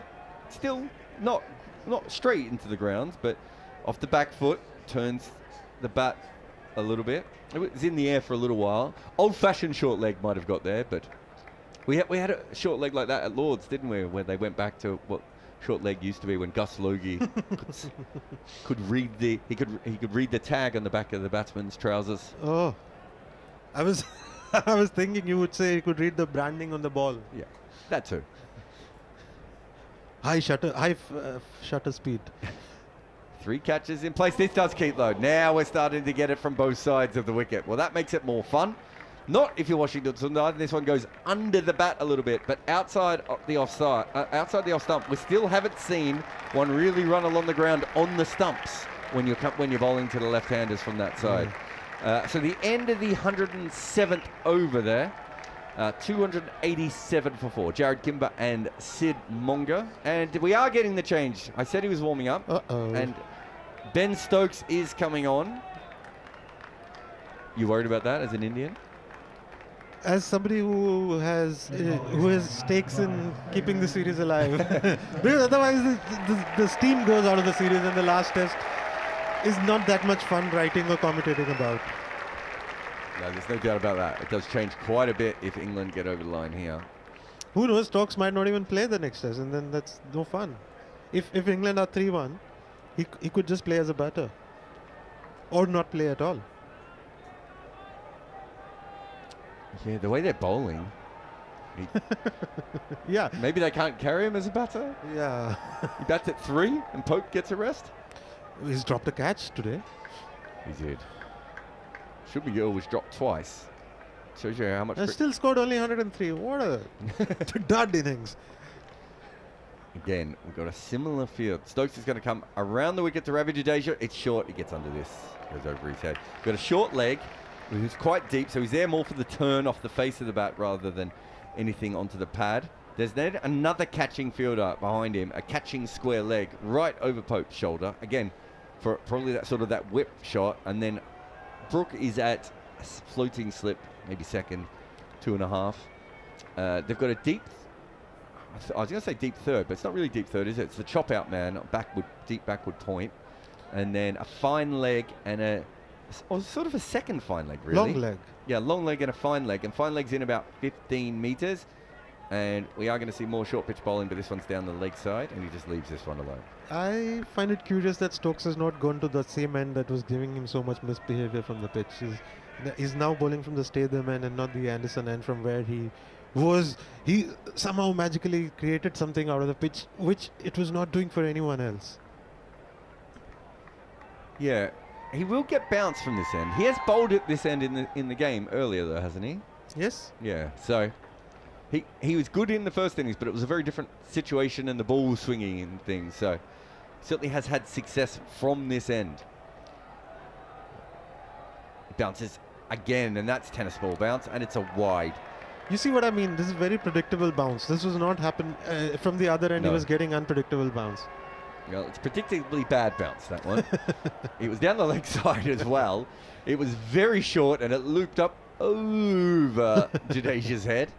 So 3 short balls to start this over, and he hasn't got it right. He was a bit frustrated at the end, but I can say that he has not stretched his shoulder all that much. That's 1 for the over. India now trail by 23. Stokes, Jadeja. That's short. 2 for the over for sure. And no ball. Was it the 3rd for the It over? must have been the 3rd for the over, and that has been called a no ball. And again, he's bending his back, but what's happening here is the ball's just getting stuck in the surface and just arching over the batter's head. And so... Could it lob the batter and bowl him? Just lob over his head and fall behind him and get him out. Would that be a wide? Once it's over the batter's head... It can't be a wide you can if do it's it earlier in the getting over, can't you? Yeah. They used to be lob bowlers. They used to bowl underarm. And that's what they used to try and do as well. Over the wicket now. He's going to bowl normal. top of off stump and pushed up to mid-off, and there's no run. So he's tried quite a few things in this over.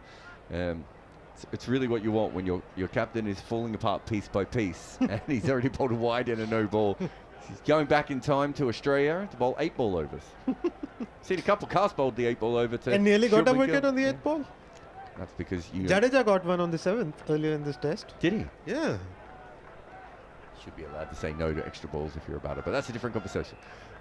This is defended with a very soft hands by Jadeja, and it dribbles out behind him a little bit. He does play the ball really softly, quite often late, and it hits the middle of the bat, but on a slight angle and just sort of trickles behind safely.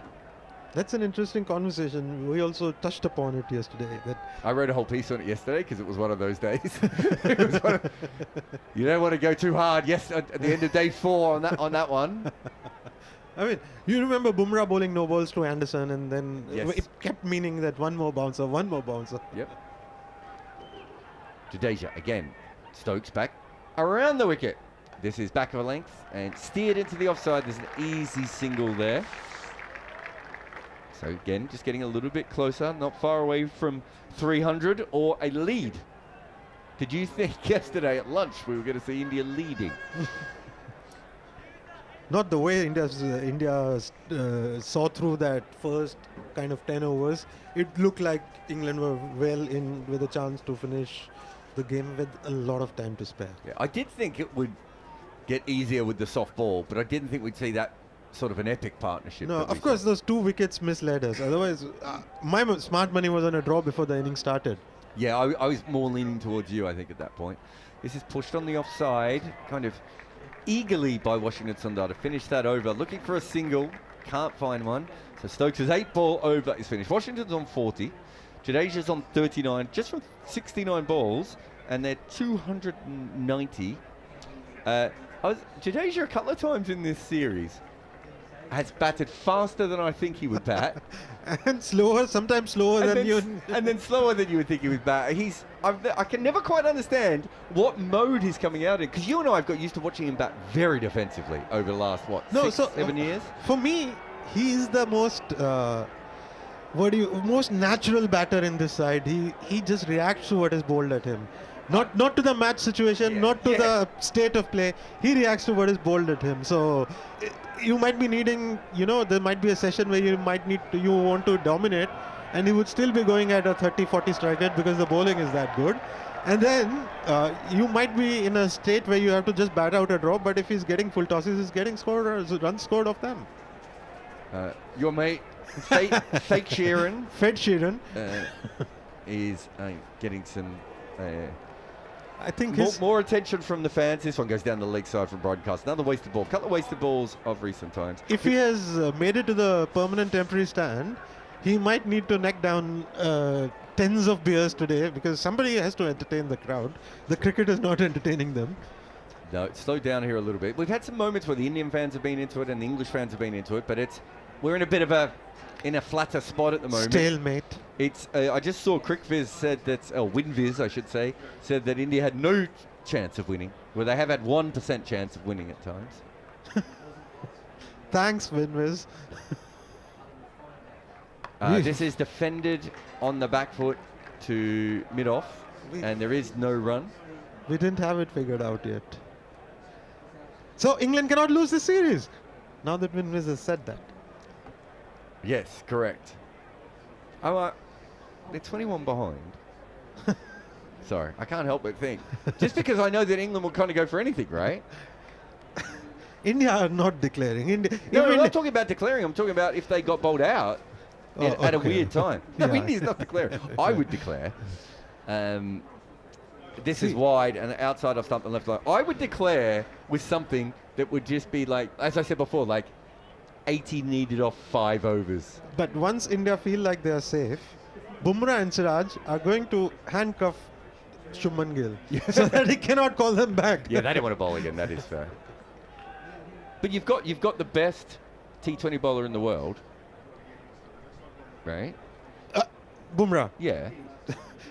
He can bowl. There's no wind. I mean, if No to field restrictions. But restricting England And he can bowl as to many overs as you want. restricting England to 40 for 2 in 4 overs is not going to win you the match. No. Pushed. Point by Jadeja. Once again, it's coming this big heavy bowling by Bryden Cast around the wicket, and no issues there from Jadeja, who just pushes that straight to the fielder, and there's no run. He's losing all its pace in the wicket. It is, isn't it? Yeah. No wonder there hasn't been a result in any of the county games at Old Trafford. Well, Bumble was all over this because I kept saying, "Are you sure, Bumble? It looks like there's," and he kept saying, "It looks like you can get wickets, but you can't get wickets." And I said, "What about the low bounce?" He goes, "It's low bounce, but it's quite often slow." Cast again, hitting the pitch hard, and then the ball doesn't hit the bat hard. It just gently hits the bat and no run. I could only look at the pitch from the press box with binoculars on, and it looked like very tufty, thick, thatchy kind of grass, which generally tends to result in seam movement, uneven bounce, but we haven't seen any of that, or not enough of that. Even the hump. Do you remember the hump? Oh, the hump's I've been forgotten. flattened. It's not even visible now. Hump's gone. Camel with no hump. Cast again.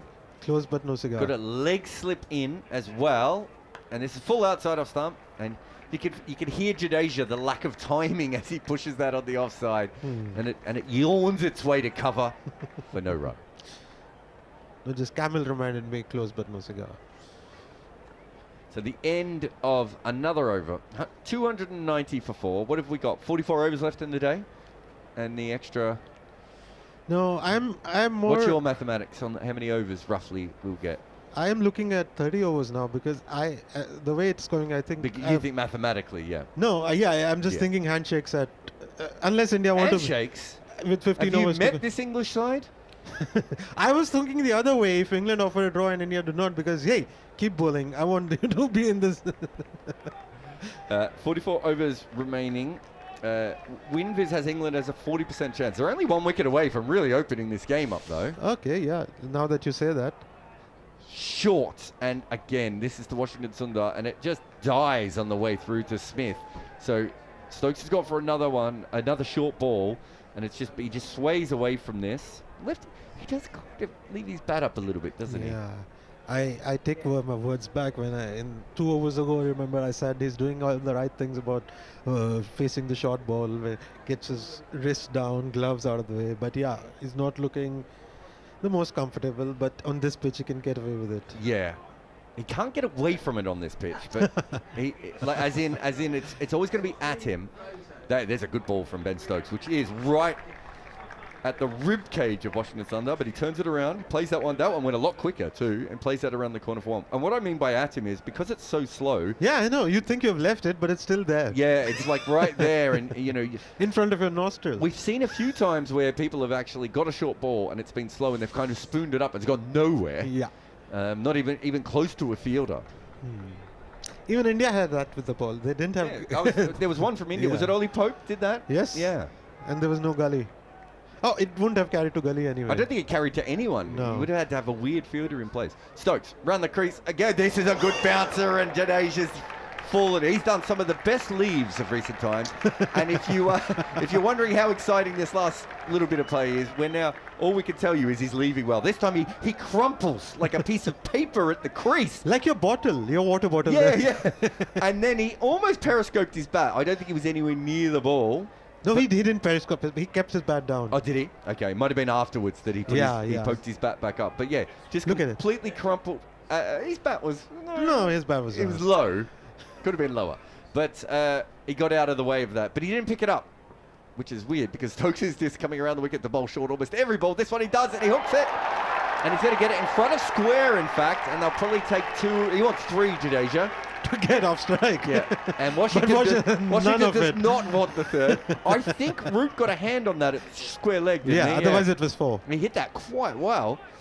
But it was quite high. And again, he had to hit down on it and connected very, very well. Ben Duckett, who would have been cold by now because he's had no activity for hours, and then he had to put in a sprint to keep it to 2. It was far enough away from Ollie Pope. It didn't get much on it, Root, just the end of his finger.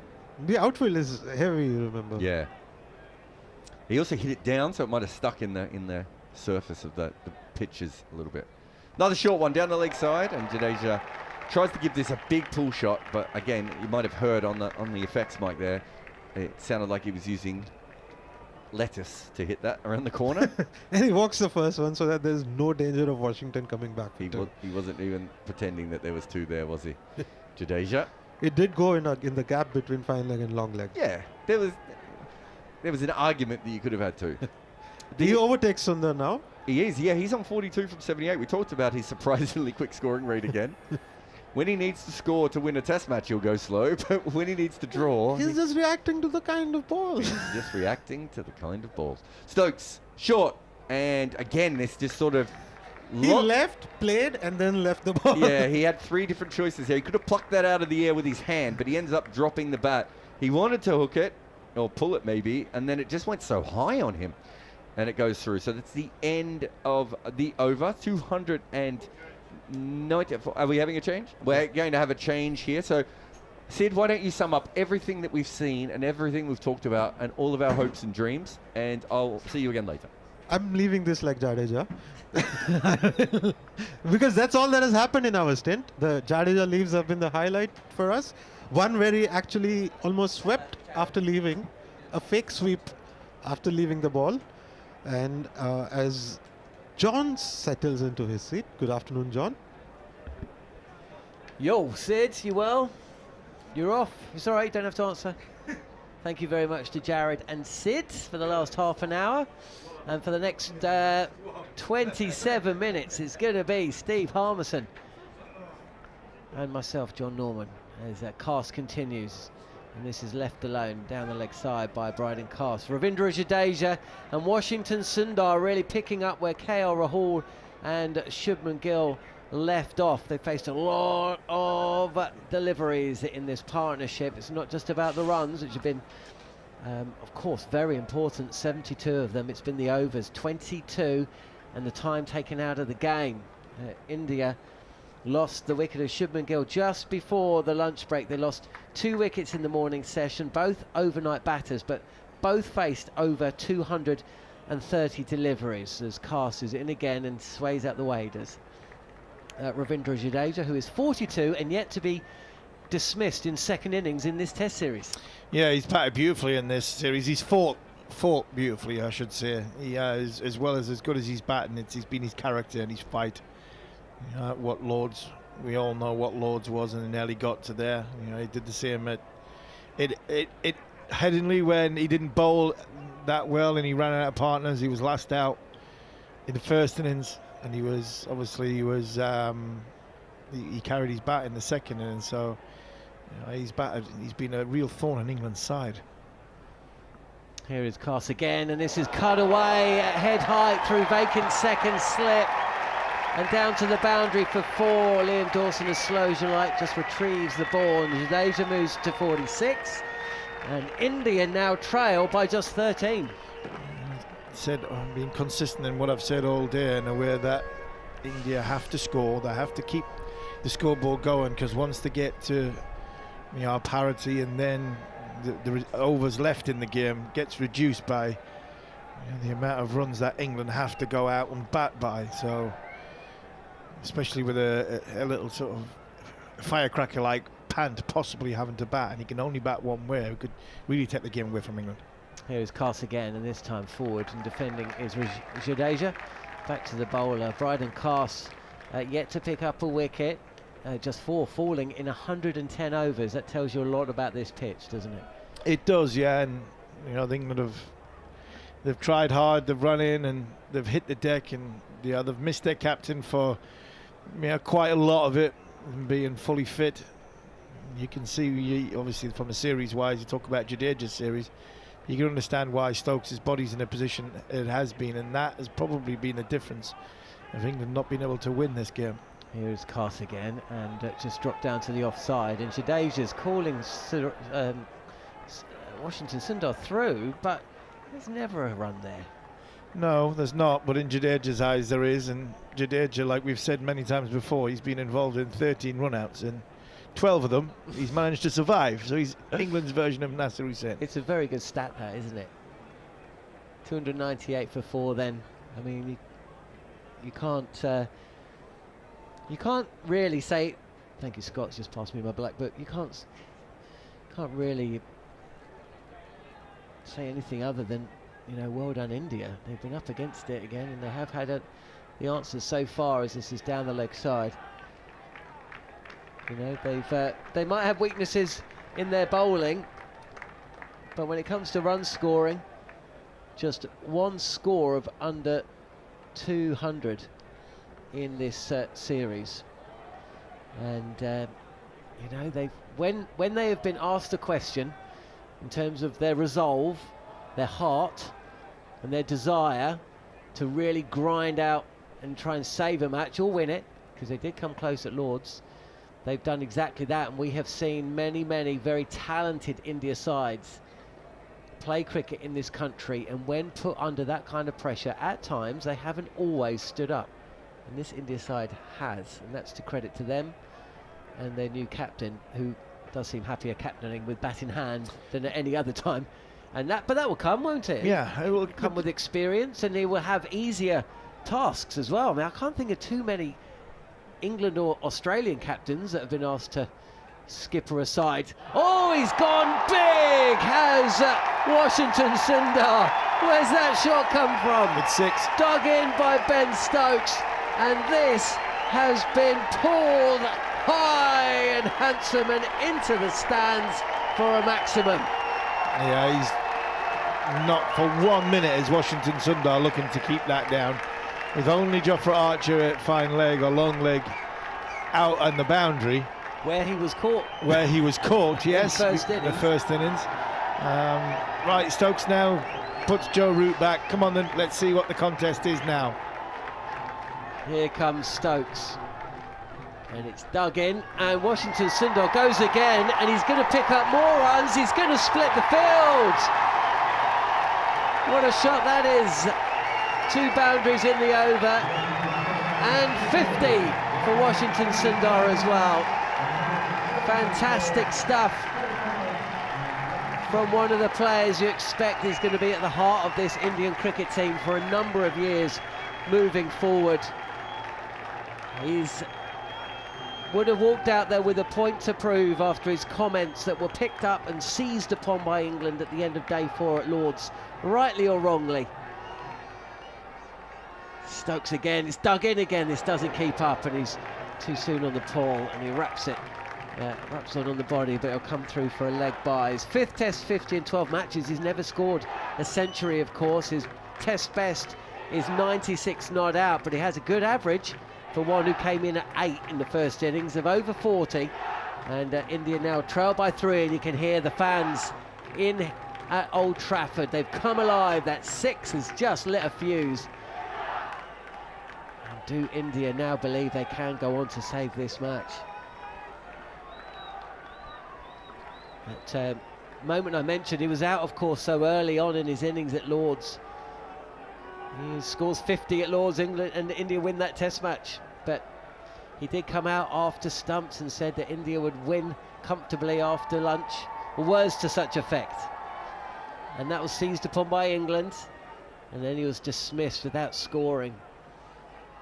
So fast forward a week or so, and here he is, battling away for his country as Stokes now comes into Jadeja, goes short again, and this is pulled to Ben Duckett, who's at good from England. Boundary. Good for England, though, isn't it? They're having a go at the short ball. I'm not sure I want to see Stokes bowl the short ball, though, Harmy. No. If I'm being totally honest, I'd rather see somebody else bowl the short ball. Yeah, but unfortunately, who is there? Carter's not quite got it right. The short ball from around the wicket from the old pavilion end, it's just dribbled out. He's not bowling as quickly as what Ben Stokes is, and Wokes is going to follow Cars. Short again, and this is cut away as a chase on for the fielder, and there's a misfield as well. It might run on to hit the boundary, it does. Stokes isn't happy. Who's that out there? It's not Root, is it? Crawley, isn't it? It's Crawley. He was a little wavered as in fact, he dived to cut the ball off a bit early, I think. Was surprised by the speed and could only deflect the ball over the deep point boundary, and that has brought out the trademark Indiana Jones style celebration. The swordsman Ravindra Jadeja, and Harmy, England will have to bat again. Yeah, England have to bat again, and that's the, probably the first point of call from India is to make England bat again. Stokes, this is dug in and taken at the second attempt by Jamie Smith after Jadeja just ducks and lets it go. So, what a scorecard this is. What a batting scorecard this is. You probably aren't interested in such things as you played the game. There's a very clear definition between people who played the game and aren't interested in such things and people who didn't who are. But as scorecards go, all we need is for KL Rahul to be 100, and then you'd have 0, 100, 0, 100, and now 250s, unbroken. And still with quite a few overs to go, but it has just brought into focus just where India were, 0 for 2 before lunch on day 4.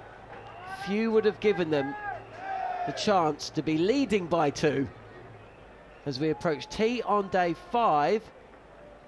Still with 6 wickets that England need to take. Yeah, and that's what the scorecard tells you. Then once you get in, you cash in.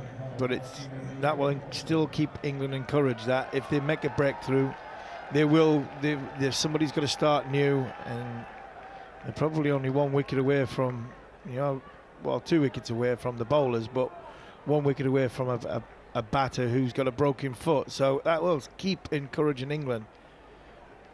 But they're going to have to make that breakthrough very, very quickly. 41 overs left in the day, and now every time India score a run, it's just taking the game further and further away from an England victory, and more likely towards an India draw. And then we go to the Oval, the series is still alive. Which I suppose we want, don't we, from a neutral's perspective, or an Indian one. As Liam Dawson, who, for my mind, bowled the most threatening 2 overs that I've seen him bowl in this test match, and then he was replaced by Bryden Cass at the Jimmy Anderson end, and I thought, oh well, maybe Stokes is just going to bring him round to replace Archer at the Brian Statham, but it was actually Joe Root. So that was a surprise to me. He's in now, and this is caught at short leg, but via the pad of Washington Sundar, who is 51 not out. He's faced 119 deliveries. Ravindra Jadeja at the other end, 50 not out. If England do not take a wicket in the next 16 minutes, Harmy, do you give this game up? Flatter and faster, and just pushed out to cover. Realistically, no, you still have to believe. No, I'm not saying that England won't believe, no. But from as we sit up here, like I've been consistently saying, it's 2 wickets and it's into the bowlers. I've been saying that for about 2.5 years now. You have been saying that for some time, but you are more often right than wrong. Pushed out to cover again from Washington Sundar. What's worst case scenario for England? England have to chase, say, 75 in 7 overs, 8 overs. Wow. And we've got a game. Boy, will that make it exciting? It would make it very, very exciting. Ooh, this keeps a little low. But Washington is playing on the front foot and jabs his bat down. We saw that when Bryden Cass was bowling from the Sir James Anderson end. A couple of balls to the left-hander. Just kept low, and it was a delivery to the right-handed KL Rahul, which kept low from Ben Stokes bowling over the wicket. That saw him off. He didn't even review. He was walking off before the umpire gave it out. He knew, as this time does play back and clips this ball from Dawson on the pads to square leg. And that is the end of the over. So, well, let's do the maths. 40 overs remaining. You'd think England would need to bowl India out in the next 30 overs. 30 overs. Lose 2 overs. Or let's say... Say 30, yeah. Say 30 overs, and then they've got 8 overs between 8 and 10 overs to bat. What they're going at? They're Now going what- about 2.8, 2.9 at this moment They in time. are, but they won't go at 2.8, will they? Because if they start losing wickets, They'll start having a go. they'll start having a go. Yeah. So you imagine in the third, say they bowl them out in 30 overs. And they Let's go say at they threes. go. No, let's. 3 and a bit. So So if they that's go at 90. 3, that's 90. So that's 90 from from now, between so 8 and 10 overs. 93 off 8. That's what we're saying. Yeah, That's the that's cut-off. how they win. That's the cut-off point. That's how England win. Yeah, and that's the cut-off Well, that's point. the latest it can possibly Yeah, be. and that scenario, Obviously, they could bowl them out in 20 overs and have more time. and they'll but, win comfortably. but anything more than 8 overs, with India, with India will be too far past them. yeah, Yeah. England can't chase down 110 in 6 overs. No. Right. But they're giving it a go. Yeah, they'll give it a go, but 8 overs is probably the one, because Yeah. realistically they'll be less than 100.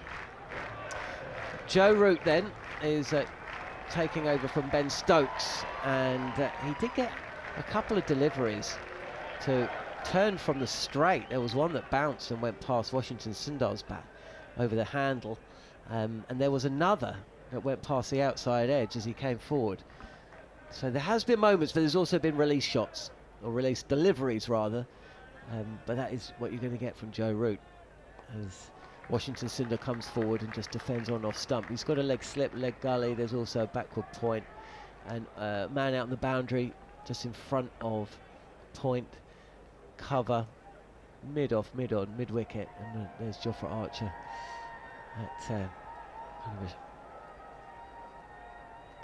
pushed out to Ben Stokes at cover.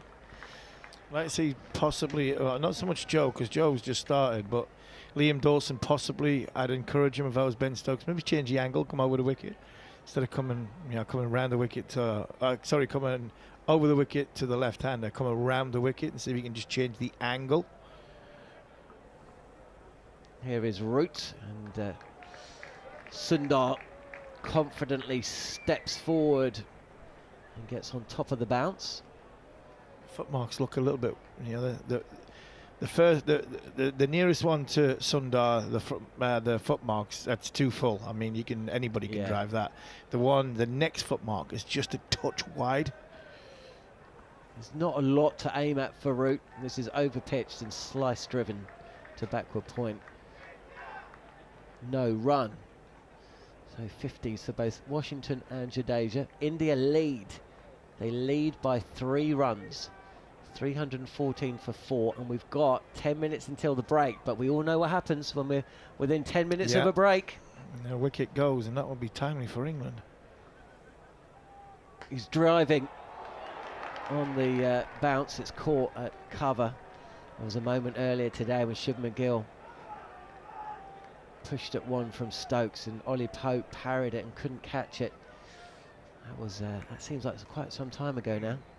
Yeah, if I'm Ben, I would be having a word with Liam Dawson and possibly saying just change the angle, do something different, try and change the angle. I wonder if that's what Ben's saying to him now. I'm not sure if he's looking at field position or what, but change the angle of attack to see if you can just see if you can open the shoulders, and then all you're doing then is once you open the shoulders up, you go back to where you were when they've been comfortable to you. And if that's the case, they might make a mistake just having an altering their sort of body positions between different over and round the wicket. I actually think this is what's happening. I think he's going to bowl. He is. He's going to change. He's going to change his approach. So he's going to go across Jadeja. They do need to do something, don't they? So short leg in place, as well as a leg gully and a slip with that catching mid-wicket fielder Stokes. And this is just pushed to the right of Stokes, and you know what? That's it. He's hit the stumps as well. It's Ravindra Jadeja, and he sets off because he thinks he's got it past Stokes, who collects it on the fall and then throws it back and hits the stumps, but Jadeja's home. Good work from Ben Stokes. But what this does is it just opens the sort of leg side field up with the ball coming in into leg stump. So it's a lot. This will be easier for Jadeja to score off. Yeah, he just needs to get it past Stokes, doesn't he? Thought he had then, and he does get it past Stokes. on this occasion and just jogs through for a single.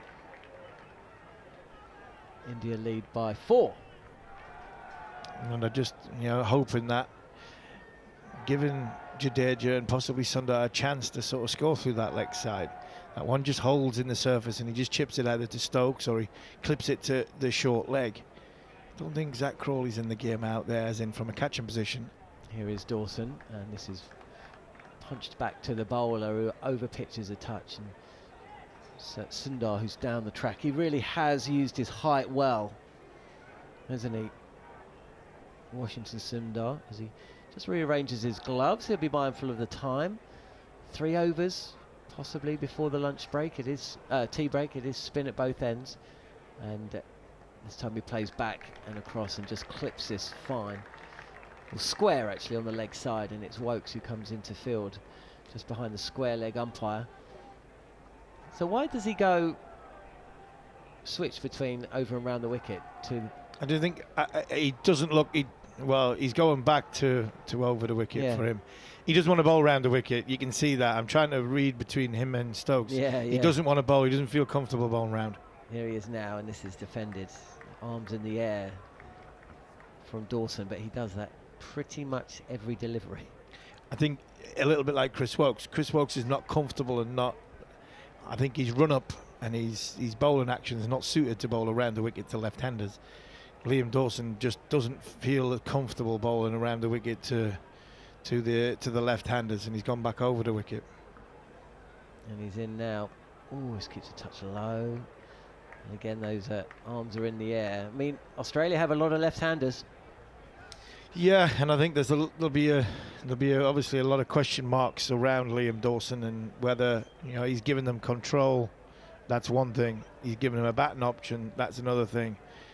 Shoaib Bashir, on the other hand, gives them no control, but he gives them a wicket every now and again because they're trying to attack them, and he bats at number 11. So, I mean, he looks a touch dejected. He does look dejected, and I think Stokes looks dejected with him as well. I think Ben was asking him to do something there, and I don't think he did it for 2 balls, 3 balls, and he wasn't feeling comfortable, and he just went back and dismissed it. Because if you remember, Joe Root was going to come across to the leg side, and Liam just went, no, I'm going back over the wicket. So possibly the edge he's at and the amount of cricket he's got inside of him.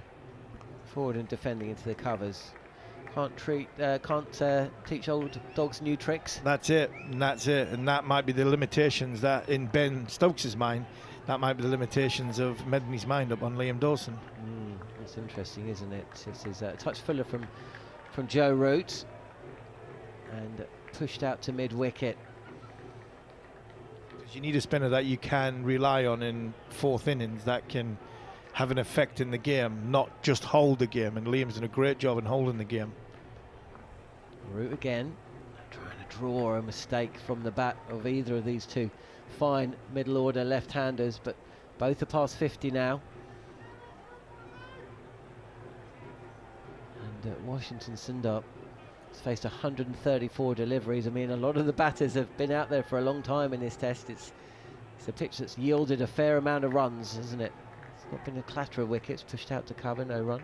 No, not a clatter of wickets, but but even there has been something there from an inconsistency point of view from our bowlers, in what with Archer looking a bit tired, Wokes not being that much as effective, Karst looking tired. Here is Root, and again it's a full delivery which is dealt with comfortably by Sundar. He's not landing the ball, and Root hit 150, remember, so he's going to be tired as well. And again, and Washington lofts this. Full delivery from Root, up and through the covers and away for 4. Yeah, it's just dangling the carrot, just throwing it up a little bit ahead above the eye line. A good shot from Washington Sundar. A really good shot from Washington Sundar. Again, you still got to try and keep that scoring rate going. England, absolutely. England now, while 9 behind, overs being ticked off.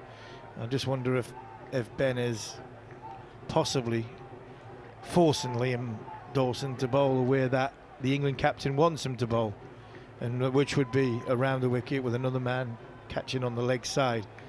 and trying to go that way, because this minute in time bowling over the wicket hasn't really worked. You know, there's a little bit of foot marks, but he hasn't been really that effective. He's bowled 38 overs for 69. He's held a line and held an end up, but fourth innings you need to have a little bit of drama, one going like to short leg or one bouncing, and it hasn't really been there for Liam Dawson. This is flat delivery once again. It's pushed up to mid-on, and Jadeja sets off and is sent back by Washington Sundar, who I imagine will be quite happy just to stand at the other end, because there is a chance that this is going to be the final over of the day. Certainly if Jadeja can access that big gap at mid-wicket, that would just take a bit of time out of the equation as well. In comes Dawson, and it's pushed up to Jofra Archer, who runs in from extra cover, and in trying to pick up the ball, because Jadeja's about 5 metres down the strip.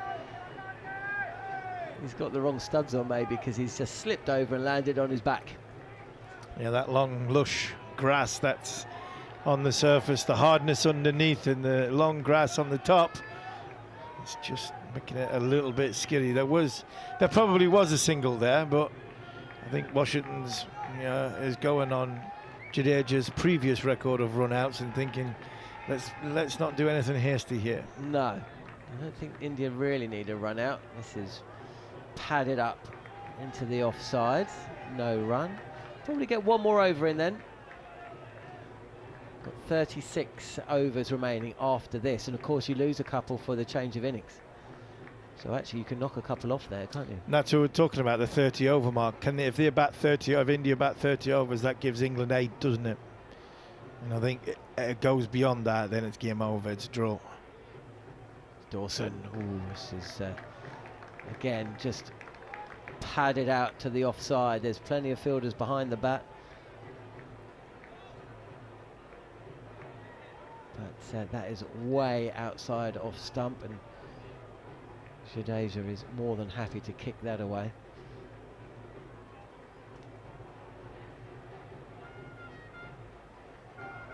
Here comes Dawson, and this time there will be runs. Just eased through cover, and this time Archer doesn't slip over as he retrieves the ball. Doesn't seem to be in much rush as he gives it a little bit of shine. Throws it back to Dawson. Catches it with his right hand. Probably not one to draw attention to himself from the captaincy point of view. Remember, not looking the captain's way, thinking I don't really want to bowl anymore. My body's gone. I'm knackered. Here's Dawson. Oh, it keeps very low, doesn't it? And again, he's got his head in his hands. England are going to run through to try and make sure they're in position to bowl one more over. It wasn't that. It did keep a touch low, but it was actually more of a bottom edge. And with Jadeja moving across the crease, actually, that it didn't go near the stumps, but on another day maybe. Yeah, it would.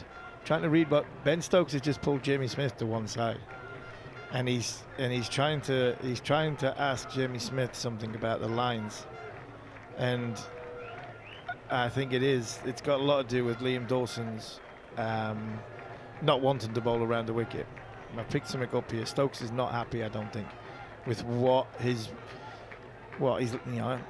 an experienced bowler, Liam Dawson. Route to bowl the final over of the afternoon session then. It's been a wicketless one for India. Has it been a wicketless one? Yes, it has been a wicketless one. I'm just doubting myself. At 223 for 4, and they've moved on to 314 for 4. So now they lead by 10. Not 314, 321. My scorecard is just frozen. So they've nearly added 100 runs in this session. And they've yet to lose a wicket, but there's still time for England. I mean, who's going to get man of the match? It's probably going to be Stokes, isn't it? Got to be, isn't it? Well, I tell you what, if Root takes 3 or 4 here, yeah, we'll challenge him. If it's a draw, does Gill get it? I think it's got to be Stokes, isn't it? Playing back this time, but with a straight blade is Jadeja, who pushes this out. No run. Yeah, it can only be one person, Ben Stokes. Well, I mean, the rearguard effort to save the game. Shubman Gill's not. Oh yeah, I mean, he's in with the conversation. Century, yeah, 4th century in the series.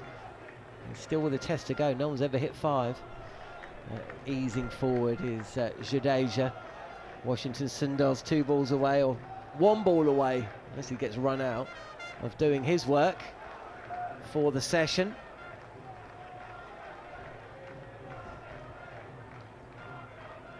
Here is Root again, and this is Jadeja pushing it straight to Stokes, and then telling Sundar, who's at the other end, just watching, leaning on his bat with his hand on his hip.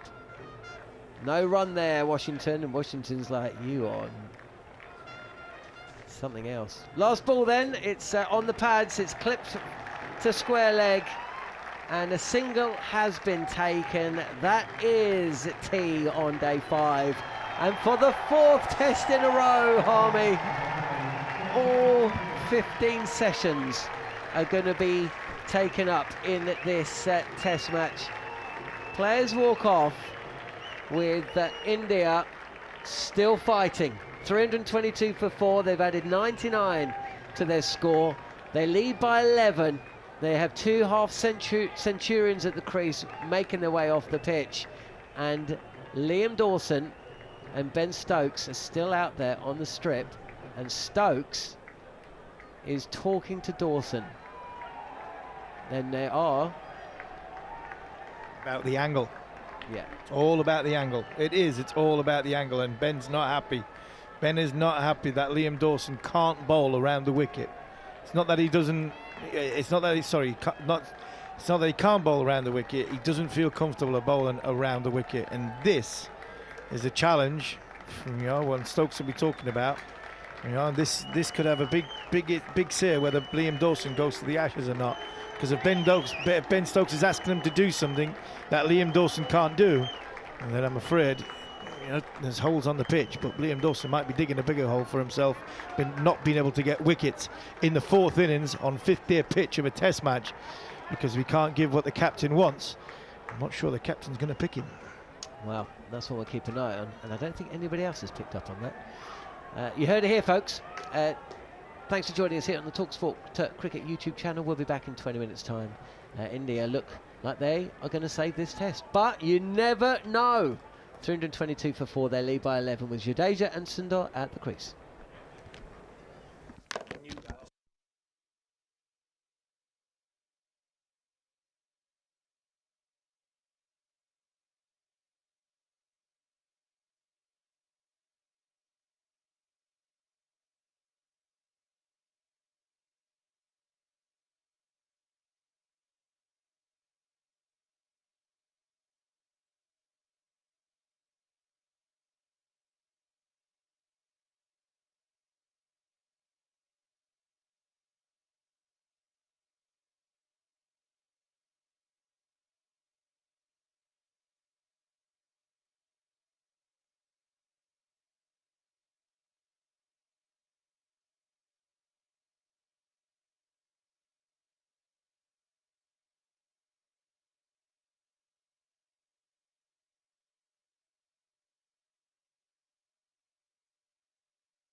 Welcome back to Old Trafford.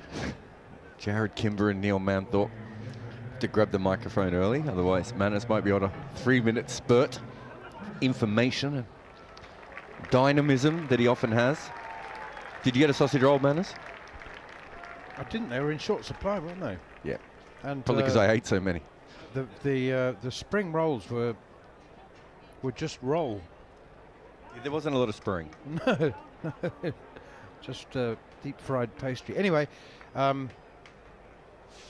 we should be grateful, shouldn't we? I'm really? grateful. I did well. I did think though that they looked like a suspiciously small amount of sausage rolls. So when we went to the photos, I grabbed one on the way. It's peculiar that they should make you queue for. It's basically finger food. Anyway, India have made a magnificent fist of drawing this Test match. There's only been one draw in the Bazball era, and that was at this ground in the Ashes. 2 days of rain contributed somewhat to that. And it's Chris Wokes to bowl the first over after tea. Forward comes a resolute Ravi Jadeja. You kind of feel that this Test series so far have been right up Ravi Jadeja's street as a batsman. I think he would have preferred some more favourable spin conditions for his left arm spin. He's been very short of wickets, but not short of runs. 4 half centuries now, and it's Wokes again with a very much an off-cutter field, as this one is left alone outside the off stump. I assume it's an off-cutter field, Jarrod. It's, apart from the slip in the gully, he's got close catches in stationary positions on both sides of the wicket. Yeah, he didn't seem to run his fingers over that one, but I know what you mean by the field. 13-1 England 13-1 to win.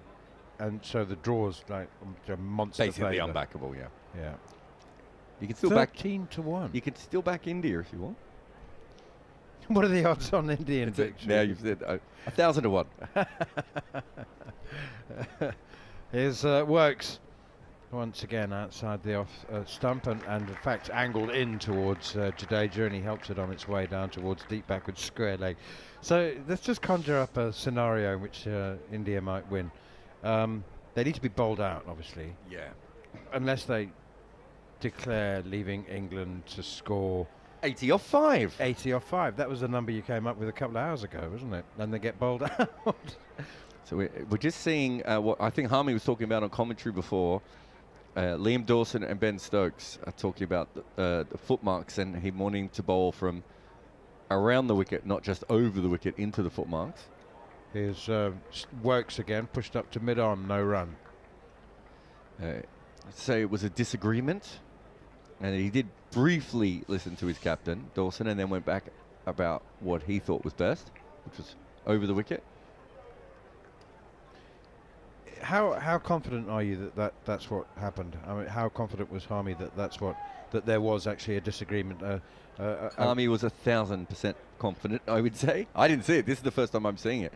Here's Wokes again, and down the leg side, hits Washington Sundar on the pads, and they trot through for another leg by. So Stokes said try over the around the wicket, and Dawson did for 1 over.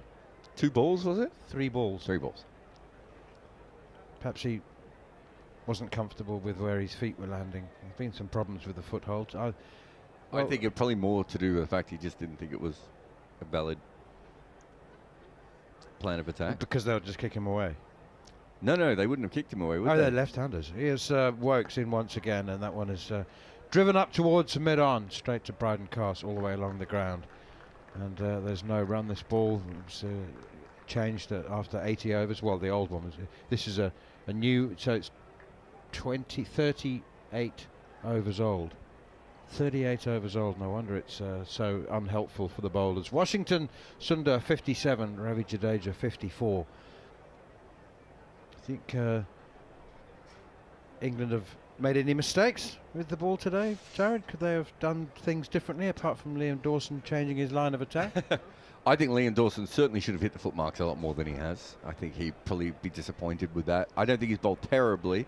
I think there's a lot of people online probably suggesting that from the brief look I just had, but I don't think he's bowled terribly, but he hasn't hit the foot marks as much as he needed to. The pitch hasn't done a lot. And I think, I can't remember if I put it up as a tweet or in my Discord channel earlier, but I thought that they had a difficult 8 overs to start the day, and then a more easy 8 overs, and then a difficult 25 overs, and then it was going to be easy again. The pitch is pretty much played, and the ball has pretty much done exactly what we thought it would have done.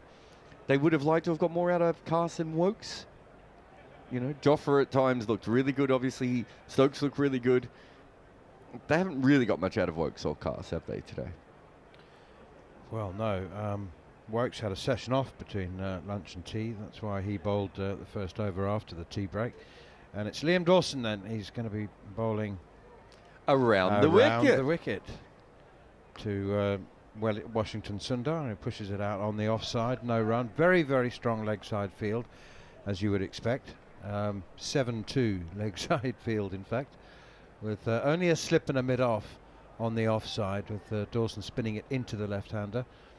To 3 stationary catches, 4 actually, including the leg slip on the around the bat or close to the bat. Turns it away through between between short mid-wicket and Ollie Pope at short leg.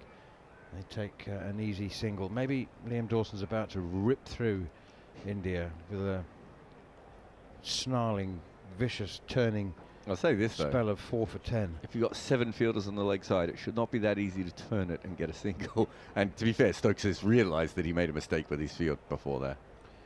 Here's Dawson again. Down the wicket comes Ravi Jadeja, flicks it away nonchalantly over the top. He says, if you're going to crowd me with all these close fielders, I'm going to hit it over the top of them. And he's played, well, a running slog flick over deep backward square leg for 4. I think if I'm Stokes, I'd look at Dawson now and I'd be like, that's kind of the reason we wanted something different. They can't just pad you out of the foot marks anymore. They can't, you know, he actually has to make a decision now. And it wasn't a good decision, that shot, Manners. He got enough contact on it, it was fine, but it wasn't, he won't go down as one of his greatest shots. He sort of dog kicked that a little bit and it spluttered. For a moment, I think Jofra thought he was in the game at backward square leg. He actually had to reach for it, didn't he?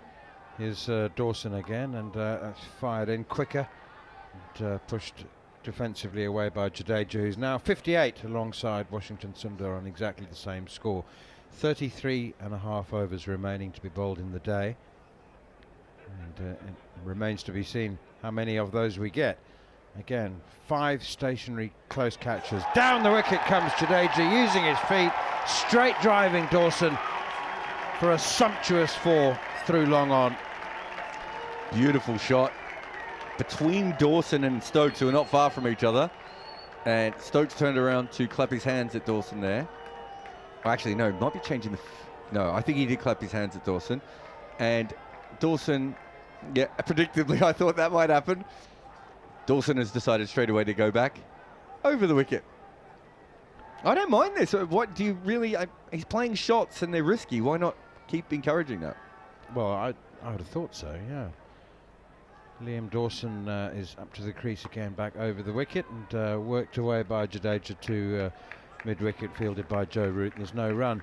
Was that, are we absolutely certain that Liam Dawson is making unilateral decisions here, or is he, no, I don't know, consulting with his captain? They definitely had some sort of hand signal to each other. I think it looked like to me, Dawson just looked at Stokes to say, I told you. But it's hard to tell from this distance. But Stokes backed him that time. He moved the field back, so he had the extra player on the offside. So clearly Dawson had at least told him. Wasn't a situation where he was just going to do it on his own. They're not massively in... I wouldn't say they've had a lot of conversations since they've came back. But they had quite a long one before tea. Do you think they got sausage rolls as well? Would they have taken... Would the dietitian have given them permission for a sausage roll? Here's Wokes now for his second over after tea, and it's defended but for a single by Washington Sundar behind square on the leg side. It's Dawson who does the fielding. I mean, we need to be realistic about the level of expectation from Liam Dawson. The fact that he's bowled 40 overs and gone for less than 2 was the job that I believe he was flagged up to do, to hold an end, allow the seamers to rotate from the other, and he has by and large, even though his last couple of overs have been his most expensive, Jadeja hitting him for a couple of 4s, but he's still conceded just 79 runs from 40 overs as Woakes is in again. This one is pushed firmly by Jadeja for a single towards the captain, Ben Stokes at mid. Sorry, it's Bryden Carse, and they go through for that quick single. Jadeja's being quite proactive now. He's now that India are ahead, I think Jadeja's feeling a sense of freedom. Declaration? I think he might be thinking more of 100 actually. All right, fine. He's, we talked about for this himself. We've been talking about quite a lot about how much he struggled in 4th innings. He's been pretty good in the last 2 games. He has. Works in again. Oh, and that hits the inside half of the bat from Washington Sundar, who's been really impressive, and takes a single. Unfortunately for him, but this doesn't count as a 4th innings, even though emotionally it kind of is. I'll have to check his stats on 5th-day pitches, but he's usually much better early on in the game. Him and Ollie Pope. He's gone a whole 3 hours without with just 1 iffy run as well. Well, 2 hours actually. I think Washington Sundar has survived the scares that his partners normally are subjected to with the running with Jadeja, as Woakes is in once more and turned away by Jadeja again. Everything being clipped away on the leg side, almost everything. Woakes is that's like a little leg cutter there. Well, certainly nipped back into Jadeja, 63, Washington Sundar 60. The fact they've had 2 left-handers and the best way to bowl, they've just showed another clip online. The best way to bowl from this end, the Jimmy Anderson end, is to right-handers and aim the ball at the stumps and hope it runs along the ground. The fact they haven't had that option has really set them back. Woakes in once more, and that's pushed away by Jadeja straight back to the bowler. Does anybody know how Gus Atkinson got on for Surrey's second 11? Any reports so that we have? I mean, I only follow him when he plays for Spencer. If it had been, which league's that? I don't even know. It's Cam Ponsonby's team and Alex Tudor's team, isn't it? Certainly Cam Ponsonby's team. Yeah, I'm pretty sure Tude's played there as well for a while. But I'm just wondering about changes for Thursday at the Oval. Slower ball from Woakes, much slower ball, flighty, feathery even from Woakes. Honestly, I think that came out about much more than about 65 miles an hour. It's a little leg spinner. Is it a leg spinner? Off spinner, but it looked like a shuttlecock. Floated like one, certainly, and it they didn't give us the speed, did they? It didn't. Maybe it was too slow to be picked up. Exactly. That's exactly. Sometimes slow balls are not measurable very easily. Washington Sundar 60, Jadeja 63. The lead is 25, 336.4. When you're a kid and you put a flower on your hand and you blow, that's kind of what that delivery looks like, didn't it? So slow. It's very hard to read Steve Harmison's phone with the multiple of smashes on the screen. Gus Atkinson, 20 overs, 3 maidens, 2 for 64. He's bowled 20 overs, so where is it being played? Is it on a flatty? Atkinson, 10 overs, 1 maiden, 1 for 29. So he hasn't set the game alight, but he's got through some work. 30 overs. There's something's happening out in the middle. The umpires are getting involved.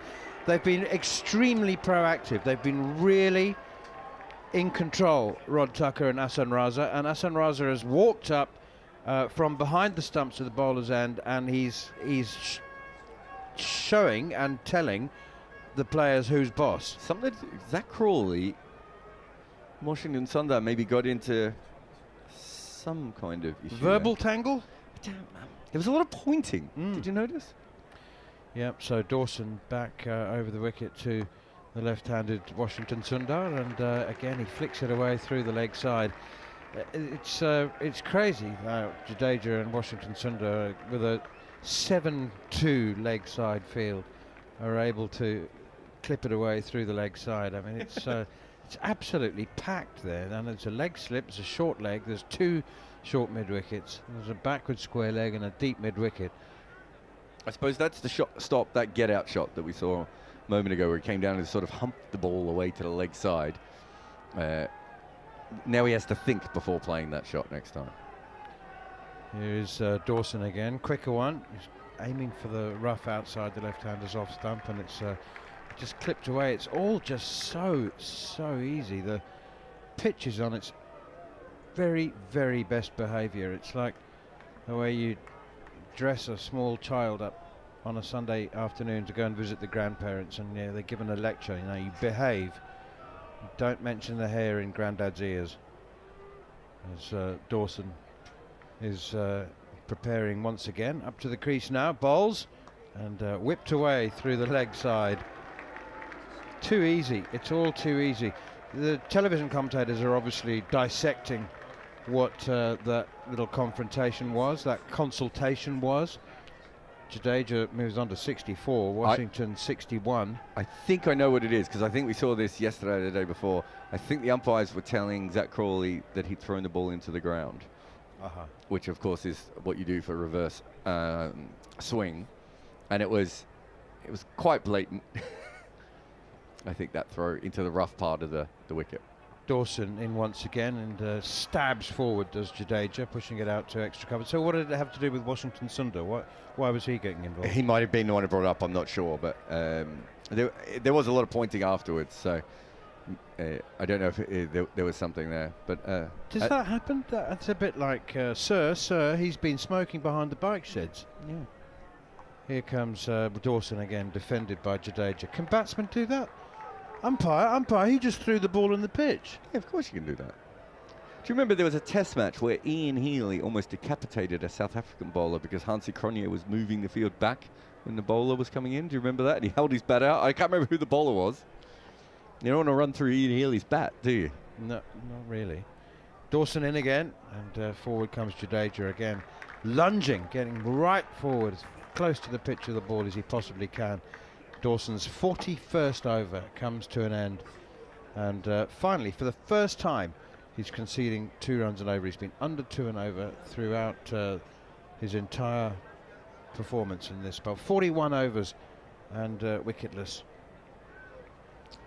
So yeah, no, I think that's okay, but I don't know. It might have just been the umpire picked it up anyway. But there's maybe some heated elements. Maybe Washington had a conversation. You wouldn't do that. If you were the batsman, you wouldn't say umpire. Absolutely, I would. You know how I feel about these It's things. Such an Australian They are thing, literally aren't they? trying to change the ball against the regulations of the game. You know how I feel about Faf du Plessis picking the ball up.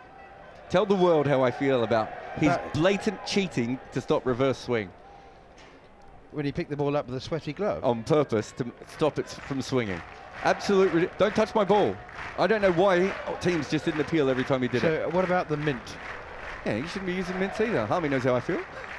Here's Wokes around the wicket, bowls to Washington Sundar, plays defensively, he's pushing it out on the offside. I don't think mints work. Do you remember when Steve Smith, well, yeah. If they did, we'd still be using them today. Do you remember when Steve Smith said the following day, when du Plessis had been charged with ball tampering, altering the natural condition of the ball, and Steve Smith said, we, like every other team in the world, shines the ball in exactly the same way, with sugary saliva.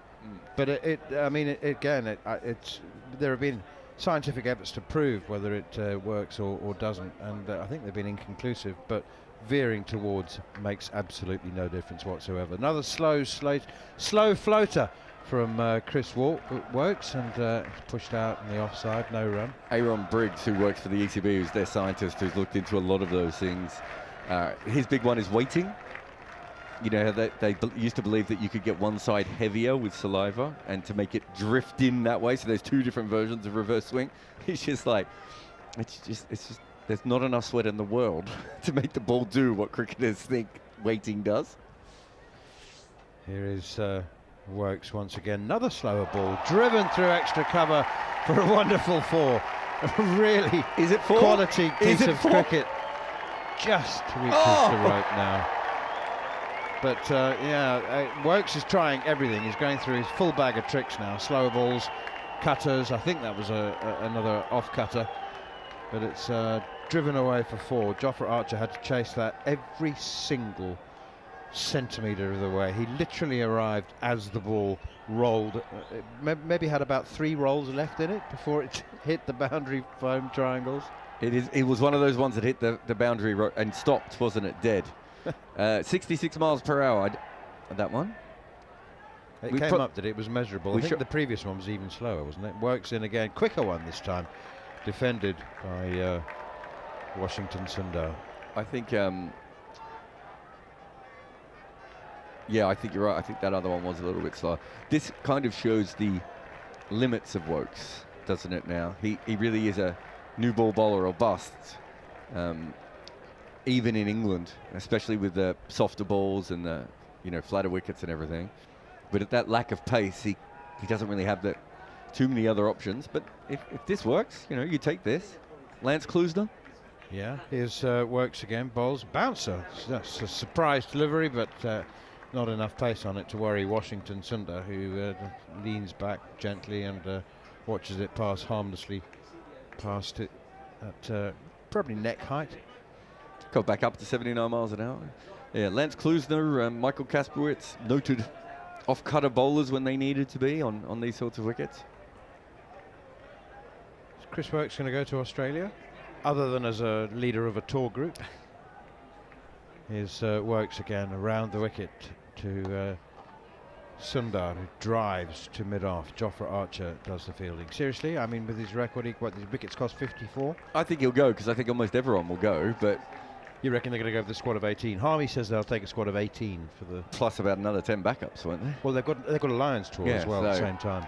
I think he'll most likely be over there. Whether he plays or not, I don't know. If it's the Australian wickets of the last 3 years, Chris Woakes could be really handy on those pitches, right? I mean, the Kookaburra ball's been nipping around everywhere. There's been plenty of grass left on those pitches. He's not that much slower than Scott Boland, is he? But... if the ball goes soft, Is Boland not more 85? Yeah, he is quicker. But he's not quick, is he? No one's struggling with Boland because of the pace. No, we've seen bowlers slower have some success in Australia, but I think you'd be silly not to take him because I don't think they have a great replacement if they don't believe in Potts, and they seem to have wavered on Potts. Josh Tongue is obviously going to be there. Here's Liam Dawson continuing with his left arm spin and pushed away defensively by Jadeja. I think you kind of see, I think Archer and Atkinson are sort of one type, Tongue and Cass are sort of another type, and Potts and Woakes are another type, right? And then you've got Wood to throw in all that, who's kind of on his own. There's your 7. And then you just use who's ever fit and firing and makes sense at the time, don't you? You can only tell if they're fit and firing from the nets, though, can't they? They don't play warm-up games. That's pushed away out towards short mid-wicket, fielded by Crawley. No run. Lilac Hill. They still do that? I don't think they do anymore, President's do 11? they? Yeah, I don't think they play those games anymore. There is a warm-up game after the first test. Is there a tour game after the first test in the Ashes? I don't think they play any warm-up games. I really don't. I mean, Apparently not. I mean, what a shame that because the traditional tour opener for all touring teams used to be that game that you refer to, a one-day game against the Cricket Australia President's 11. But I don't think that happens anymore. Lilac Hill, just outside Perth, it was a terrific event. A bit earthy as Dawson is in once again. Quicker one. 5 bounces played away defensively. Didn't Harmy concuss himself there fielding a ball? Was it at Lilac Hill that you concussed yourself? Yeah. Yeah, Canberra, Monaco Oval. So I think India played at Monaco Oval on this tour between the tests. That one hit the gloves, by the way. That one spun. It did spin, didn't it? This one has, well, it's spun back and it's hit Jadeja on the pads. Dawson is begging for an LBW. England don't have any reviews. They've used them quite poorly. And I have to say that I can understand Dawson's enthusiasm for that appeal. It may well have gone on to hit the stumps, but did it hit Jadeja outside the line of off stump? It's really hard to tell because he moves his leg very quickly. So yeah, we just need to wait for the slow motion. Yeah, just outside off stump. Good delivery, but he wasn't out there. Well, certainly Liam Dawson has turned that one very sharply, as he should do with that much rough. Was it a bit high as well? Tim, I don't think it was going over though. No. Well, we've got 3 stationary catches in front of square on the leg side, plus a slip and a short leg as this one is pushed. Not a short leg, a silly point. And is that silly point Ollie Pope, who just flicks it towards the stumps, having fielded it. But I don't think Jadeja's back foot had ever left the crease. He's 64, Washington Sundar 66. More important than their runs are the balls they've faced, 123 and 155. Is Dawson once more up to the crease now, bowls, and forward comes Jadeja again, playing defensively, smothering it out on the offside. Just a reminder, if you need a reminder, that India were 0 for 2 with the deficit of 311. My goodness me, didn't it look a long way back from there? Yeah, I mean, it looked like it was going to be a very early day yesterday, let alone making it to this point in the day. Brilliant partnership. I think Sid Monger and I were both assumed that there would be, that India could push for a draw, looking at this pitch and the batting lineup that they had. I don't think either of us were that keen at 0 for 2 with Rishabh Pant probably not going to bat. That stage, you know, they were basically 0 for 3 at that point, weren't they? Whereas now, Shardul probably still comes in next, and then after him, Rishabh Pant might have to hobble. Let's also not forget the contribution made by KL Rahul, who faced 230 balls. I think they faced 468 between them, didn't they, the two?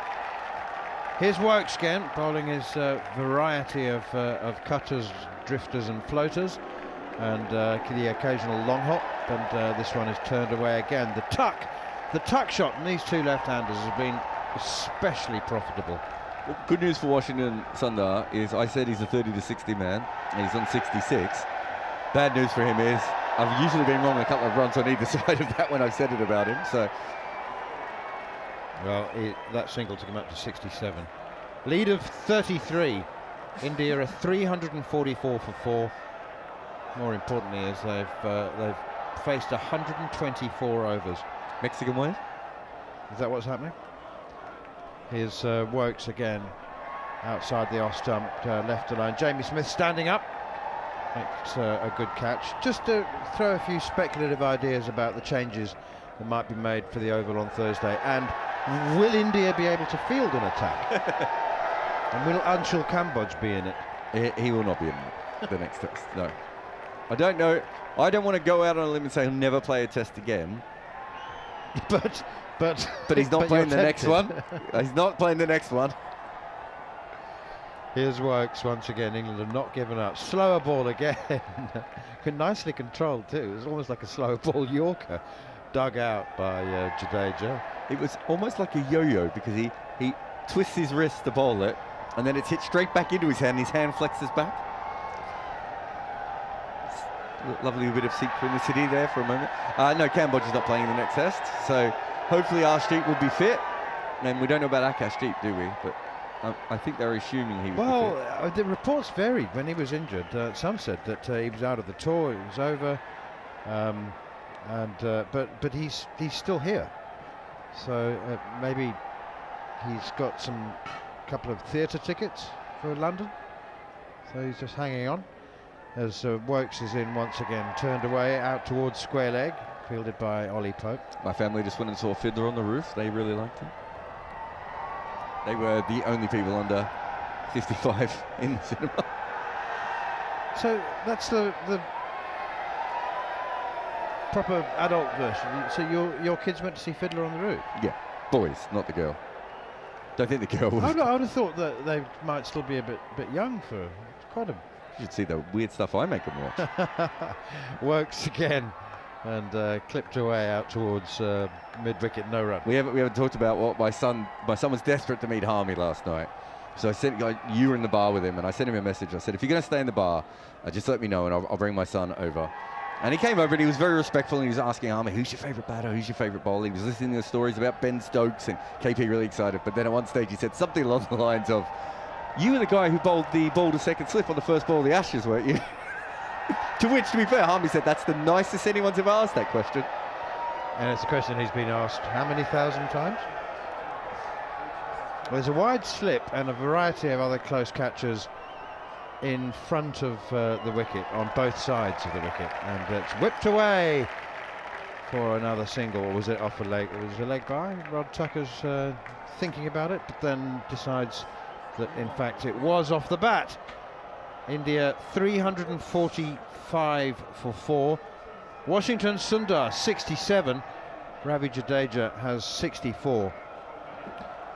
We are reliably informed. I mean, I think reliably informed, but we are informed anyway that the earliest the captains can agree to decide on a draw is 5 o'clock. So that's half an hour's time.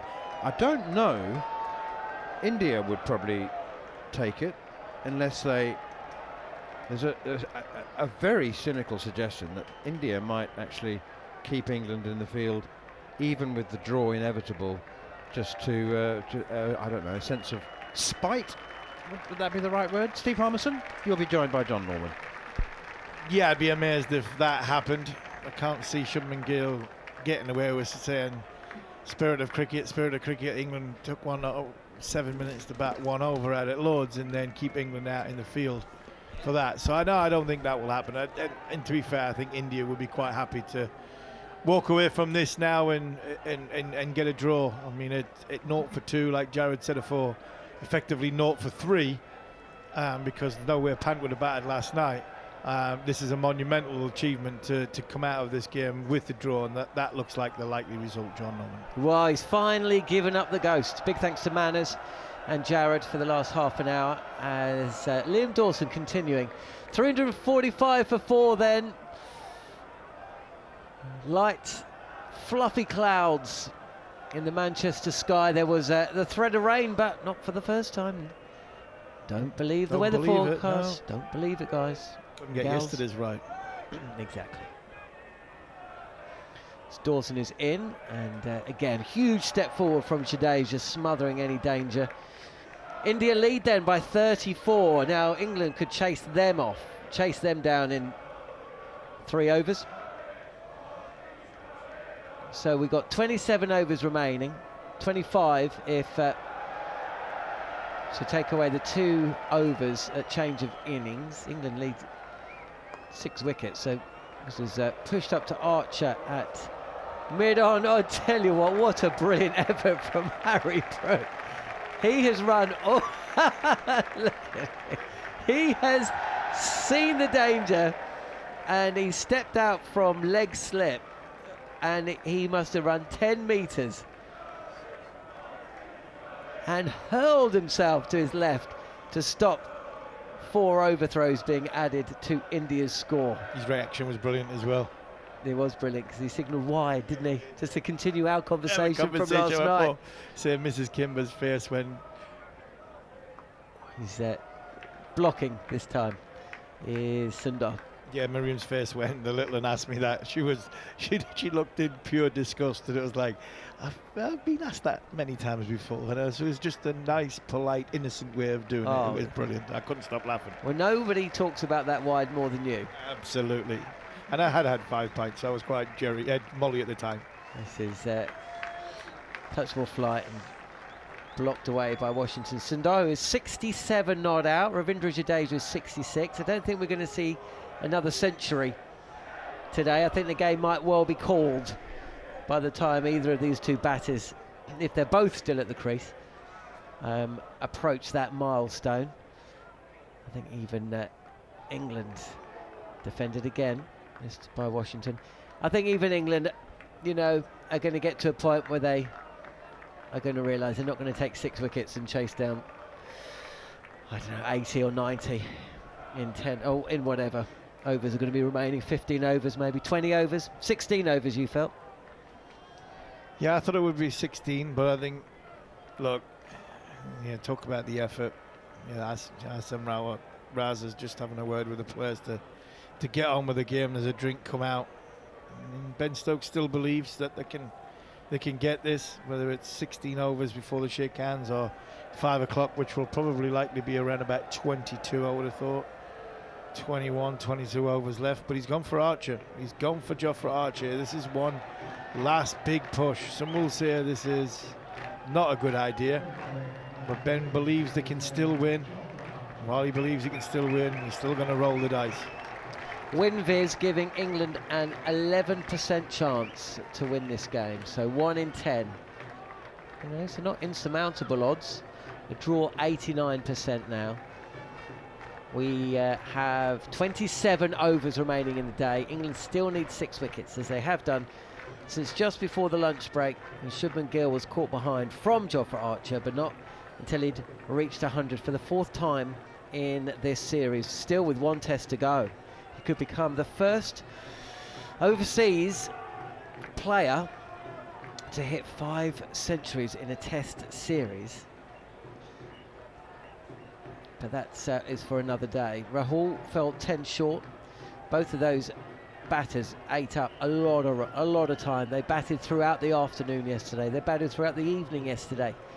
But they were both dismissed in the morning. England taking 2 wickets, and India really crawling to 223 for 4. But crucially, they saw off 9 overs of the second new ball. As short delivery from Archer, and Jadeja plays inside the line. Since then, though, Ravindra Jadeja, who was dropped first ball, remember? He was, by Joe Root. Tough chance, but still a chance. He got, and it wasn't like the chance that Ollie Pope put down, where I still haven't seen a definitive replay of that moment. Shubman Gill was dropped by Ollie Pope on 81 in the first session of play, actually inside the first 3 or 4 overs of play with that old ball.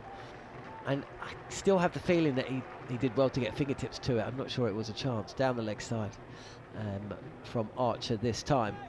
But the Joe Root chance was one that he would on another day have taken. I reckon that's I always judge them out of 10. How many times would you expect the fielder to take that catch if given that opportunity? 10 times. I reckon he takes it 6, yeah? Yeah, 6. 6 out of 10, I imagine. It was a He tough would chance, take. but It was tough. It went was to a him chance. quickly, but he got a good hand to it, and actually he had a second grab, slower bouncer from Archer, and it's only going to be a single as Jadeja just eases us through the point region, and he moves on to 67. So both batters on 67. So yeah, that was a huge turning point, really, wasn't it? Because Jadeja's still there, still yet to be dismissed. He's the Indian spin bowling all-rounder version of Andy Caddick. Always produces in the second innings. Always produces second innings, yeah. Caddy was a big one. He was an edge batsman, Caddy, produced in the second innings. Here is Archer again, and this is just clipped through mid-wicket for another single. So the score moves on, 348 for 4. As good as Jadeja's been, and he has been very, very good. I mean, Washington Sundars chewed up 158 balls. I mean, what an effort it has been. He bowled well in first innings. Sundars, he's turned up with a bat as well. Yeah, Jadeja took 4 wickets as well, remember. In fact, these two shared 6 wickets between them. That's nearly 290 balls as well. Actually, that's a question for Gary Morgan. How many wickets of spin defended by Jadeja, end of the over? How many wickets of spin have England taken compared to the wickets of spin taken by India in this series? I imagine that it's quite a gulf between the two. It'd be huge, massive. What is Bashir might have taken 12 and 10 or 11. Bashir in this series? Yeah. 3, 4. I tell you. He got 9 at Nottingham. Yeah, he got 3 1 or 4. for 100, 2 for 90 at Leeds. He took 3 for 167 and 2 for 119 as short delivery sails over the head harmlessly. He took a wicket in every innings that he bowled. Yeah. 1 for 59 and 1 for 6, of course, the winning wicket at Lord's. Yeah. So he's taken 1, 2, 3, 4, 5, 6, 7, 8, 9, 10. He took 10 wickets. 10 and then Dawson 1 for from Dawson, was it? So 11 from spin. 11 in 4 tests. Actually, I don't need to ask Gary, I could just look at it myself. Washington has took 5 across 2 test matches, and Jadeja took 1, 2, 3. It's actually not that many more. 8 wickets across 5 test matches, as opposed to actually, did Washington take a 4 for? Yeah, 4 for 22. Yeah, so he's taken 5, and then of course in this test they've taken 6 between them. So actually, it's not that big a difference. Any discrepancies on how many innings is bowled? That's the thing. Yeah, there is that. But then India have selected 2 spinners. Oh, actually, Joe Root would have taken. Joe Root took a wicket, didn't he? In fact, Joe Root took 2 wickets, 1 in both innings at Edgbaston. So that's 12. Dawson still searching for a wicket in this second innings. He's bowled 43 overs, 11 maidens, and he's gone for 83. So he's going at under 2 and over, but India have not been about the runs today. They've been about preservation. Batting time.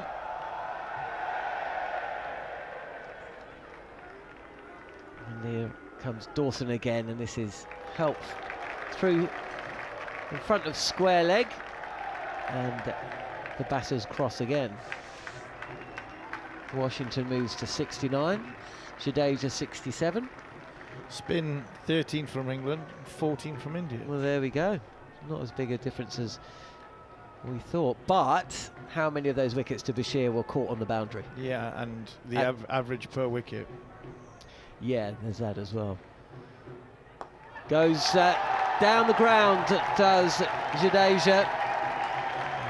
Healthy clump. All the fielders up inside or around the bat, apart from one man out just in front of deep square leg. No one at long on, so relatively safe shot. And he moves into the 70s. Jadeja could put a spanner on the works for finishing at 5 o'clock, because another couple of them, he's in the 80s, and Shubman Gill might not want to walk off with a big milestone for an individual. Archer's been pushed back now, and that is canny batting, because Jadeja has just rolled the ball straight to where Archer had been in a run-saving position of the field, and now, of course, because he's back a bit, there's a single there. Jadeja 72, Washington 69, 354 for 4, lead now of 43. On the sweep now, he's struck the outside of the pad, is Sundar Washington, doesn't connect. I mean, actually, just imagine this as a timeless test, God help us, and you'd actually be thinking, what could England chase down, because 4 down, yeah, all the time in the world. You're sending some matchsticks from my eyes for about half an hour for me last stint. Never mind following on in Super Over. I'm glad you mentioned following on a Super Over, Harmy. Team man that you are. They will both be available on the talkSPORT Cricket YouTube channel. Another couple of runs is taken to the onside.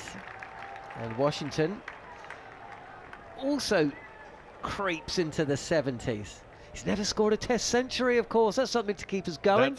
Actually, that is what's going to keep them out there. It's not Jadeja. He doesn't care. He wants the red ink or an off. Yeah, that Sundar, on the other hand. That could keep Gill, pushing Gill to sort of say, no, you've got to stay out there. You might need to put some more coins in the meter. Car parking. Somebody needs to get behind me at the wheel of the bag and just sort of wind me up that little bit more to keep going. And get Sid on. Sid will keep the energy going. He's been brilliant again. He's fantastic. He is fantastic. Absolutely loved having him as part of the team, and he's going to be with us at the Oval as well. Bumble will be back. You'll be off. You won't be part with us. No, I'm not. Do you know what? I'll be popping in to say hello. I do have a feeling that at some point you might turn up for I will. For a little 20-minute stint. It'll have to be in the first session though, because I can't see me being sober enough after lunch. Ooh. Short delivery. It's still got some lift and pace, and it's wrapped. Jadeja on the glove. Just has a little walk away. It's hit him hard, that. It's hit him hard. It has hit him hard. It really has. Just didn't bounce as much, and it's hit him flush on the glove. It actually might, I want to see this again, it might have hit him on both gloves. I think the impacts hit both hands at the same time. Oof, it looked painful. He took his hand up. You're right, I think it did, because he's actually ringing his left hand, but it did seem to hit his right hand. So maybe it hit the right hand on the flush and just nipped the left hand. Playing away from the body this time and trying to glance the ball down to third, where there is no fielder. He just gets a bit too much on it, and it's fielded at backward point by Ben Duckett. No run. Washington Jadeja was trying to get off strike because obviously of a blow he's got. I think Washington Sundar was going nowhere. He didn't even back up there. He didn't even back up. He's like, no, you just stay down. I think that's the safest way to be with Jadeja. It is. Yeah, you don't want to give him encouragement. Your own crease. Yeah, you don't want to give him any encouragement. Archer in again and down the leg side. The drum beating. Good crowd in today. Very good. I was a bit underwhelmed, but on day one they couldn't get a lot of people in. I think a lot of people gave up because there was problems at the gate. But it did seem a little bit subdued start. It was a gloomy day as well, horrible day. And India weren't going at any great rate. What were they at the end of the day? 220. No, that's not. That's day 2.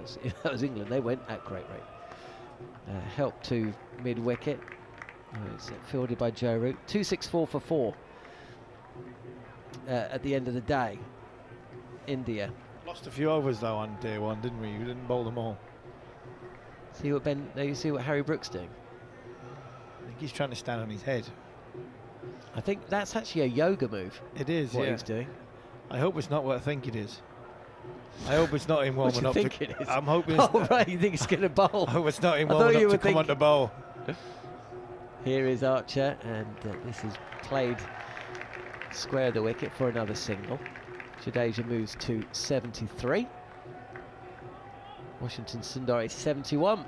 If you are joining us on the talkSPORT Cricket YouTube channel and you haven't hit subscribe, please do so, as there'll be plenty of content, not just after this match with Super Over and following on. We've got Bumble and Ponsonby being recorded tomorrow in the studios at talkSPORT. So that will be going up. And we got some other Bumble and Kimber videos to come. Short delivery played really well by Washington Sundar. Up, gets his hands high behind the ball and just drops it down into the offside. End of the over. And then we'll be back for the Oval Test. Just 3 days gap. I mean, come on then. What do we reckon? They've got to win the toss, haven't they? Can you imagine? I mean, you've lost 14 tosses in a row over all formats. I mean, the one time Ben Stokes is desperate to win the toss and bat first on, to give his bowlers some rest, would be the Oval. You know, could be Shubman Gill's first chance to win the toss, bat first, and if he does that, well, this might not be the bowling attack, but there'll be a few people in this bowling attack and on this field potentially have to go back and field for quite a considerable amount of time. Do you think Stokes would definitely play? Yes. As a bowler? No. Well, he'll definitely play. Definitely play as a batter. Yeah, he definitely plays as a batter. Bowl if need to be. Let's just say he can only bowl 10 overs in innings or 5 overs. Let's say he can't bowl. How does the rest of the bowling lineup look? All change. Really? Yeah. Apart from Dawson. Yeah, apart from Dawson, I think all change. As much as I really want Jofra to play, and he said he wants to play, I don't think we can. Root to bowl. Start another spell. He's replacing Liam Dawson, who's 44 overs for the innings. I think it will be 44 and out for Dawson. Not sure we're going to see him again. And first ball is defended as Jadeja, playing back and deep in the crease, punches this back to the bowler. So Josh Tongue comes in. Atkinson for Cars. Atkinson for Cars. Tongue for Archer. And this is clip fine, so Wokes does play. So it won't be all change. Yeah, it's a difficult one on Wokes. Could this be the last test? Could the Oval Test be the last test Chris Wokes ever plays? Yes, possibly. Could be, couldn't it? This is Fuller and pushed out to the covers, no run. By circumstance. By circumstance, yeah. Because I think he will go to Australia, but I think well. there's a chance he won't play. And then whatever happens there, you're looking forward to the next Ashes cycle. And Yeah. Chris comes back home and you're in a Jimmy Anderson mode again. Will they give him one more? I think left alone, he's got a silly point, a gully, a slip, short leg, backward point, and there's also a straightish mid-wicket with mid-on, mid-off, and also extra cover. Is that Crawley? No fielders on the boundary. Does he warrant a farewell Test match? I don't think he does.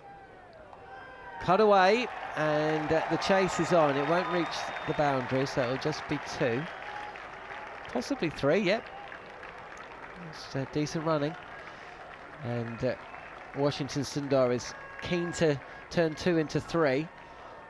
So Jadeja moves to 76, and the score 360 for 4. 23 overs remaining.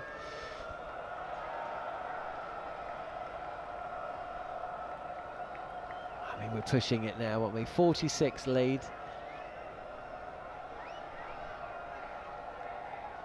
With both Jadeja and Washington Sundar in the 70s. Yeah, just to finish on Chris Wokes. Yeah. You might have to play. You might play at the Oval. Is it kind of and I mean this with all respect to the lad, because I think the world of him, and I think he's been a great servant to English cricket. But out of circumstances, if he does play in the last Test at the Oval, that possibly could be his last one. This could be his last one. This really could be his last one, because if he doesn't play at the Oval, goes to Australia, doesn't play again, and then comes back in England, I don't think 58 Test matches and 190 Test match wickets warrants like what Jimmy Anderson had first Test this summer. Thank you. It's Archer, and this is down the leg side. I've seen a few of those in this spell, and actually, I don't think the player himself would ever even countenance having that. No, I don't think he would. I don't think he would at all. I think Chris Wokes would quite comfortably walk off into the sunset without any fanfare whatsoever. Yeah, I agree with that. I think I could see him sitting and being the absolute ideal teammate on the bench, 12th man duties for 5 Ashes tests, and then off you go. I really can. I think that's the Chris Wokes way, really, swaying this time Jadeja and through to Jamie Smith. He's another one who's looked a bit tired, Smith, as this series has gone on. He has, but he's done a job. He's done a good job. He's done a brilliant job. I mean, look. He has looked tired. 40 and 44, 184 and 88. I mean, those first 2 Test matches, extraordinary numbers. Was that 51 or 31 first innings at Lord's? But, it's asking a lot to field in that position. He doesn't do it for his county that much. Push to square leg from the bat of Ravindra Jadeja, no run. So what, Sam Cook coming in? Possibly Sam Cook. It's opening the door a bit, though, to India. Do they bring Potts in? Do they bring Potts in? I don't think they call up Potts. They wouldn't. I don't think they could. They've made a call on Cook. Another left fielder, you just turn around and say, well, because we've got... I wouldn't go this way because I think it would be all too much the same. Do they go with Jamie Overton? Archer again, and this is, again, clipped towards square leg. Another run taken. And Jadeja moves on to 77. Overton, Atkinson, Tongue. You're looking at wicket takers, hard into length, hard into the wicket bowlers who potentially could be expensive, but wicket taking bowlers. If you haven't got as a fully fit Ben, and you've got Dawson who, let's be fair, is going to hold an end up, but he's not going to run through a team. You might have to pick 3 out and out wicket taking bowlers as opposed to a container team. Here is Archer, and this is on the pads and push to Joe Root at mid-wicket, no run. I think Chris Wokes plays. I do as well, yeah. I don't think that... I'm not 100% sure on the other two. I can't see Art... I don't know. It's a push for me to think England would drop, rest, rotate, whatever you like, Archer and Carth. The only thing is they could play Archer and then rest him from the white ball stuff at the end of the summer. So quite a long way away though. I don't know if they want to see Archer. And also at the Oval where maybe there's a little bit more in the track. This is just pushed to square leg from Washington. It was in the air for a bit, but bounced 2 or 3 times before reaching, was it Stokes? Either way, end of another over. 361 for 4, and England have bowled 130 of them, and they've only taken 4 wickets. Incredible when you consider 2 of them came inside the first over and inside 2 deliveries, and actually they could have picked up 2 wickets in 2 balls again if that catch hadn't been put down by Joe Root at first slip. Sid's back, and the producer Scott is on the floor. He's an odd one, isn't he? He is. Stretching, he says. Shall we go to a very odd one? Or just an odd one? And there's a few odd ones in this. Tell me about it. In this team. Where is Manners and Jarrod? I was going to say, where's Jarrod? Yeah. Yeah. We're stretching to the very bit there when we're talking about the Jarrod one. Root is continuing. That's his fired in on off stump. He did get a couple of deliveries to bounce and turn, but that was before the tea break. 361 for 4 as hits Jadeja on the pad as he tries to help the ball through the leg side, and there's a yelp from Stokes at gully, but that was actually spinning too much. Lead of 50. Root's in, and this is glanced fine, but no run. Washington Sundar needs to hurry up. If he's going to force his captain into a decision he doesn't want to have to make, he's going to have to score a little bit quicker than what he is at the moment. No, I'm not sure if it's going to be 16 overs or it's going to be 5 o'clock. Left alone this time as Jadeja just sticks a pad out in front of him. Hard work, and there has been a lot of hard work from both sides. It's almost been... Always nearly picked out Jofra Archer at mid-on. Archer wasn't moving very fast, and actually he couldn't have caught it even if he had done, but when it left the bat it looked like it was going straight to him, and it's just sailed past and to the boundary for 4. It did look as though it was going straight through him. I don't think Joff picked it up that well. It was a good shot from Jadeja. Jadeja's making the captain a decision for the captain. He pushed along to 81. Another one of them. Root again steps away from the crease and plays this through the covers. Rare bit of excitement for us. India are nearly there. That's the end of the over, and that's the end of our comm stint. You asked for Sid. Yeah, and you got Sid. He's about to come in. Sid's coming in. That's and Manners as well, who looks absolutely delighted. We're not asking you to bowl round the wicket. Do you want to borrow my matchsticks for your eyes, Manners?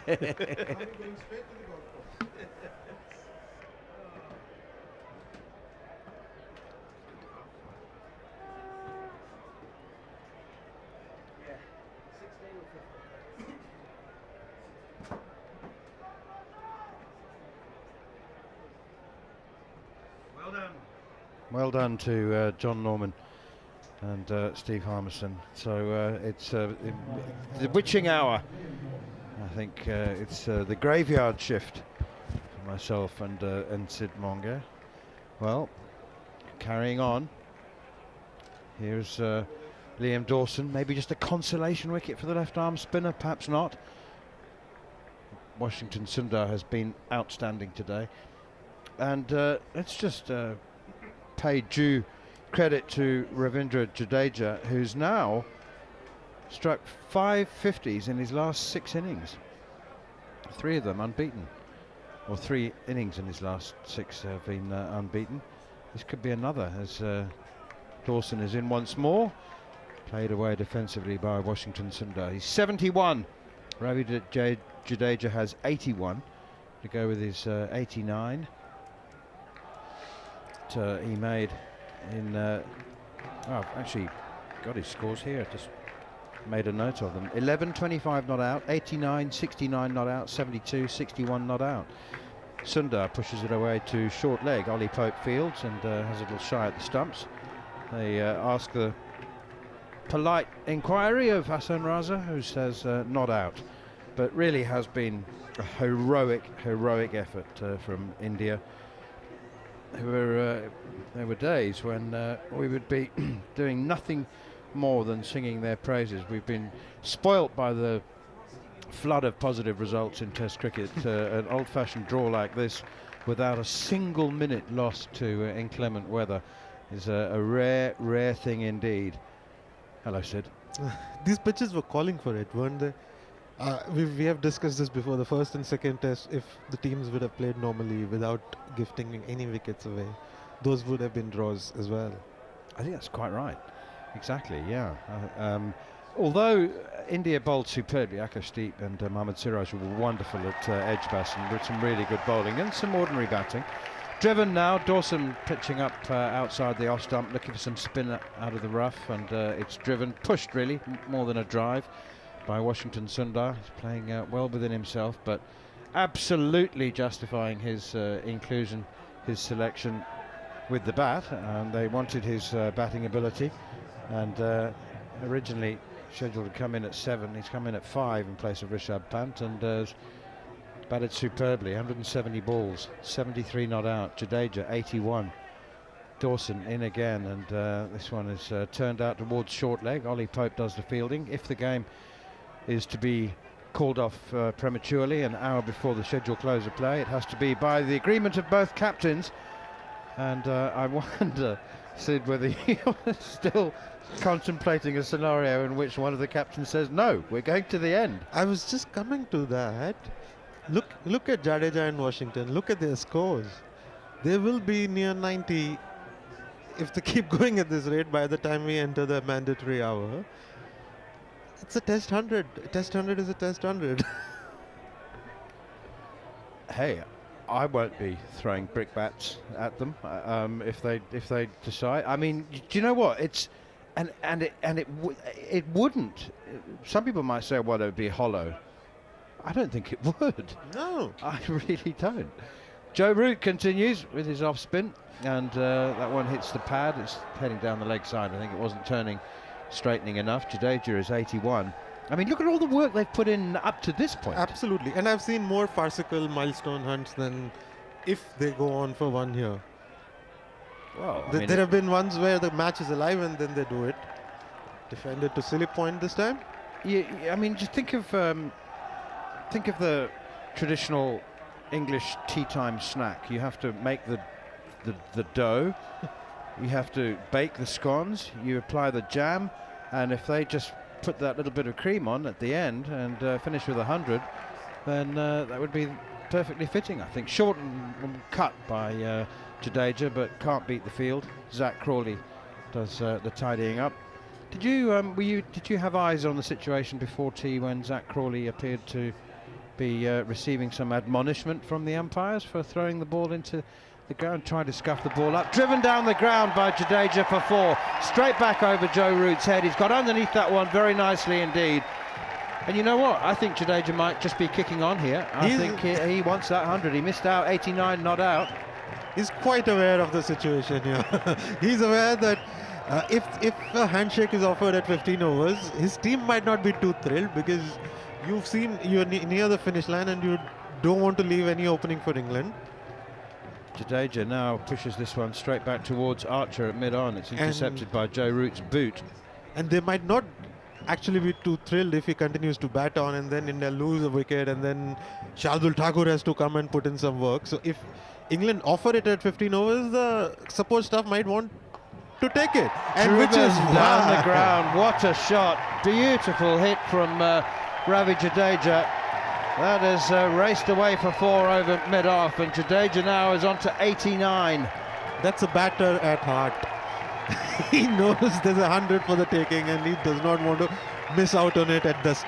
He wants to get there before the start of the mandatory hour, which is in 4 overs time. Is it? 19 overs remaining, so they can... It's 4 overs time, right, okay.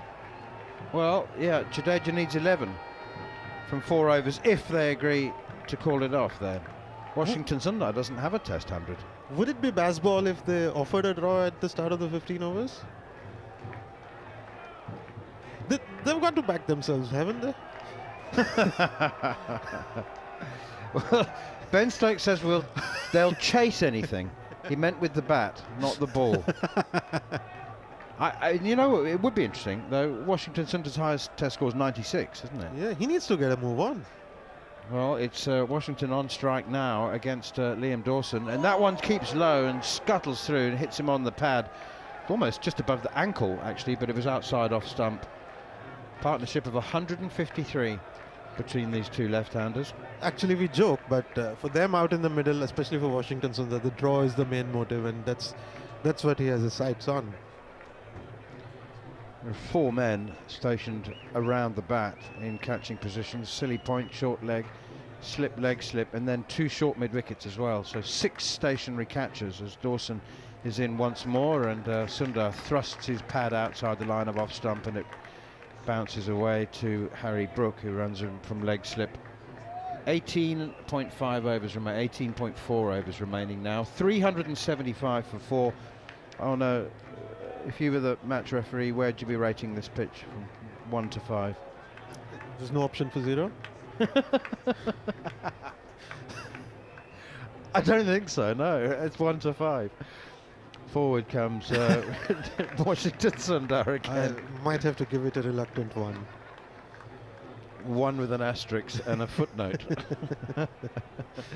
It's been very good for ticket sales. I mean, there were apparently 19,000 tickets sold for this 5th day, and it's been a day of some celebration for the Indian supporters. And you know what? They go to the Oval with the series alive. They can still square it up at 2-2 as forward comes Sundar, if they can find a bowling attack.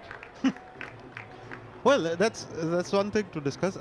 Who knows? Bumrah might offer to play the next one. It's not an affidavit that he plays only 3. How's Arshdeep's finger? I think they both look fit, Akashdeep and Arshdeep. Oh, really? Yeah. Both? Okay, well, because that's we okay. saw Arshdeep play some football during the tea break, and he didn't have the protective padding on as Sundar smothers the turn on this. His back foot is almost on the knee as he gets low to meet that ball. Just confirm, Arshdeep fielded a ball off his own bowling in the nets and cut his finger. Yeah. It had stitches. Yeah. Okay. But that's a quick heal. This should be fine, because I don't think it was a bowling hand. Ah, I see. Okay. Oh, well, in that case, yeah, absolutely. It's the one that doesn't matter. Pushed away behind square by Washington Sundar. He takes a single off the penultimate. No, it's the last ball of the over. He's going to keep the strike. If Ravi Jadeja wants to score those 11 runs. This is not going to please him. No. They'll carry on. They will. They'll carry on. And no doubt there will be some furrowed brows and some scowling from England if they do carry on beyond the final. The final 15 overs, but yep, in theory they can shake hands in 3 overs time. Or I mean, if they're so tired and desperate, they could even leave at 17 overs, because there's 2 overs for a changeover, and both teams can agree to a draw with 17 overs remaining. I think one man in the stands is asleep. Well, wouldn't India have to declare? Yeah, theoretically. Yeah, and on the understanding that England will then not go back on their word and start chasing it down. Yeah, they'd need 65 in 13 overs, which that's a bouncer from Joe Root. You heard it right. That was a bouncer from Joe Root. A hook shot attempted from Washington Sundar. He wasn't unduly surprised by that. I said after the last test, you came up with a beautiful line, the two heavyweight boxers going the distance and then collapsing into each other. This is bantamweight. Oh dear, Root turning it away from the left-handers has a slip in a gully, and he's in. That's round arm delivery and defended by Washington. This match is more about ducking and swaying and escaping punches and jabs. You know, when the 2 big men are too tired to throw a proper punch at each other, and they're just staggering about, dripping sweat, pulled away or pushed away for a single. Jofra Archer runs after it to do the fielding. I wonder if in this weather anybody has sweated also. It's quite cool today. It's been quite fresh. There's some blue sky up above at the moment. We've had some watery sunshine, but no sign of any of that rain that was forecast for most of yesterday, and discussions about how much the rain might intervene. Not a drop since about 7 o'clock this morning. Pushed away again, defended by Jadeja, who remains on 89. We haven't lost a single minute to the weather in this test. Have you done a tally of how many overs we've actually lost from the, have you? No. Hasn't been the story like it was at Lord's, gosh. But we've lost a couple, haven't we? Not nearly as many, both sides. I think if we had even 90 more overs, we would still be here looking for a wicket. Wonder how many days this test would have gone if it had actually been timeless. 8? Here's Root again outside the off stump and left alone again by Jadeja, who remains on 89. You know what? I think we should take this opportunity to heap some credit on Rod Tucker and Hassan Raza, who have, I think, been outstanding. Yes, they have intervened at every annoyance that people had in the last test match. Too many people running in with drinks, a physio coming in the last 10 minutes of the day. I think they waved off the physio yesterday, even though Rahul was hit, but not really badly. Then there was a drink coming on. The drink was sent back. There was a throw into the pitch, into the square, which Crawley was warned for. There has also, I think, been a warning for being too slow between the overs. So, yeah, kudos to them. Superb. They've been absolutely brilliant. Here's Liam Dawson and defended once again by Washington Sundar. Not to forget the main decision making that they have done, which I think they've had only one overturned.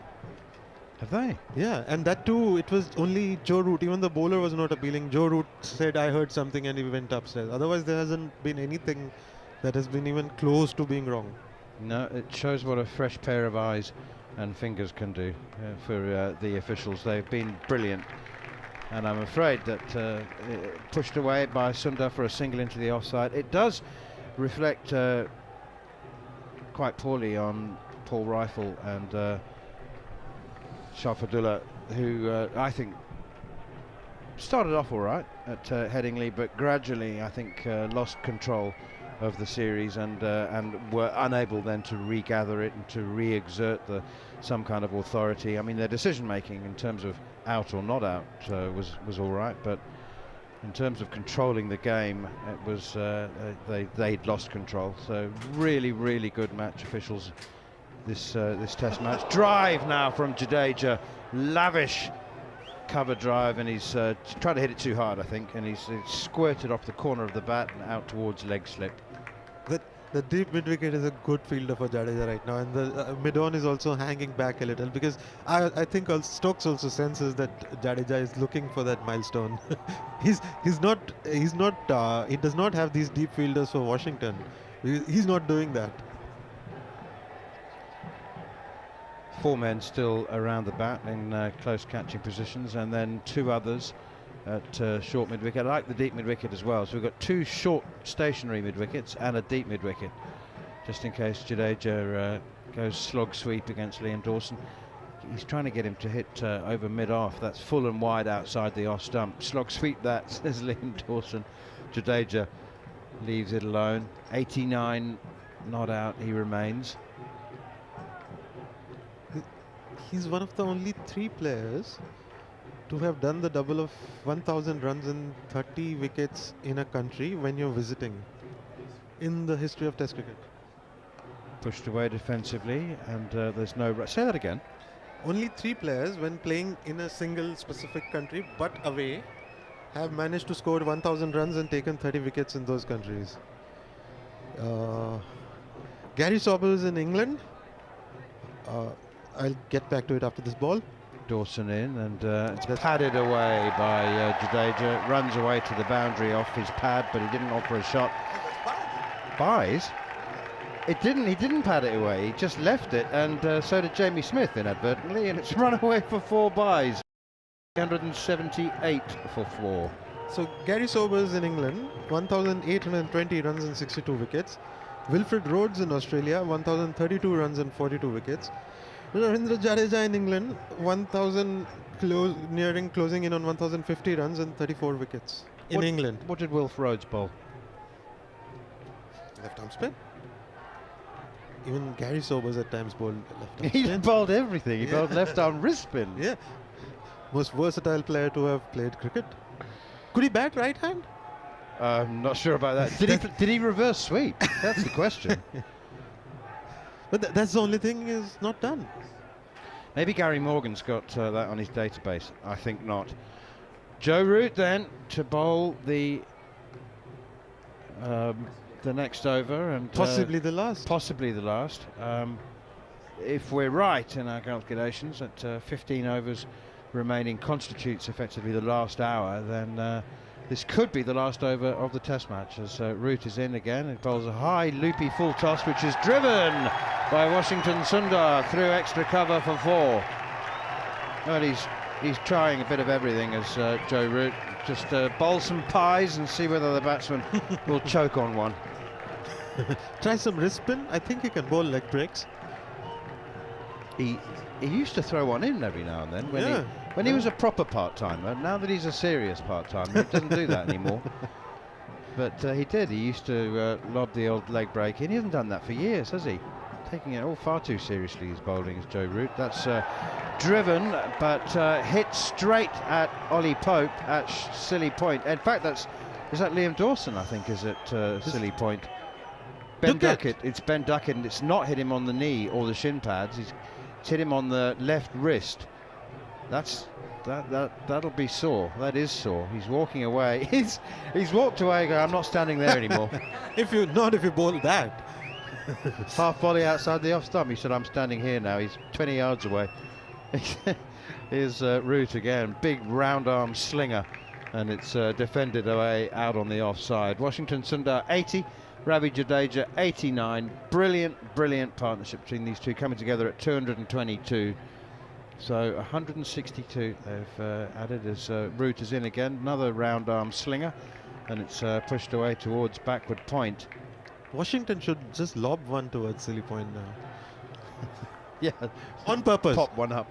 It was quite amusing. Ben Duckett took it upon himself just to... Last ball of the match, possibly. Here's Joe Root. Forward comes Washington Sundar, pushes it out towards Duckett at short extra All cover. eyes on Ben Stokes, so he moves towards the batters. He's taken his cap off. Ben Stokes has taken his cap off. He's having a chat. He's having a word with Washington Sundar, and I think that looks like... I think Jadeja is asking for permission from his dressing room.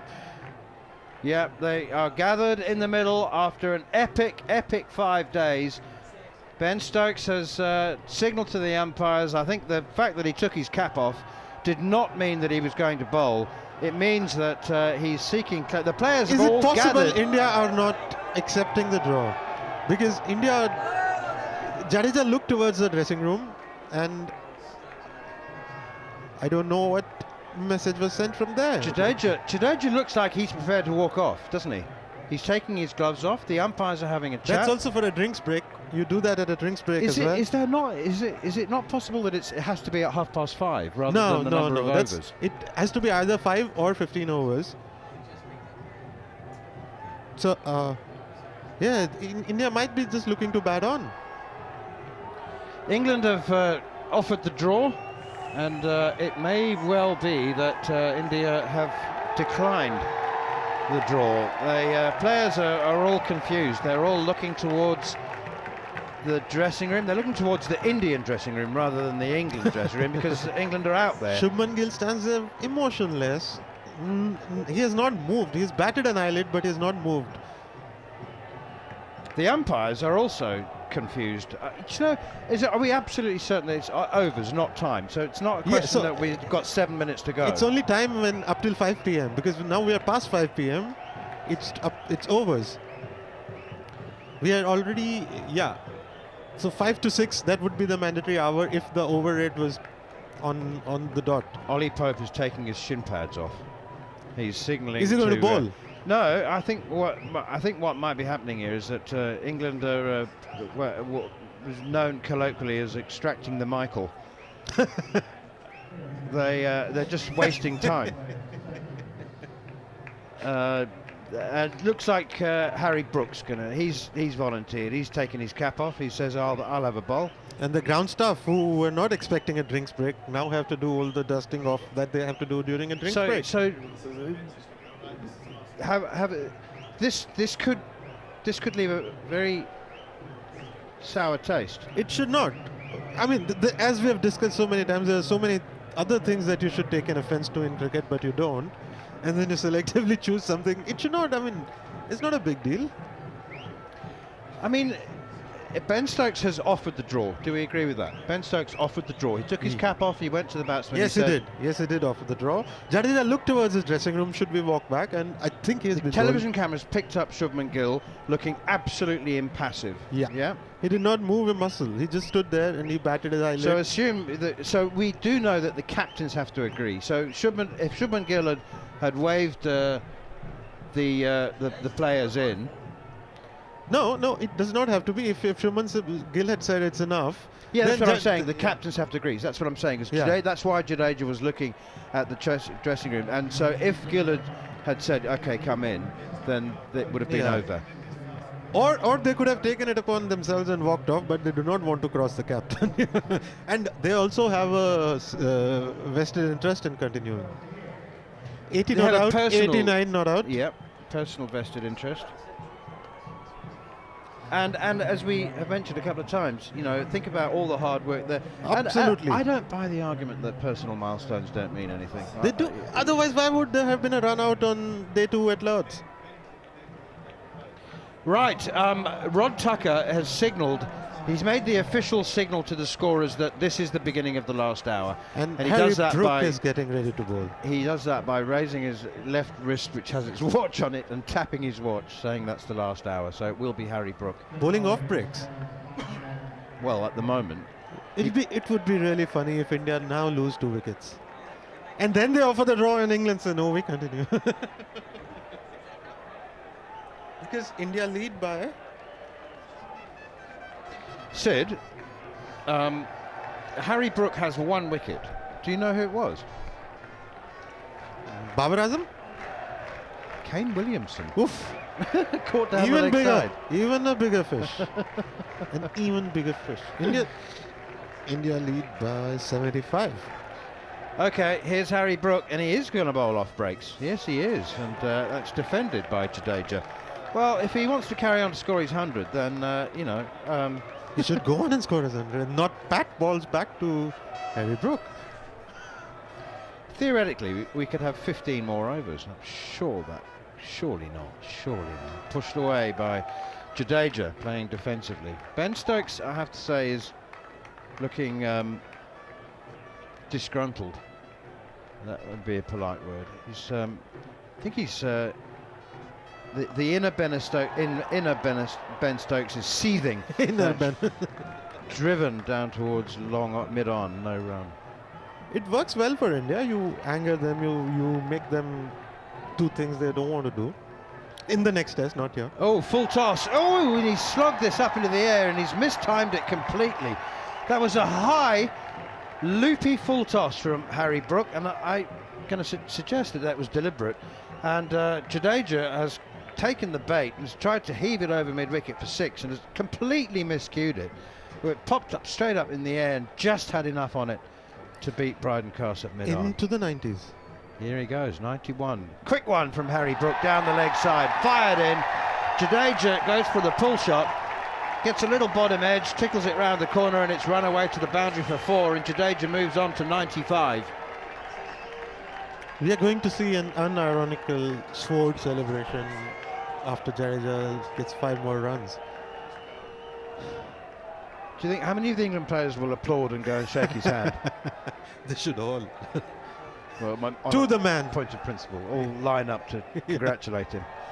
Here's Harry Brook again, and it's clipped away by Jadeja. He wanted to farm strike. He wanted to keep the strike, didn't he? Yeah, last ball of the over. Look at this. There's a bit of petulance out there, and I have to say. Jadeja is 95, Washington Sundar has 80. And by the way, Harry Brook's last delivery was 53 miles an hour. How many hours have we played? 7.5 every day. In 4 times 7.5, 30. Plus 6, 36. What's another hour? You're turning the floodlights on. That's making a point. The fourth umpire has just run on with the light meter as the floodlights are being turned on. Are we at risk of descending into an element of farce? And then, if the light is not good, then England could throw the ball to Chris Wokes, and that could be it for the match. Chris Wokes or Jofra Archer? It Not doesn't sure, I'm matter. not sure Wokes. It doesn't matter. It's anyone who runs up and bowls. Joe Root's going to have a bowl. And now we see Rishabh Pant for the first time. Is it? There is Rishabh Pant. He's in the change room. He's got He's his in whites his whites on. on. Well, there was a massive cheer. The Indian supporters in the crowd as they saw Rishabh Pant in the change room. They've kept him away from the windows, haven't they? Yeah. They didn't want England to know whether he was here. We've been speculating whether he's at the hotel or at the ground, and Root in again, and how will he travel? Whether he needs an Uber or a not the tram though. what are those chairs called on that the Pope used to be carried around in? That's driven through the extra cover region for 4 by Washington Sundar. Maybe he is going to get a move on and look for 100 for himself as well. 396 for 4. Washington 84, Jadeja 95. Those are the numbers that matter now. They do. I mean, they've batted long enough and well enough and with enough application and concentration to deserve some personal reward. I know that there'll be much said and written, and there'll be some derisory comments, I've no doubt, but you heard it here from Sid Monga. You know what? There are personal milestones that matter, and that's driven by Washington through extra cover for 4 more. And those being derisive of it, those calling this farcical, I will ask them not to stand up and applaud when there's 100 next time on the first morning of on the first day of a test match. Because it's us who make these milestones may mean much more than they should. And then here's Joe Root once again. Round the wicket poles with another bouncer, and it's short and it's pulled away for 4 more. I think Joe Root's of a mind to say, oh, you want 100, have it. Both of them in the 90s now. What if, even after getting their 100s, they say, keep on bowling, lads? I think that might be a bridge too far. A broken bridge too far. The big question is whether Jon Norman's going to take over commentary. And call 2 spectacular 100s.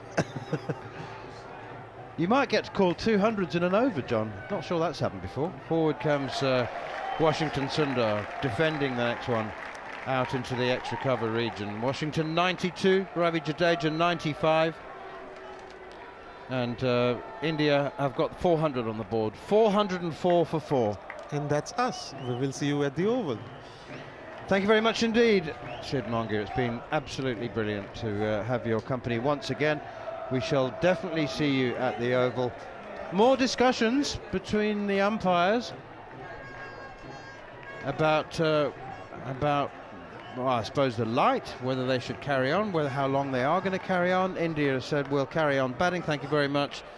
We've got 2 men in the 90s, and it is indeed going to be our esteemed leader Jon Norman who's going to take over. I wonder how many people have commentated 2 centuries in and over. We've got 2 men in the 90s now. Here you go, John. You can have this one.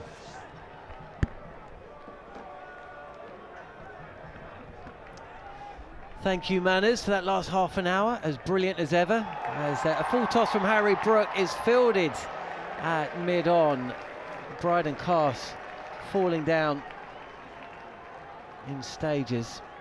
Washington Sundar, they're 92, and Ravindra Jadeja 95. The question is Jadeja comes down the track, and is he going to reach 100 with a 6? Yes, he is! The umpire's arms go up, the crowd's arms go up, and Jadeja lifts his bat up to the heavens. He kisses the badge. What a job he's done. Dropped first ball, and boy, has he made it count. Can't say there are too many England fielders applauding. Ben Duckett may be the only one. Crossed arms from many of the others.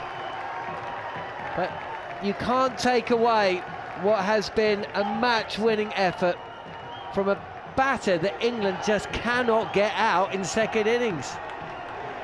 Doesn't even have an average. 101 not out then, Jadeja, and he just pushes this next delivery up to mid-on, and all eyes will be on Washington Sundar to see if he can do the same thing, but for the first time in Test cricket. Brilliant counter-attack. Again he goes into the stands. It's a full toss from Harry Brook. Might have actually just dropped short. It has. It's just 4 this time, but this actually is a little bit ridiculous. It's declaration bowling when there's no declaration coming, or Jarrod Kimber, after saying it for the last day and a half, is there? Declare. They will do. Movements, and Jadeja just backs away. Where's Ben Duckett? Why is Ollie Pope not bowling? I asked for Ben Duckett. I asked England team management directly for him. I still haven't got him. Oh. Goes again and lofts this up and over Ben Duckett. There he is. It's the ball isn't going to actually reach the boundary. And don't tell me Jadeja's going to take the strike. He isn't, thankfully. We've got a big moment in this game when, or if, Washington Sundar reaches 100. Because it's too early to declare for India. Because England will try and chase down the how many runs do they lead by. They can shake hands though again then, can't they? Yeah, but Ben Stokes wanted to shake hands a few overs ago and they didn't. Yeah, but I've got a feeling that when India say, OK, we'll shake hands now, I've got a feeling Ben Stokes is going to say, do what? He might. Did you see the body language when Jadeja brought up the 100? There was a whole ring of offside fielders with their arms crossed. I did. Which was brilliant. I commentated on that. Were you commentating on it? Well, I was in the other room watching it, not knowing I was on air. I commentated on the fact that one of the fielders had his arms folded across his chest. Duckett kind of gave a limp clap and then realised he was the only one and almost looked apologetic. As Roots is now bowling to Washington Sundar. 92 not out. 4 away from his Test best. Walked to the crease with India 222 for 4, and still a lot of overs to come. He's still there. His route is in. Doesn't bode well, this approach from Sundar. He just pushes it to mid-wicket, no run. Yeah, he's now got himself nervous against near declaration bowling. He wants to be facing Harry Brook. This is glanced fine. I think there's bat on it as well. Roach helping him out here, and he comes back for 2. I think there possibly was 3 there, but wants to stay on strike. He's on 94 now, is Washington Sundar. The game's safe, but I mean, Sid Mongo didn't see anything wrong with the decision by Shubman Gill to stay out there. But you guys are very against it. I said I would have kept batting till the end. I would have just kept them out in the field and frustrated them. Yes. I'm not denying that fact, but what I'm saying is I'm not sure it's going to go down too well, which you don't cares? Your job isn't to make the opposition feel better. Again, you're almost deliberately missing the point. Always. It's just going to be interesting, that's all. As Washington Sundar comes forward and pushes it back. Just how it goes down. That's all. If England are rolled by it, that in itself will be interesting. It didn't seem like they were too happy about it. Clip to square leg. Last ball of the over. Job's a good one. He gets. He'll face the first ball of Harry Brooks next. They did that on purpose. Firecracker. England did that on purpose to get him on strike, to get him to 100 as quickly as possible. They moved all the fieldies out. You know, there's a bit of an unwritten law in basketball that once you get far enough in front, you take your starters out. And you just bring anyone in. You have your last 5 guys off the bench come in. Yeah. Not all teams do it. Some teams run up the score. I'm not saying it doesn't annoy people sometimes, but that's it. That's all I'm saying as well. Yeah. It annoys people. They do the same in NFL. Yeah, exactly. They don't necessarily there's an unwritten rule that you just ease off. Yeah, exactly. Which is quite strange because you don't get that in a lot of sports, and certainly don't get that in football. You don't see teams easing off, pushed out to the offside. Is the football start? Yeah, England were 1-0 down a few moments ago. Spain seemed to be not giving the ball back a lot, which is quite unfair of them. Yeah, Again, talking about sportsmanship. They're really out of it. Eh? I understand why they're doing it, but you can also understand that England will be annoyed.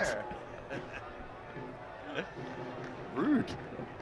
Here's Brook. There's no full tosses. He's actually seemingly bowling pretty decent deliveries to Washington Sundar. Come on. We need a couple of... I actually think here that Stokes just said to him, mate, finish this, please. Yeah. All the field is in. And now I reckon a full top. No. Oh, he goes up and over. There's 4 of them. I've never seen this kind of bowling, I don't think, in a test match. Not like county championship declaration bowling, not quite like that. No, but we've seen funny, silly bowling in test matches, but not, Justin Langer bowled in the 2001 Kolkata game. Like, we have seen ridiculous people bowling at ridiculous times, and sometimes... We have. Alistair Cook, 2014, same teams, but they had to play. They don't have to be out there now. No, that is different. And one team doesn't want to be out there. Yeah. And to be honest, some of us want Ben Duckett to bowl. I want Ben Duckett to bowl. Real missed opportunity here. And this is pushed to point by Washington Sundar. He's got 1 ball left to this over. Just, if you really want to, what's Harry Brook doing? I don't understand why he's bowling properly again suddenly. 99 not out then. Washington Sundar clips this through mid-wicket. And he reaches 100, and Ben Stokes looks up at the balcony, takes his cap off. Washington Sundar looks to the crowd. He gives it. Actually, it hasn't reached the boundary, so actually he completes the single. So he starts celebrating, then realises, oh, hang on, it's not a boundary. The arms are up. Jadeja's looking at the balcony. Stokes accepts the handshake from Jadeja and Washington Sundar. And India have saved the test match. Washington Sundar's maiden test century, an unbroken partnership of 202 between Sundar and Jadeja. All of this after India were 0 for 2 just before the lunch break on day 4. But here we are for the 4th test in a row, a test match going past 4:30 in the afternoon on day 5. But this time there is no winner. It's a draw as the India make it through to stumps unbeaten. And whilst they can't win the series, my mind, Jarrod, 2-2 if they were to manage it at the Oval would almost be a win. Yeah, look, I think it's definitely a very important moment for Gautam Gambhir and Shubman Gill, the new leadership. This is a huge effort. We haven't had a team block out a draw since 2023 in any kind of situation like this, and that was on a Pakistani wicket that was even a lot flatter than this one was. We just don't see a lot of draws in Test cricket when you have more than 2,400 balls bowled anymore. And to come back from the position they were in, where we thought they may not get to day 5, and we got all the way to the end. Well, Ben Stokes and the England team are applauding the achievements of Washington Sundar and also Ravindra Jadeja, and the two teams are lining up now. And we saw 2 great partnerships, didn't we? Oh, we saw. I mean, that should go down in history as one of the finest rearguard efforts. As Rishabh Pant is they're just stopping just to have a chat with Rishabh, who we won't see at the Oval. And let's not forget, they might not have 11 for the Oval. They might have to do some calling around. Well, they're all saying goodbye, basically, aren't there? A lot of them, because there's a few of these players who have put in the effort over the course of the last 4 days, who won't be back for the 5th test. I'm just. Is that Rishabh Pant out on the field shaking hands? Yeah, that's what I was just saying. Without a moon boot as well. He was in full whites. He was ready to go. Yeah, but he wants everyone to know that. I don't think anybody saw him on the balcony until pretty much the game was safe. I guess they were kind of like, they didn't want England to know whether he was there or not. But that brings to a conclusion our coverage here from Old Trafford. Hope you've enjoyed it. We certainly enjoyed the contribution you've made throughout the last 5 days. Big thanks to Jarrod. Harmy's about to get in. We will be recording and broadcasting following on, so don't go anywhere. But the news from Old Trafford is that the 4th test has ended in a draw. India have batted out the day. They've done so masterfully. No wickets in the afternoon session on either days 4 or 5. Not sure that's ever happened before in Test cricket. Either way, fine efforts all round with moments of absolute brilliance from the likes of Joe Root and Ben Stokes, Shubman Gill, and then towards the back end, Washington Sundar, Ravindra Jadeja, who both had a test that they'll never forget, especially Washington, who posted his maiden test century. Thanks for joining us, thanks for being with us. We'll be back at the Oval, but that's it for now.